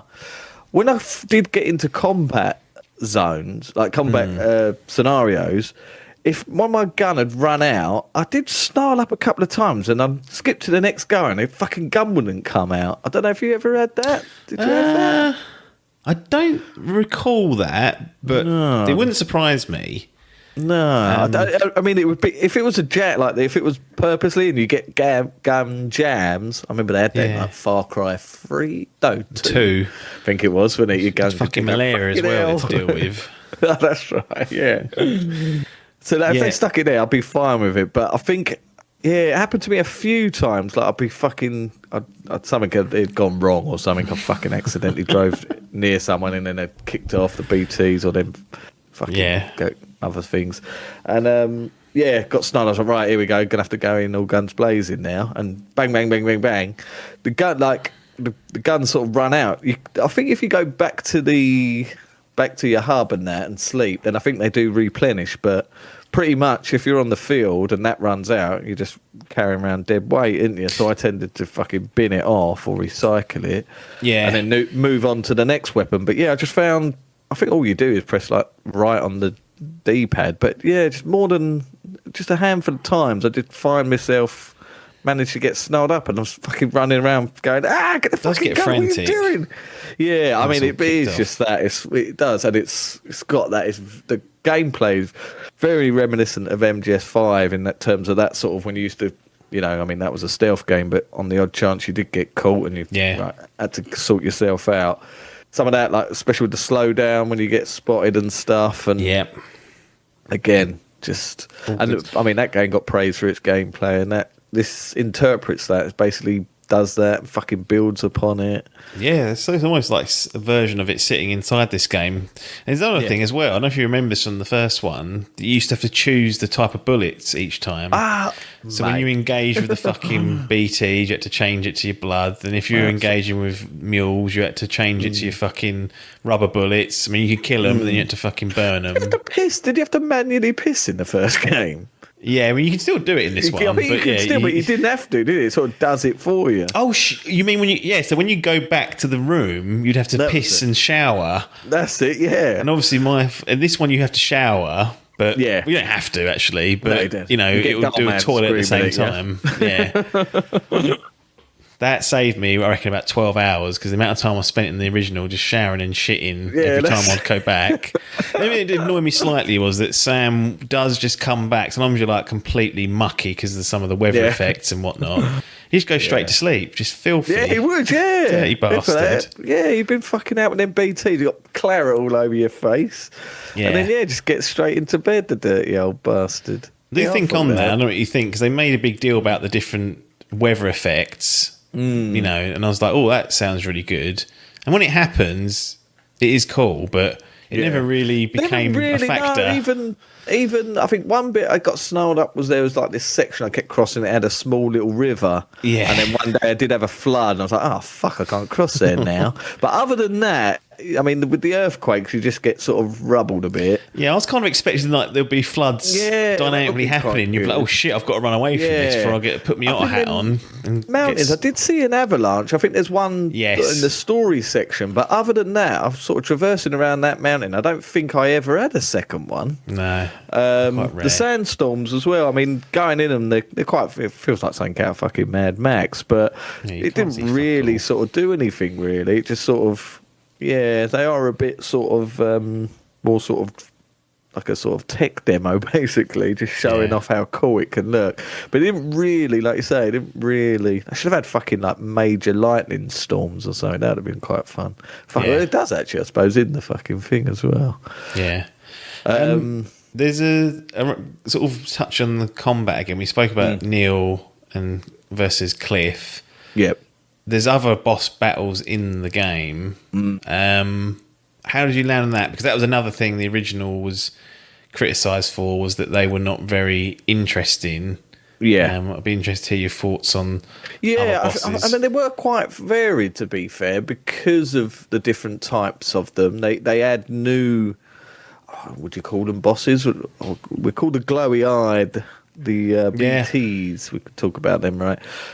So what they called like hunters or something like that. Oh yeah, catchers or something. So they're these BTs that you can dispatch them, but they're a lot harder and they're more sort of for sneaking about. But yeah, if you do get caught by the standard BTs and they sort of drag you into a boss battle, again some real interesting new versions. And then some of the story, the side content that will result in like a new boss battle. There definitely were enhanced, and even some of the story ones. There's some, I mean, they're not on the levels of like Metal Gear Solid 3 where you're doing stuff out of the order, like they're not the end. No, but I think they're not, are they? And that's. Because they're very intimate, the Metal Gear bosses, and they normally have a theme to them. These are most of the cases you're taking on large creatures, so I think you do lose a bit of what you can do to make it interesting. Maybe they could use the environment more, but you once you're in combat, and then you just got to deal with them as best you can. And you do have, again, I think if you tie it back to the upgrades in your tools, because you've got far more ways to deal with them. That's just inherently more enjoyable than trying to scramble around like I was before. No, that's true. Jumping over tar lakes, going, getting my fucking leg bitten off here. Yeah. I mean, it's so hard tiptoeing around sections of the game. We're gonna have to do a spoiler cast or something. But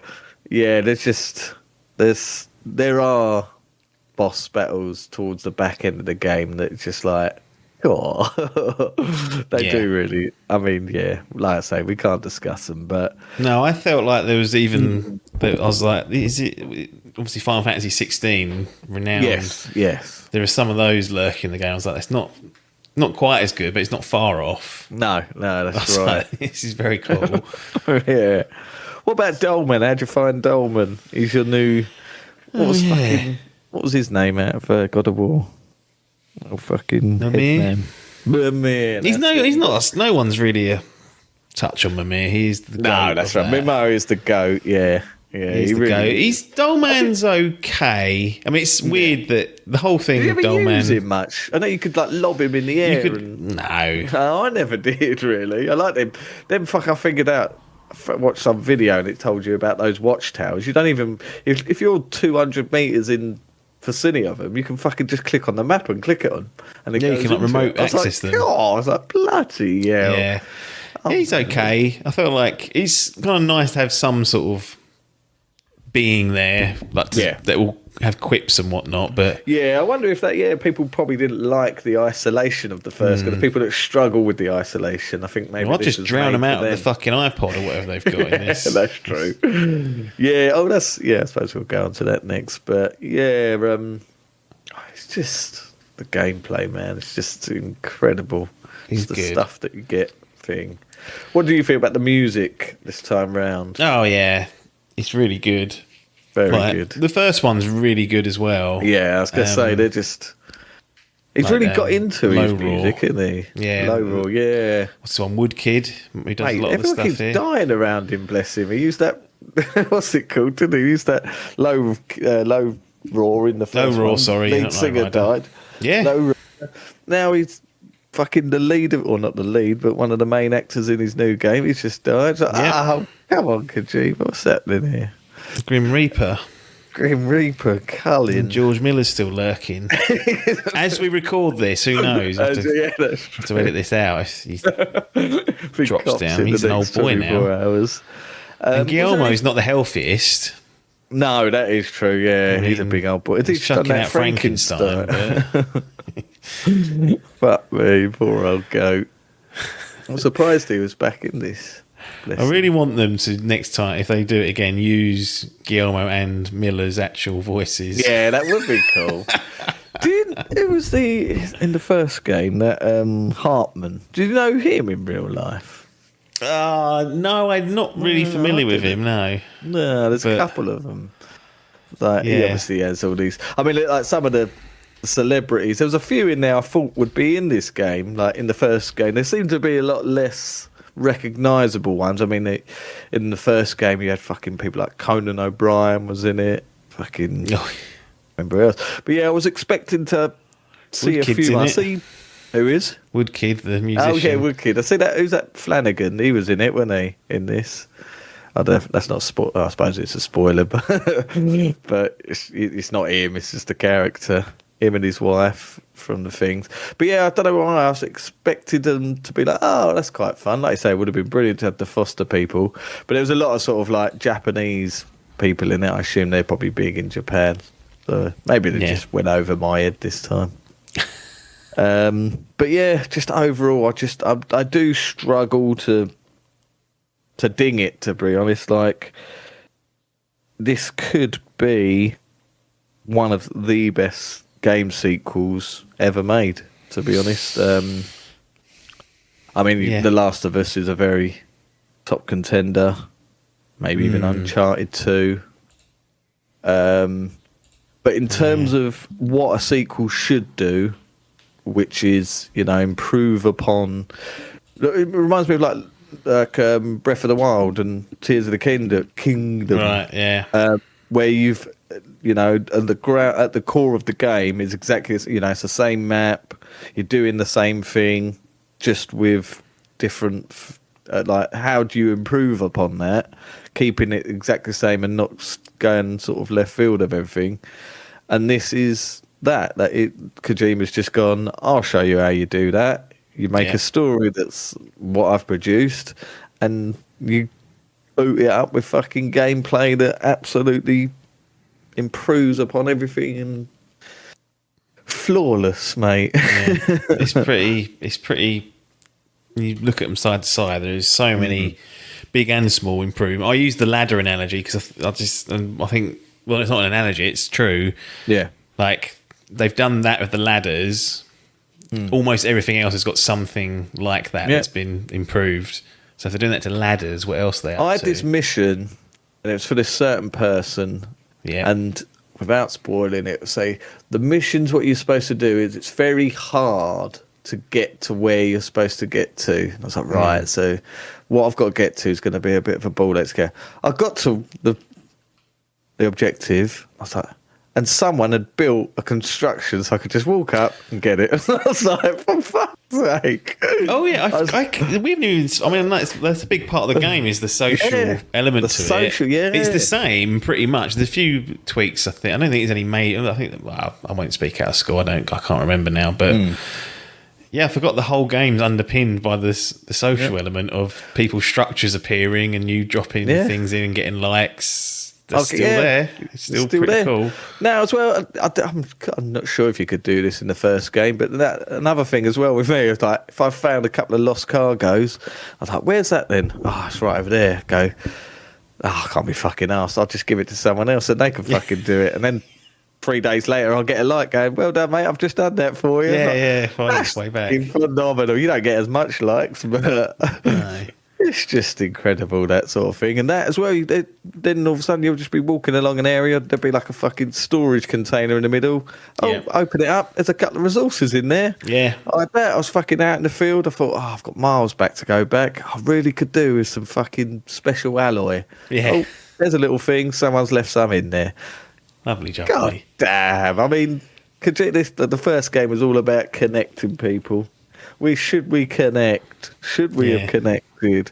We fucking should have, Kojima, because you made us. And the beauty of it, I haven't got PS Plus or anything. This is all just True, you have to have the game online. But PlayStation could have easily, fucking paywalled a lot of this and gone, no, you need PS Plus to get the full benefits of the social side of the game. But no, you didn't do it. No, I didn't do it. Bless him. If I said to you Corpus, basically the encyclopedia, it's close to a rip-off of it's Final Fantasy 16 again. Like they have during cutscenes, sometimes a term will pop up and you can then view it. But I spent many hours in the Corpus reading everything. But what I liked just was that it would tell me if a facility is going to have an upgrade if I improve them. Oh, so I used that. I was like, oh, we'll give you a. It won't tell you what, but it'll allude to it. It'll be like an upgraded rifle, and I'm like, okay. Oh, and then the ones that wouldn't offer me anything, I'd be like, fuck yeah, fuck you, boys. If I'm round that area, I may well drop a couple of parcels in, but I'm not going to go out of my way for you. No. And there's a whole Corpus encyclopedia with all the lore and the characters, and that's brilliant, isn't it? When it first started, I remember Final Fantasy 16 had their own version of it, didn't they? That was good. I tell you what fucking needs it is that Expedition 33. That fucking needs it. There's a lot of things that game, but that's another discussion for another day. That is, so and especially with this type of game where, I mean, like I said, trying to explain this to someone, this is just so good. And if, like me, I've only played that first game once, and it was since 2019. So that brain will forget stuff in 6 years. A lot of stuff it will. Yeah. So when you're sitting there wondering what the fuck a fucking BT is or a fucking... I'm still not sure I know. Yeah, exactly. Put nearly 300 hours into it. I'm not sure I could do a presentation on it. The logic behind it is incredible. But the story recap for the first game is fucking awful. That's probably the worst part of the game. I was thinking he's going to struggle, that Adkins. You ain't going to like that. It's poor. That's probably the worst part of the game. Someone's bolted that on the end. The only passing thing is, did he use that Yoji, the one that does all the fucking drawings? His artist. Yeah. Was it him who drew the pictures? That's the only redeeming fact in. Other than that, I mean, he loves making fucking trailers. Make a little fucking recap. He could have had that wrapped up. But no, he chucked a fucking picture storybook on the end. Bless him. But that was minimal. But I mean, we're scraping here to find dings in it. I really do think it's phenomenal. Just pillar to post. It's just great. Want people to play it. It's again very lengthy. I was expecting it to be a bit shorter, but no. I think... What time do you think you clocked in the main? Because you weren't doing he's doing a bit of side stuff, but wasn't a bit of side stuff to start, and then pretty much once I came back after my hiatus, I pretty much locked in then, and I did a little tiny bit of thing. I think I clocked I rolled credits. I guess probably about 42 hours, I reckon. Okay. Something like that, 42, 43, something like that. And I've now spent 57, I think, so far, around that sort of time. So, like I say, now I went through. What I do is I don't spoil it myself, but I go onto this website and it shows you how, like, the platinum details. Yeah. And it'll tell you if there's any missables or any story things. So then once I'd completed the story, I wanted to see what other sections were story orientated. And so, I mean, the thing is, I mean, there are bits of story wherever you go in this game, like, you know, doing it. But there are trophies attached to certain side stories.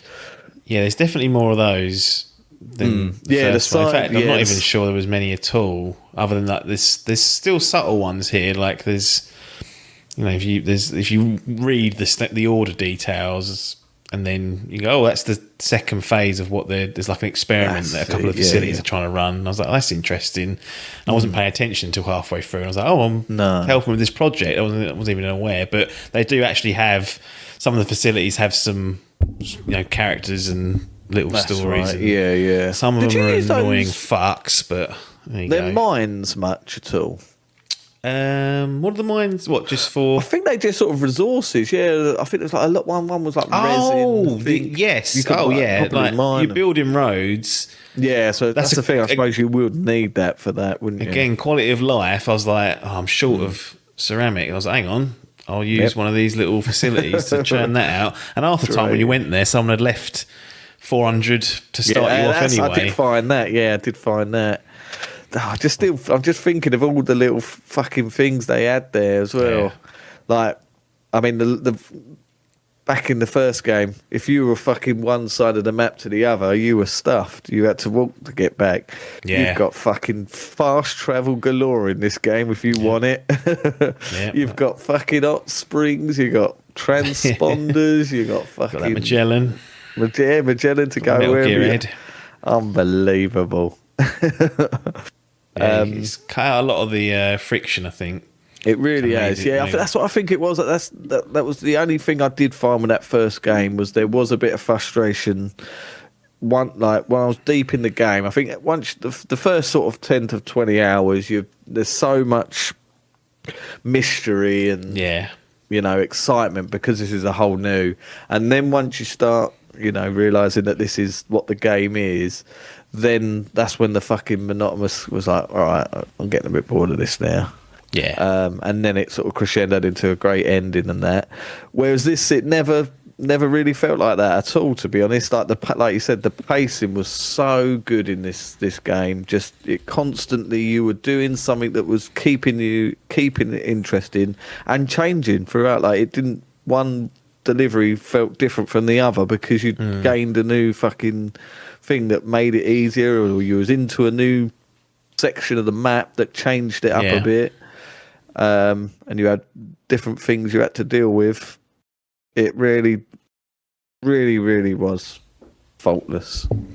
Well, any other business before we go into the formalities? Don't think so. I think we've covered most stuff. No. There are so many things in this game, like little great things. I think you'll go to bed tonight and you'll be like, "Oh, I didn't exactly." It's stuff like that. Yeah, it really is. The only thing the only drawback to this is that I wouldn't recommend it to someone who didn't like the first game. Unless your grievance was around combat or some of the frictions that the game has, then but I think it's a vibe thing. You either feel this game or the scenario that you're in, or you don't. And I also think you're correct that you should not go into this. You should not go into this game without having played the first one. I think you do need, especially with how poor that fucking that catch up is. You need the first game to really get everything from this game. Yeah, and you will get everything because you pretty much will. I mean, the list of what I'd want for a third are very small, really. Do you think we get a third eventually? I don't know. I feel like he got that Fizzin'. Is it Fizzin'? That thing he's working on with Sony? I feel like OD's going to get delayed again. OD. Now. I just think that will all happen first, and then who knows? I mean, he's 60 odd now, so. You might want to pack up, and these games take 5-6 years minimum. Yeah, that's true. So I don't know. I mean, it's not like obviously I'll take another one, but after I think I might have even said this when I spoke to Logan. I was so scarred by MGS5 Phantom Pain at the time. Yeah. But having like Death Strand and then Death Strand 2, it's sort of like I was like almost erased. I was like, it's something new, and I'm just really happy to have gone through the two games. I just think it's a great 1-2 punch, and it really to see the way that Death Strand 2 in particular come out, I was like, wow, that's excellent.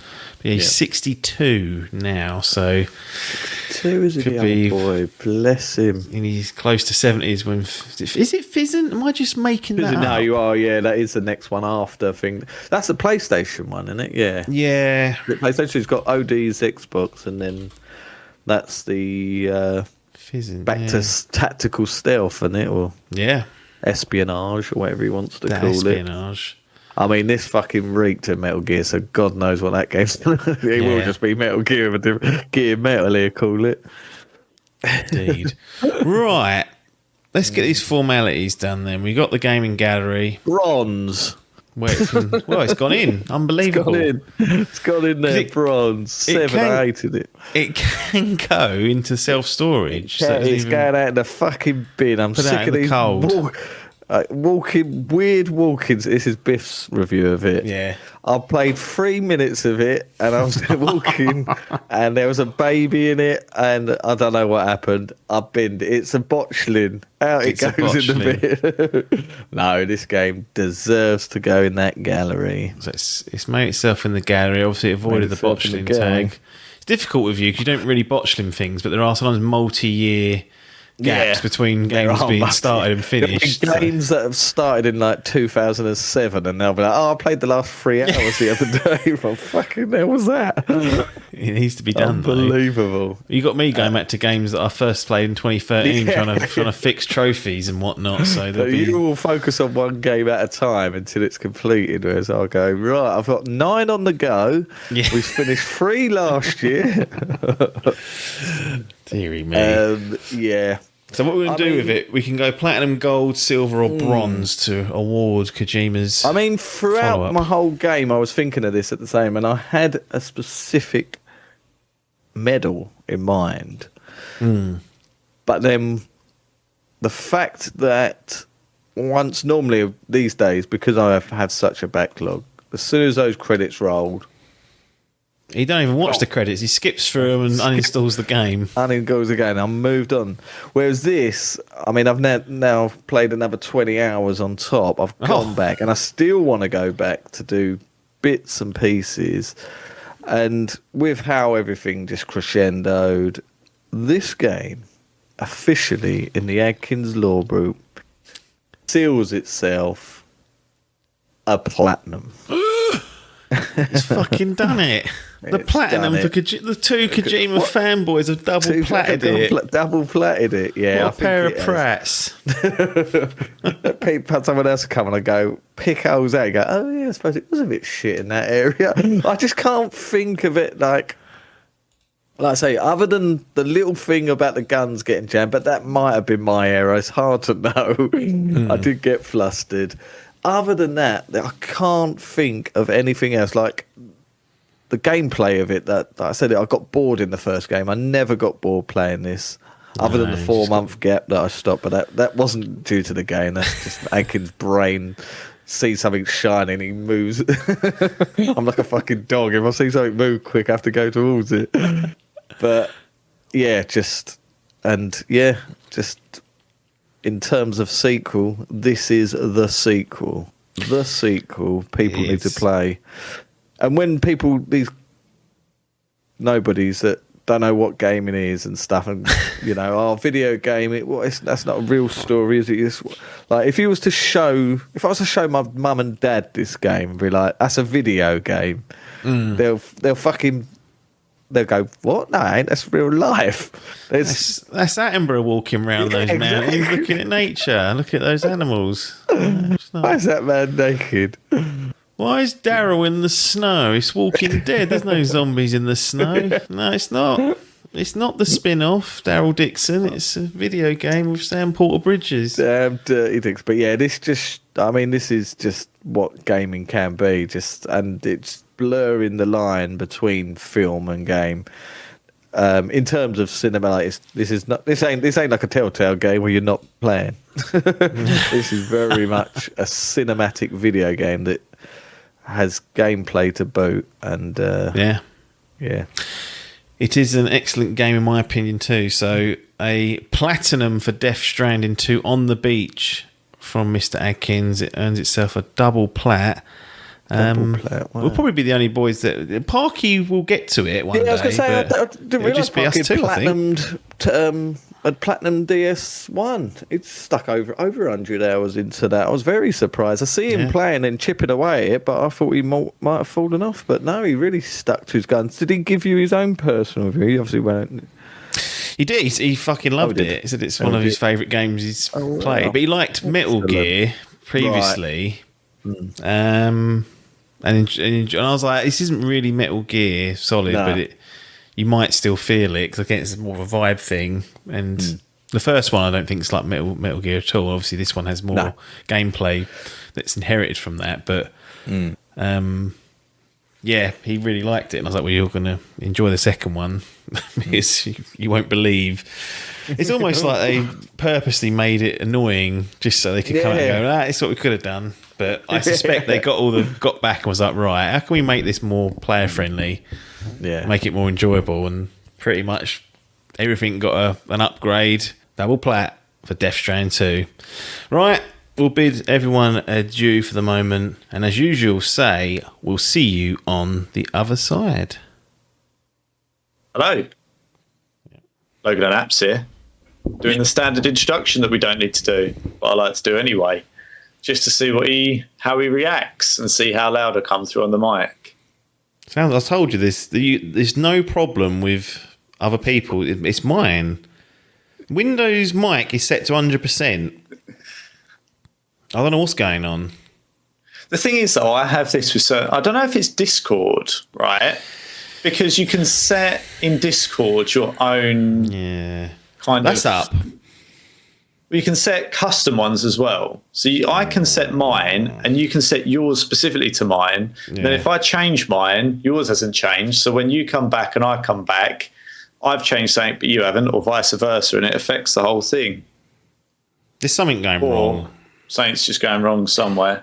I've tried to use OBS to rectify it, because you can boost via that, but I don't know if that's even resolving the issue. And whatever fucking OBS tells me in terms of the levels, I can see them right in front of my eyes, the green, yellow, red. Yeah. I don't think that's accurate either, because I'm sure when I've been having this issue, it's been showing in the yellow, which is kind of where you want it. And then I come to looking at it outside of that in the actual file, it's fucking like a mouse.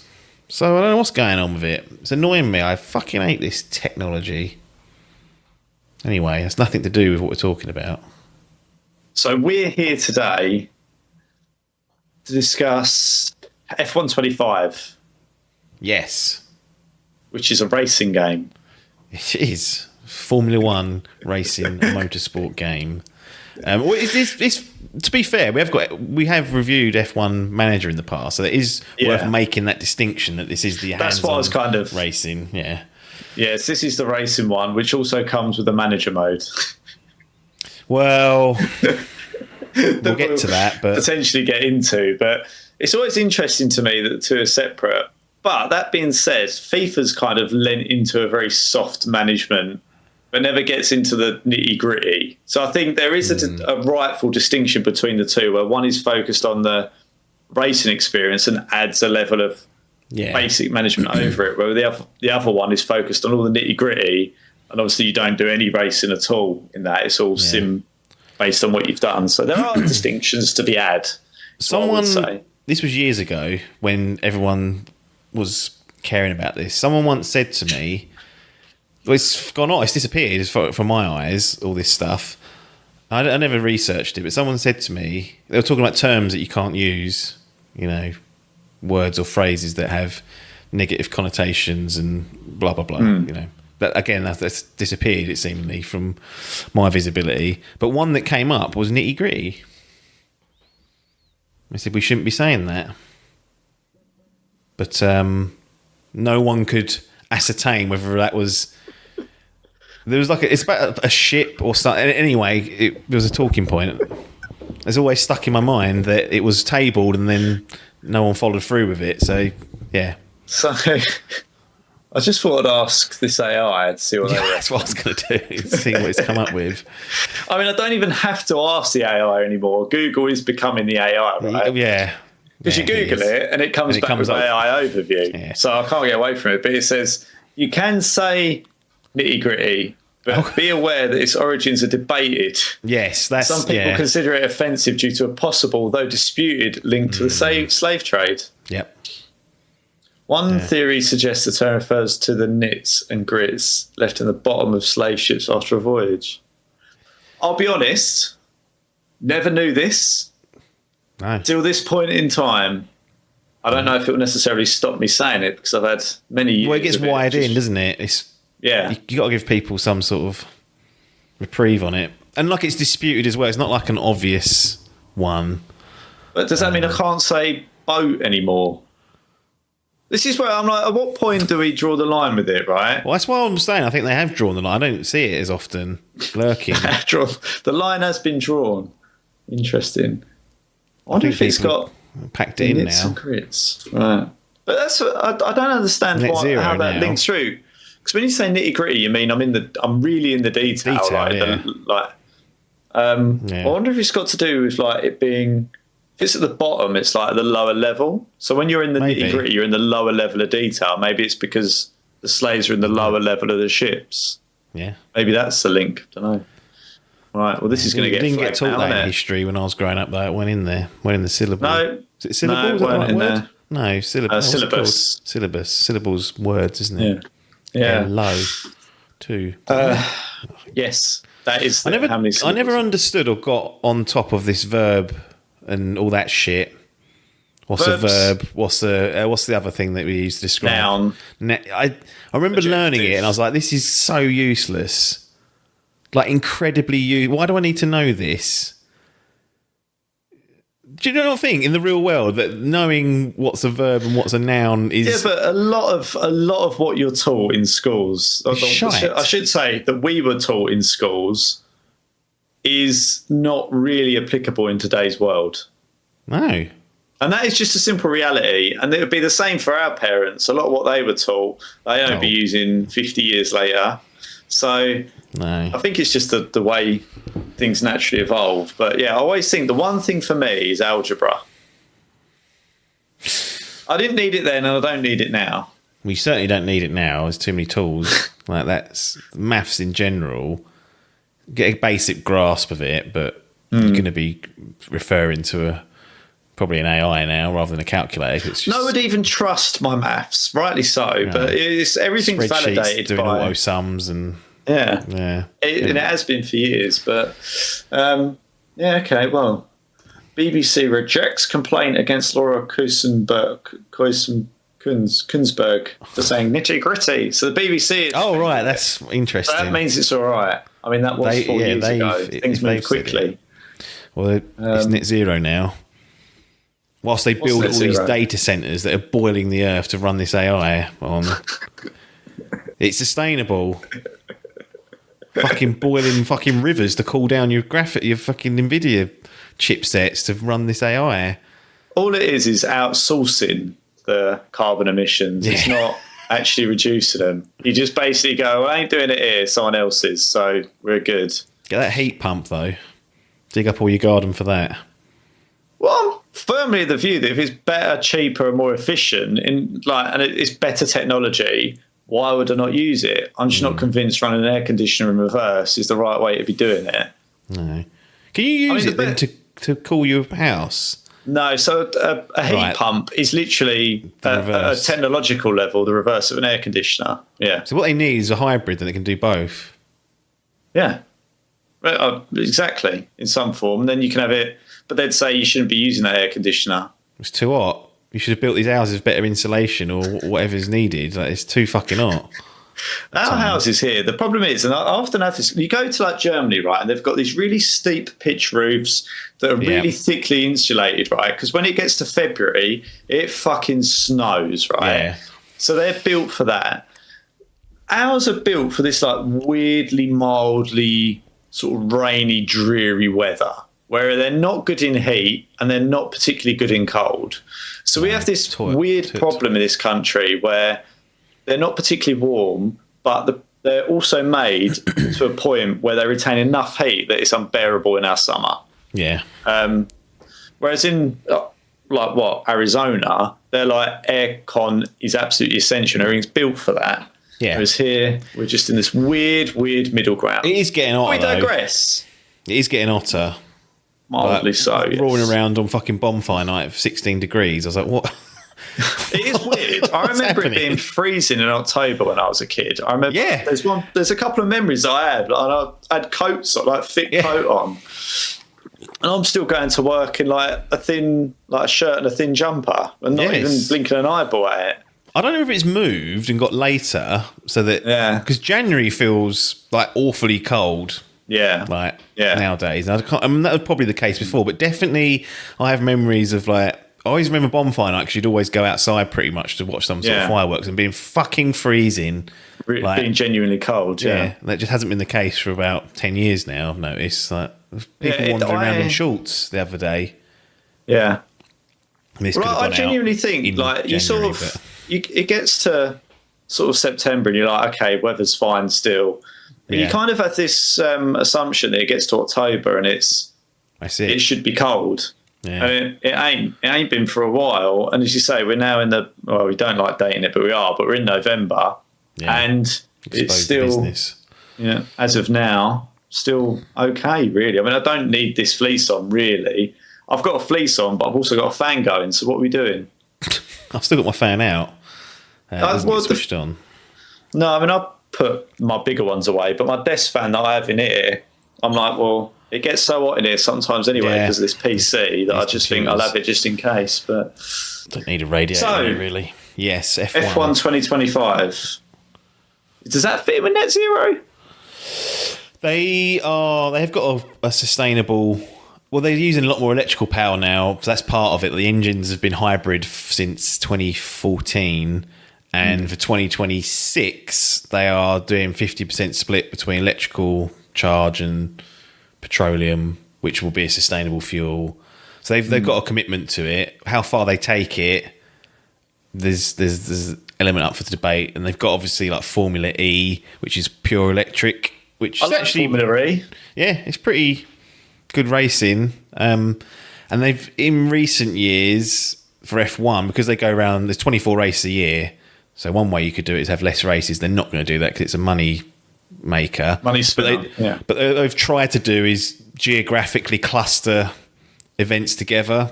So they're not flying fucking backwards and forwards and all over the globe. Like it's not perfect, but you can certainly say they've made an effort to put.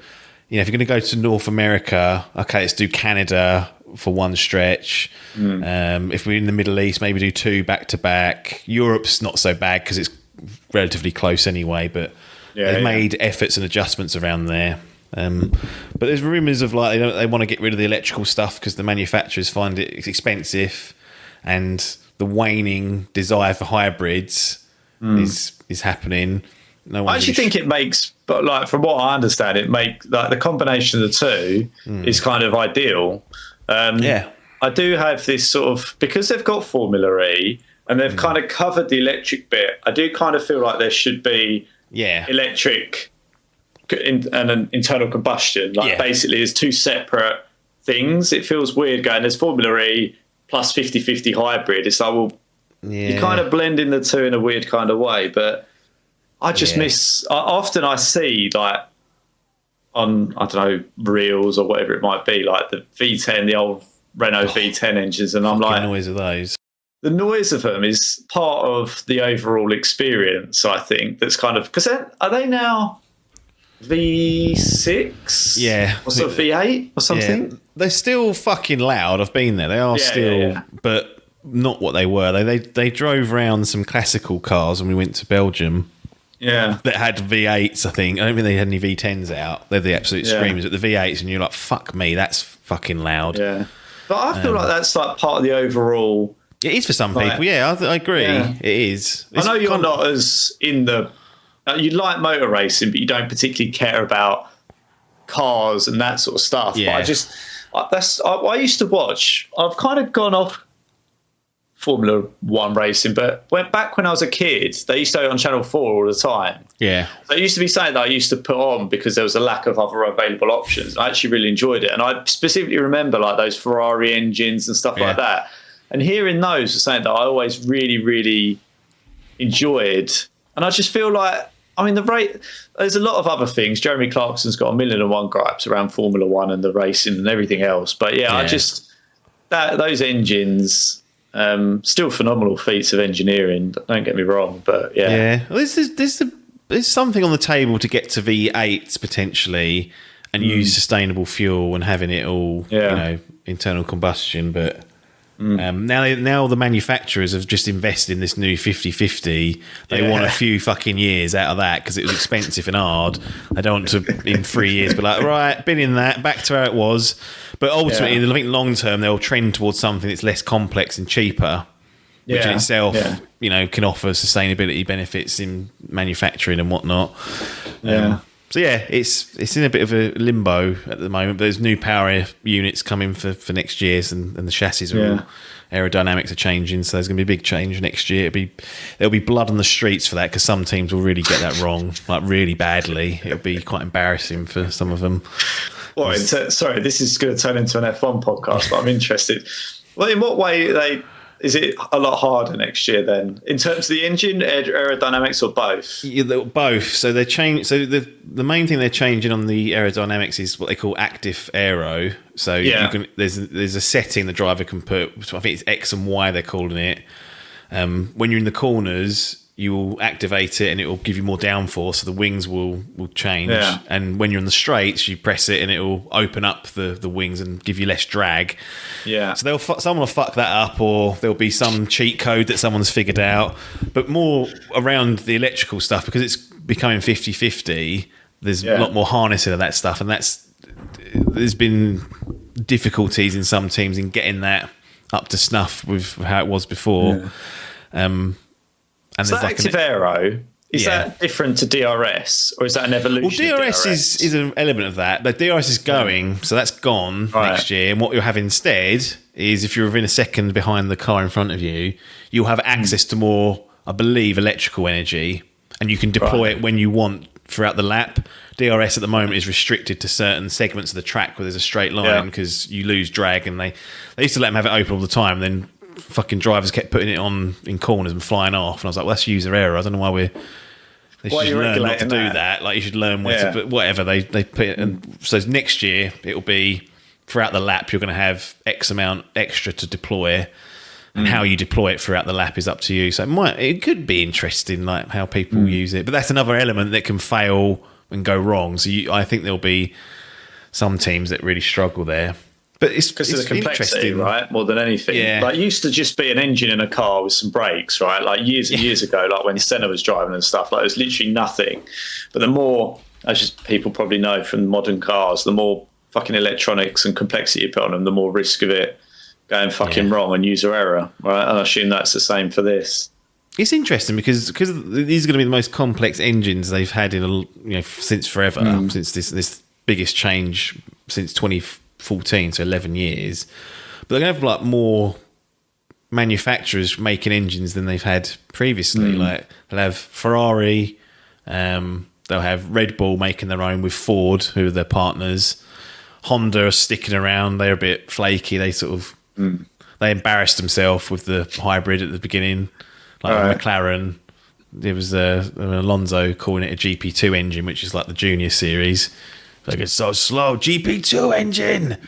So they were like humiliated by that and was going to leave, and then they've hung around. Mercedes, obviously, and then Audi are coming in, so they're going to have a manufacturer team and make their own engines. Yeah. Honda are pairing up with Aston Martin, who exists, and then in it'd be 20. I think it's 20. What's happened to Lotus? Are they still there? Nah, they're gone. Really? They only come back for a little bit. That's what happens. And 2028, I think Cadillac are going to start making their own engines as well. Oh, come on. So if Cadillac come along and start doing anything serious in F1, that's going to be the ultimate European embarrassment. yeah, they're going to use Ferrari engines next year. Right. So they've got an agreement with Ferrari to use them, but they're building their own plant to make those. Again, I think that's another reason why they won't want to fuck with the engine regulations, because they're just on board a new team and they've had to plan this, years in advance. And even to do the engine, they need 2 years to get that sorted. So they're not going to change it. But yeah, that's this whistle stop tour of F1, I guess. So let's bring all of that we've just learned as an audience and as a fellow podcast member back to the game itself. So F1 25, as we know, you like a bit of your F1 racing. Yep. Not general racing so much, but F1 is definitely your thing, right? I'm more open to other forms of motorsport now, like rallying or touring cars. If they made a game of that, I'd definitely I bloody love another in. Tocker. Yeah, I'd absolutely be all over that. I watched a little bit of WEC, which is World Endurance Championship. That's hard to watch though, because it's like 7, 8, 24-hour races. I don't know how people even find the time for that. But I'm kind of like, okay, if there was a game that was around those sort of motorsport disciplines, I'm a bit more amenable to it. It's not F1 or nothing, but generally these are the most consistent releases and on the thing I'm most plugged into, so it'll always take priority. Am I right in thinking that they weren't doing annual releases for these? No, they are. They are doing annual releases. The story mode, however, comes along every 2 years. At least that's the pattern they've been doing. So there's been a bit of a TikTok with that in terms of that. But they're annualised now every season. Done. Interesting. EA now own it, getting that money in, yeah. Yeah. So before we started recording, you said there are kind of 4 main elements to this game. Yeah, I'd say. Do you want to essentially? Do you want to review them individually first, then come to an overall, or do you want? How do you want to do it? Yeah. Well, so one thing I'm not going to talk about really is like the handling, because I don't. No. It's fine, is what I'd say. I'm using the controller. Unless there's something noticeable where you're like, what the fuck? Yeah. Yeah, no, it's fine. Like I know there's people that every game that comes out, they're like, oh, the handling's not. And I'm like, I play with assists on for, whether it's like a bit of like traction control or whatever, anti-lock brakes. Braking assist? Do you do no, that I don't use far? braking assist, but I have anti-lock put on because the finesse of a controller of trying to not brake too high is not quite. You could get good at it, but I'm not willing to go through months of torture to get there. So from that perspective, I think it's generally fine. You'll probably find people with better, more in-depth opinions about handling and than me. It's fine for how I engage with it. And then graphically, quickly, just to get out of the way of it, runs fine. The graphics are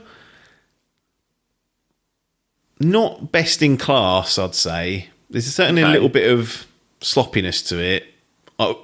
The bar is very high for a racing or motorsport game. Like it always, like Gran Turismo, put so much detail. It's hard to really compete against that. But I do think there's a little bit of they could be doing a bit more in that space. Just a little bit more polish. Yeah, just a bit attention to detail.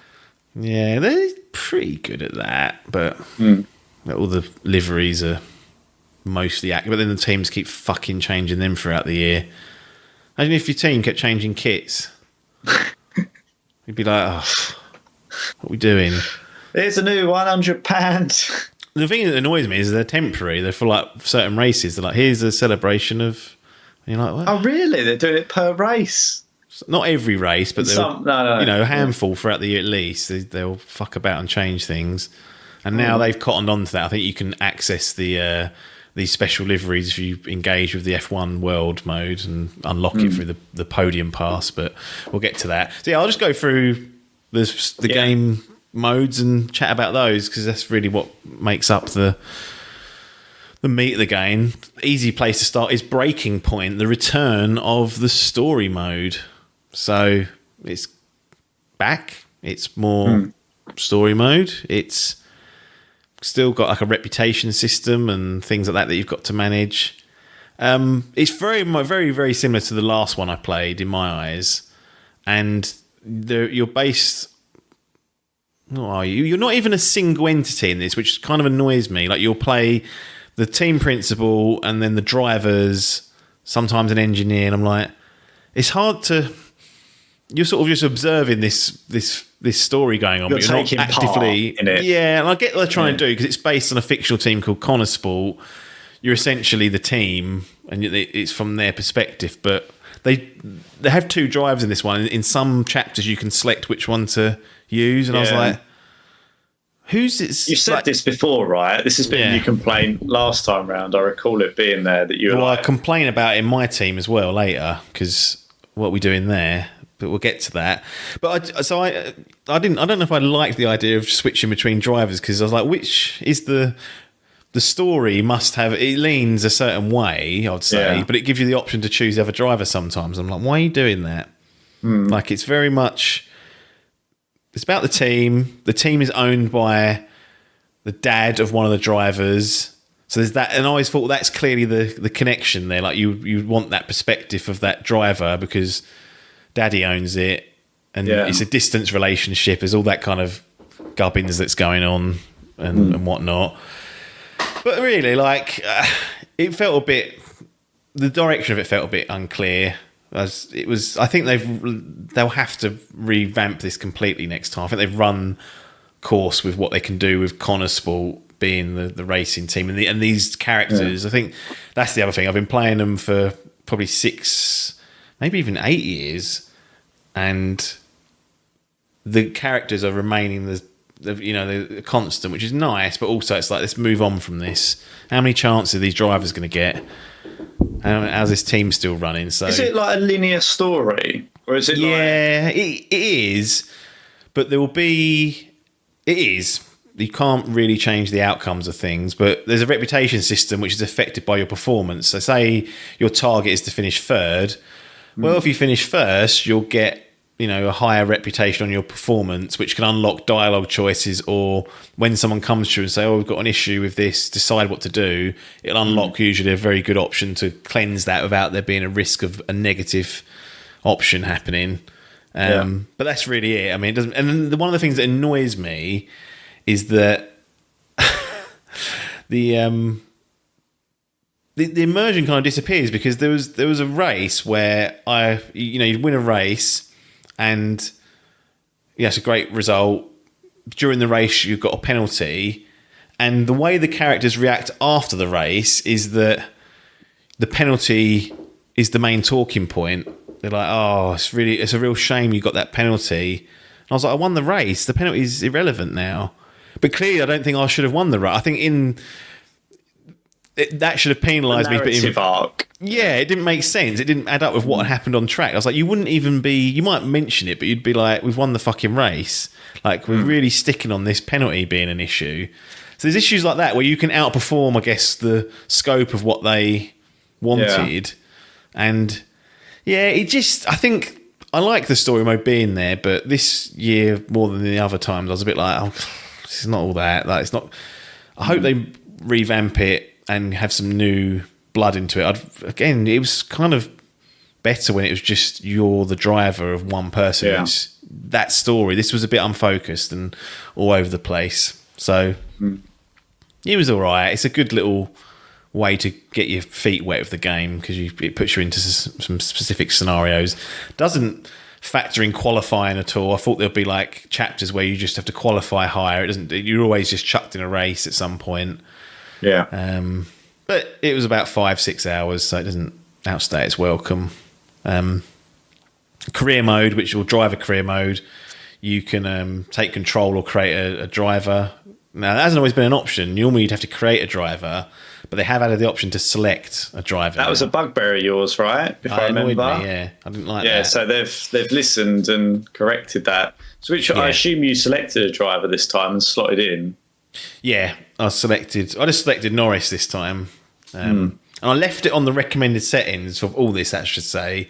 Yeah. And it's comically easy in hindsight. Like, it really is. But I was like, well, here's your recommended settings. Let's have a look and see what it is. And I thought, once I figured out how easy it was, I was like, well, let's go with someone like Norris or Verstappen or someone who's going to be at the front. And winning isn't necessarily out. I didn't want to pick up a Sauber and be winning all the races. So I did that. And each driver's got their own stats, which don't affect your performance. That doesn't make your driving any better, but it's more used as like the perception of the paddock or the other teams of like how well you're doing, because you can move around teams and whatnot. So as that increases and other drivers go up and go down, I noticed throughout the season there was increase in certain areas. That could lead you to getting, a better contract or a offer from a higher placed team if you're in a lower placed team. There's like a minimum stat that you've got, a minimum overall you've got to keep, like to keep your seat. If you fall below that, you can be sacked. I'm assuming I never got to that, but it's just like a nice little role playing layer slapped on top. Yeah. And then the races are the races, like you'll do the practice sessions and whatnot, but they have, during the race, they will drop sometimes like a mid-race objective. So it'd be like, okay, you've got clear track ahead of you. Try and get a lap in under this time, and then you'll get like a bonus to your stats, or your perception of your driver will go up if you can hit those goals and whatnot. But yeah, you can hold talks with other teams and do all that sort of stuff if you want to start exploring other options. It's just a standard driver career that's lurking there for people. You don't have too much input into the R&D of the car. You do, but you're not really.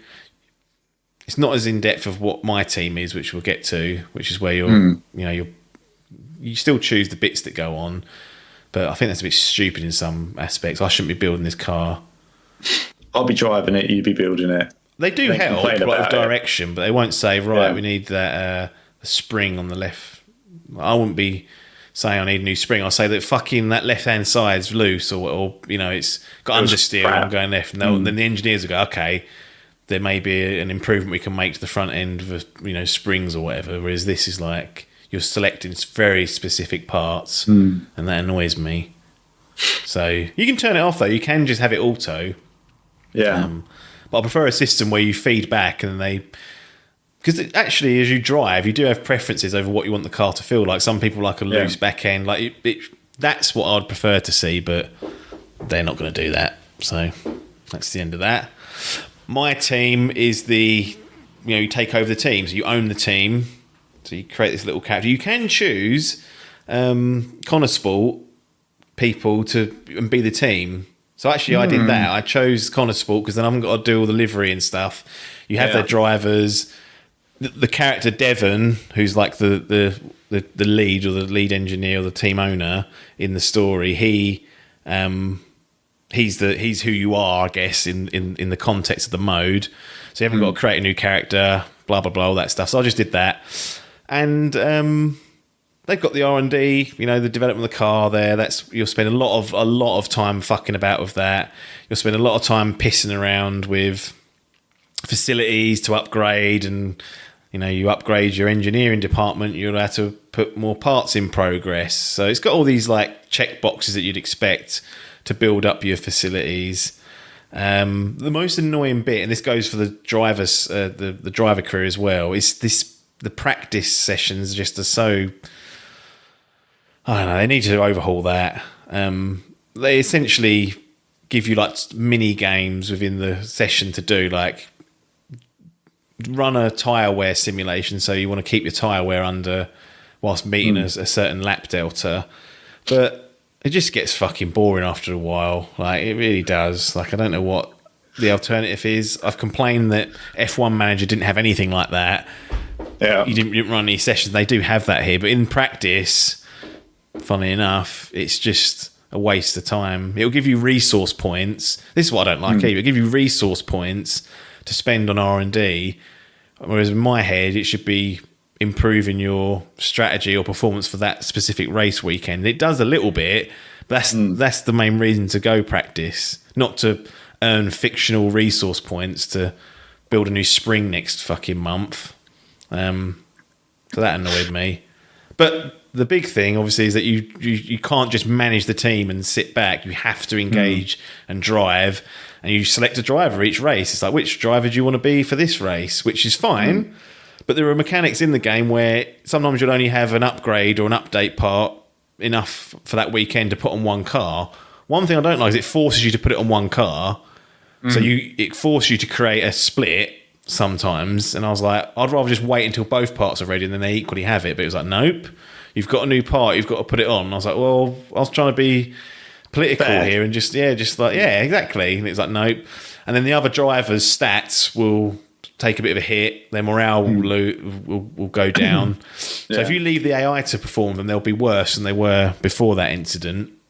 But obviously, you can just fucking take over and drive as them, and then that eliminates the worry of them dumping their performance because you're in control of it. Oh, I see. Yeah. It's strange. I get why they're resistant, because this is my team. Is the change of the team owner and driver system. It's quite a big change from last year's one and the year before. So I can see why they've not gone and pushed the boat out of it. But I really think there's a gap now of F1 manager seemingly gone. Doesn't look like we're going to get any more of those. Like, just give people the option if they want to just watch the race or just sit on the pit wall. What harm is that? Stop fucking about. Stop going, oh, it's a driving game, you have to be racing. It's like, oh, you've now got a crowd of people that are homeless. We haven't got a F1 manager game. You could pick up and scoop up those people. Whether they would enjoy it or not, I don't know. But it just, having to race it annoys me. I just think it's unnecessary. Give me the option. Yeah, that's fair. Because you can do that in FIFA, can't you? You can like simulate the match, or you don't actually have to play every single match. I want to say yes, but I haven't played a bloody game of FIFA for... Well, it's called EA Clubs, isn't it? It'll get told off for EA Football. 6 years, 7 years, maybe, was the last one I played. But yeah, I feel like you are able to sim matches, especially in the manager or career mode, if you need to, Yeah. So yeah, my team's fine. Like, I guess it's like a setting it's a mode for people to get their teeth into and spend a lot of time building the car from the back of the grid, and you sign drivers, and you have talks with drivers throughout the year, and you have to keep them happy. You can have talks with other drivers from other teams, and your current drivers can find out, and then they're like, oh, I'm not happy. Like, there's all that kind of going on. And then you're managing your facilities, you're managing your R&D, your budget, all the usual sort of management bits in there. And then you are forced to race, unfortunately, every single week, rather than sit on the pit wall like you would be as an owner. How long would a race take? It depends on what settings you have. So you can run as short as 5 laps, which is less than 10 minutes. Yeah. Or you can run in increments of like 10% races, 20%, 30%, 50%, 75% or 100%. So you've got the flexibility there to run whatever you want. Okay. I would think 50% seems like a good middle ground. It's still like 45 minutes usually of racing, which is quite a lot. You can save mid-race now and come out of it, so if you're tired or whatever. But I find that the 50% races make the strategies on pits, like anything under 50 is basically a one-stop pit stop every time, because there's not enough time for you to make up the time if you stop again. Yeah. You haven't got enough laps to make up the delta. Whereas 50% there is enough time with the tyre wear to, if someone's one stopping, you could in theory probably catch them and perhaps pass them. So it just gives that little bit that I think is missing on the lower bins. Right. But I didn't actually play very many long ones. For these career modes, I had them on, I think 10% for driver career and then just 5 laps on my team. Just wanted to have a little run through. And I shortened the season to 10 races to see to sort of simulate what a whole season would be like. With the idea of that I'll go back and ramp up the difficulty to something that's hard and go in at the very bottom and like not pick Norris, pick someone else, pick a rookie, or if I do my team, put the performance on bottom last and start there. So that's the idea long term. Whether I even go back to the game or not is up for debate. I was going to say that's going to be my next question. Is that on the menu or not? It's on the menu. I definitely won't go back to F1 World. That is just. I think we reviewed it a couple of years ago. I spent loads of time in that. Like, I spent most of my time just digging into that and going through a podium pass once. And it's more the same. It's just like, you do random races, you get parts that you upgrade your custom car with and contracts, and it's fine. I guess it keeps people locked in and whatnot, but it's just a bit of a boring. I just don't find it much value there. The good thing is that when you play the single player modes, it does add experience to the podium pass, so it's not all locked behind F1 world. But if I'm going to go back, it's going to be to one of those career modes, I would imagine. Fair. I'm not decided on that yet. But okay. Oh, mate, might be the worst commentary I've ever heard of a game. Well, that's probably a lie because we've been playing since the 90s. But for a game in 2025 to have so many sloppy moments, like they mislabel sprint races Grand Prix, first of all, which is just they go out of their way not to call it a Grand Prix. And you've boot up the game and it goes, this is the Brazilian Grand Prix, and it's like, it's a sprint race. What are you talking about? I heard them call a world title decider for a championship that I'd already won 3 races ago, and this is the world championship decider for 2025. And I was like, nope, that's one. No, that's been dusted off. It's in the bag, mate. One of them said at the end of the F1 season, so it's been great to have you along this year. We'll see you next year when Formula 2 returns. Hello? There's a Formula 2 mode on the game, so clearly that line's been dropped into the F1 mode for some reason. One of them said, I'm here with Naomi Schiff, who's like a co-commentator, and we're going to get right into it. So, Anthony Davidson, how are we doing now? And then Naomi Schiff speaks. I was like, what? It's just like, I feel like there was a watershed moment with like Euro 2010 or 2012, that one we played, where it had Andy Townsend on commentary. And at that point, I was actually, this is, and UFC Undisputed, I remember, had really good sports commentary. And I was like, okay, they can do it now, like where it's serviceable and not a complete joke. The thing about this is, this only plays at the start and the end of a race. Like, they're just short. Really? It's like introducing the race, doing the presentation, the build up, it's simulating that. During the race, there's none of this. There's no dynamic worries for them to be tussling with. It's simply that we're going to set the scene for the race weekend. Intro and outro. And they're fucking it up. It's just sloppy and laziness, isn't it? Like, someone's looked at that and thought, oh, I can't.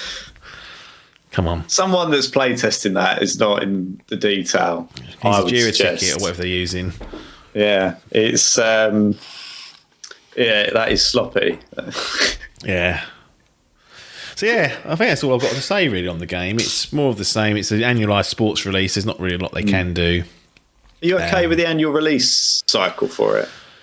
I mean, preferably you just have probably not if you're buying it every year, but it's the same thing with the FIFAs when we're playing those and the Pro Evos. You want the up-to-date tracks and drivers and cars.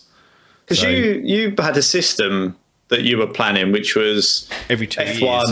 Every 2 years. You'd alternate between the manager and the full. So my rule is next year is not to buy it, because I opt out every other year, unless my team or whatever version of that comes through has the option to not partake, in which case I'll be like, I'll play it as an F1 manager type game. But if they don't have that, I don't think there's, well, who knows, they might have a really incredible mode that I need to do. I'll probably just wait until the following year, where there should be another story entry. Now, I said hopefully they'll change it, but the only other thing that really fucked me off, actually, now we're talking about it, these games that are connected online all the time, right? Because they're trying to get in the fucking game takes almost 2 minutes, because it's fucking got to connect to the EA servers, and it's here's the menu. You click that, and it fucking connects to the EA servers as you go into a Grand Prix. Like, what are we? How slow have they made these games to just get around? I was playing Ghost of Yotei whilst playing this. You turn the whole console off, right? So this isn't a rest mode thing. To power it down. Yeah. You load up Yotei from scratch. It takes about 5 seconds, and then the game you're in the game. There's no menu. There's no press start, you just bang, you're in it. And then I was playing this where it was like, skip through all the shit at the beginning, and then it's like, now you got to wait for this fucking internet connection. Then you press the options button because you've got to clear that screen. You can't just go into the menus. You have to press a button to go to the fucking menus. You wait for that. It boots you in, and it goes, oh, no, actually, we've got to advertise this bit of DLC. So that pops up as a pop-up that you've then got to dismiss. This that is such classic EA. Oh, mate. It's fucking abysmal, isn't it? I don't know how people don't do their nut with this. It's just trying to get around the game. Yeah. It's unnecessary. It's like they make it deliberately obtuse to do so, yeah. Yeah, I get it, yeah. Fucking slop, isn't they? Right, are you ready to move into Lord Gallery? Yes, I am. Excellent. Yeah. So, this is actually a tough one. Is it? I mean, look, we're going into the gallery. We'll pull up outside. We'll open the door. We'll walk into the gallery. I really feel like it's just a matter of where. I don't think there's any doubt, really, that it goes in. Now that I've got all worked up over certain things, it's penciled in somewhere in the gallery, but I'm tempted just to crap on Kick it down. I mean, look, do we know I ain't where happy with it. F1 2023 landed? He doesn't. He needs to use it as a reference point. Is it up or down from there? It sounds like it could be down. So that was a silver. Yeah. Well, I've got the things I've moaned about aren't really deal breakers. Like the game works, and when you're racing, it's good. They've given you what you didn't like last time as well, which is the ability to play as a driver. I know, You kicked it for that last time, so it's on balance. Yeah, but the story mode's a bit poor. I'll give it a bronze. Oh, yes, kicked it down. Yeah. Oh, well, that feels like an upgrade because I was thinking of putting it in self-storage, so they've got away with that. It feels like an upgrade, really. It does, a little so bit. Before you'd looked at where you'd put F1 2023, you were going self-storage. No, well, that hasn't influenced it, but that definitely confirmed that it won't be as high. It was never going to get a silver anyway. It was only penciled in at bronze. It's just that as I was talking through, I felt like I moaned for a good 80% of that. But that's the trouble with annualized releases, is that you just pick holes in them because they've met the minimum bar of playability, which is what you want. It's how the modes interact and all the other shit that don't make it horrible to play necessarily. But you always think they could have done more. They could have done this. I want it to do that. You're always asking more of them. What you're actually reviewing is the delta, right? Which is, as you say, like the core elements don't tend to change, but they sort of tweak and add and remove. And so really what you're doing is like, has the changes they've made in this past year or two been for the better or for the worse, or on balance the same? And, overall what you're saying is that the changes are worse on balance than they were a couple of years ago, which is not the direction of travel they'd have wanted. No. Well, sadly. If you're going to be sloppy, then you're going to get punished, unfortunately. But yeah, I think it's a solid enough entry. There's no fatal flaws, really. It's just some of the mode structures. You're right, I've got the driver career that I can choose the driver for. And that's based on me only playing 23 and not 24. I can't even remember if they had it there. I felt like it was new for me anyway. And then my team just missing that management area, which we'll see if they had an AMA right on Reddit about, and someone asked that question about that bile filter. Yeah, and they said no. Basically, the response was no, we're not, because we're racing. We believe in like hands-on. Like racing, that's the game. And I was like, stop. Don't look. First of all, you don't get cocky and look down upon the management side. Like there's a business case to be had that you'll siphon off us homeless that want to just have a go at it. Like don't be so. Oh no, we don't do that. We only concentrate on the racing, because that annoyed me. And now in hindsight, I wonder if I'll knock it down into the self-storage for that comment. But that's not fair. I was like, ego. I do kind of. I can understand to a degree what they're saying. They're going, it's at the core Yes. It's a racing game. So And Codemasters who develop it are a team that have always primarily done racing games. Yeah. That is in their DNA.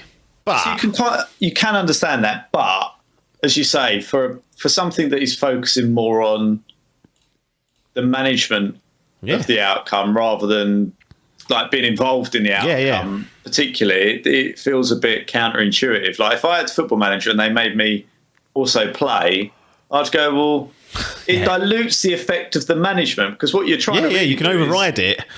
Yeah, essentially, the management actually becomes to a certain point irrelevant. I mean, obviously, the players that I put out would matter. Yeah, and and the structure, but beyond that, I decide as I'm playing. Tell you what I was thinking, because I was about to say about the AI. Like you can set the AI level from 1 to 110, I think. So it's hard to find a balance though of what's competitive, what's not too hard that you're just getting crapped on race by race, but then what's not. It's really, I find it really hard to find. And there's tools online where if you do 5 laps and you take your average lap time, you pop it in, it goes right. We recommend this AI level. Now, what I've noticed is that different tracks have different AI levels depending on your performance, and also they seem to perform better. So anyway, there's all that going on. I was thinking that at some point someone's got to have a look at it and go, is there a way we can have some sort of dynamic difficulty option where over the course of 3 or 4 races it analyzes what you're doing and goes, right, we're going to tweak it up or tweak it down to keep you just on that nice balance, because it's hard to find, though, because then you end up with those catch-up systems and all that, like elastic bands. Yeah, I'm not saying that. That would be awful. I'm more saying that the speed or like the AI level essentially is going right. He's operating at like an 81. So we're going to, and internally you can't see this. It's masked. He's on 78 at the moment, but he's performing above that. Let's then move the AI level to 81 for the next. Rather than you having to manage it yourself and be like, right, have I got this too low or too high? Testing it. Should be analysing what the optimum or median. There should be like certain lap times that indicate consistency, things like that. This all could be done. And I don't know why they could use something even like as a mode, like a school that you go through. Like you do a certain amount of challenges and it goes, right, based on your performance, you should be set on this even, but they don't even bother to do that. Yeah, well, that's kind of what EAFC I'll send it into Alan, doesn't it? I'll say, look, here's what we need to do, Alan. Get this dynamic fucking difficulty done. It's a good point though, because there might be certain tracks that you find easier than others, which isn't necessarily unrealistic. True. Yeah, it's just drivers do struggle on certain tracks. But you always feel like I've got it set wrong. It's never been. You don't feel like you're being like, you either feel like you blast them away or really struggling. That's because it's so track specific. The swing's so wild. There's a way of. I'm sure there's a way of doing something that's a bit more hands off. That's going to keep you going. But we'll probably never get that. So it's pointless. Anyway, that's F125 bronze. And lucky to get it, some are saying now after the end of that. 20 minutes of this wasted talking about the shots. F1. Well, I did what I had to do. It can't be getting... The annualised release, I think, their ceiling is almost a silver. Really. Yeah, they're an interesting one. I don't know how you... I find them harder to review on the annual release front because, like, what you like... If you enjoyed it last year, and you're still playing it and enjoying it, like as I say, you kind of end up just reviewing. It's ticking the box most of the time, isn't it? 9 times out of 10, it'll tick the box unless they've had an absolute stinker of something, which you may have seen on another management game.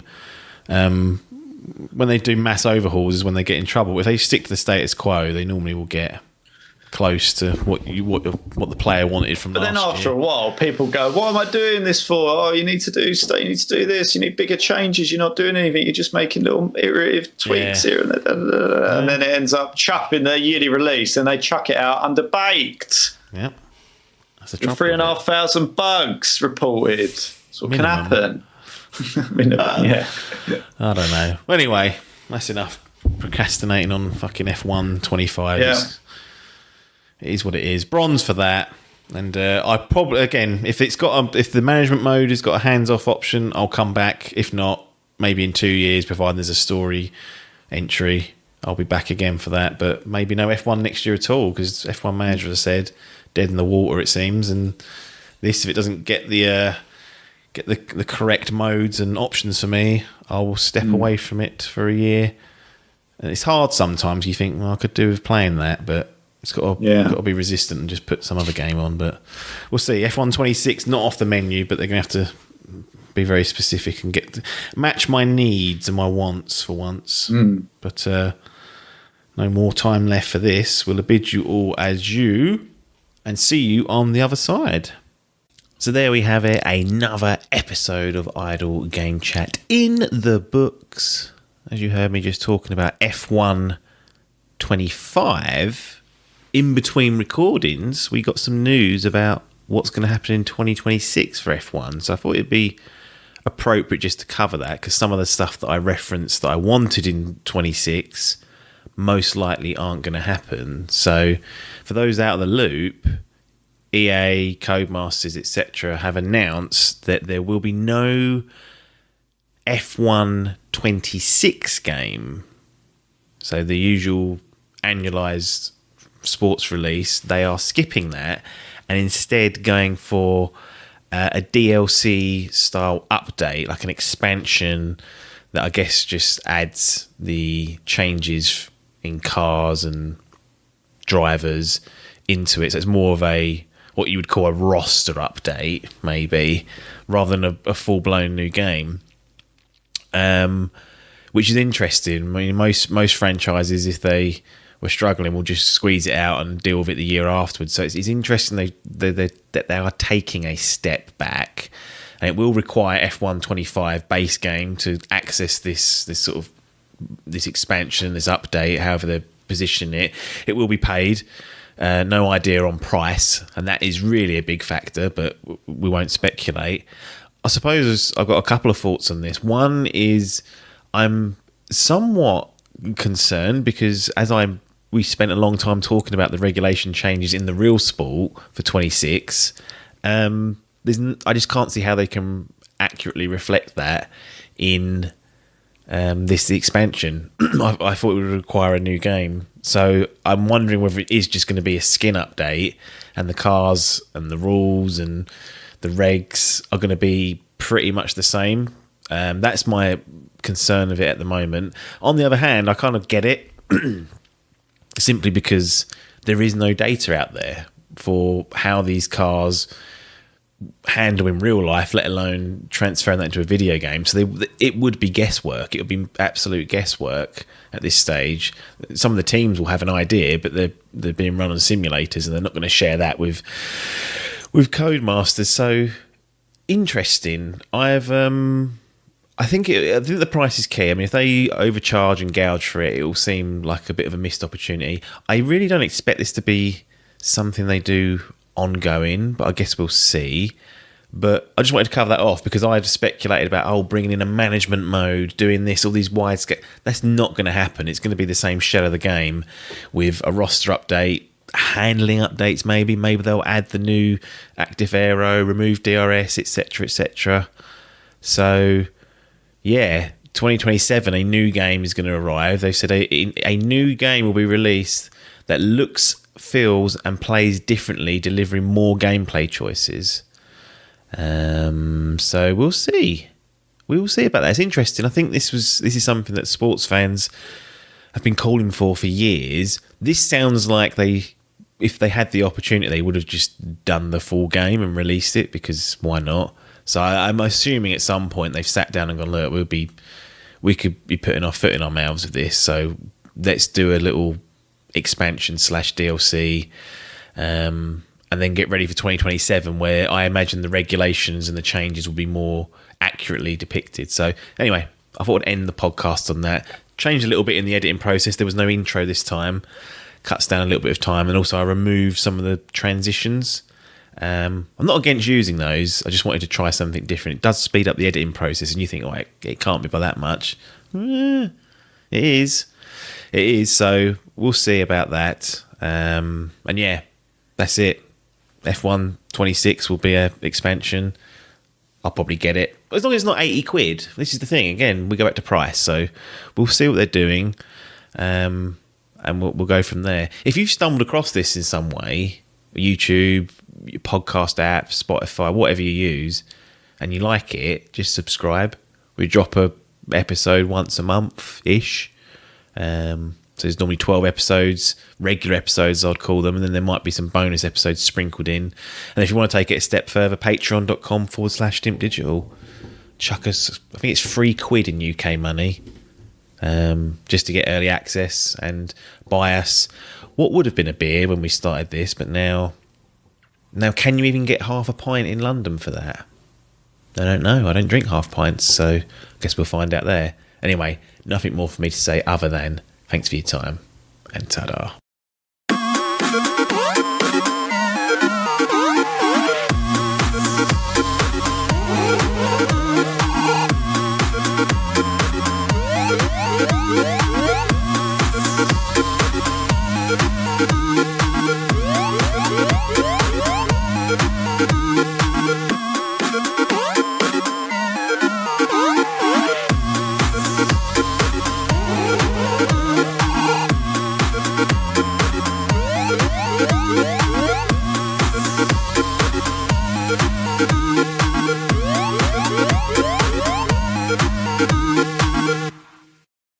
This was a Dimp Digital production.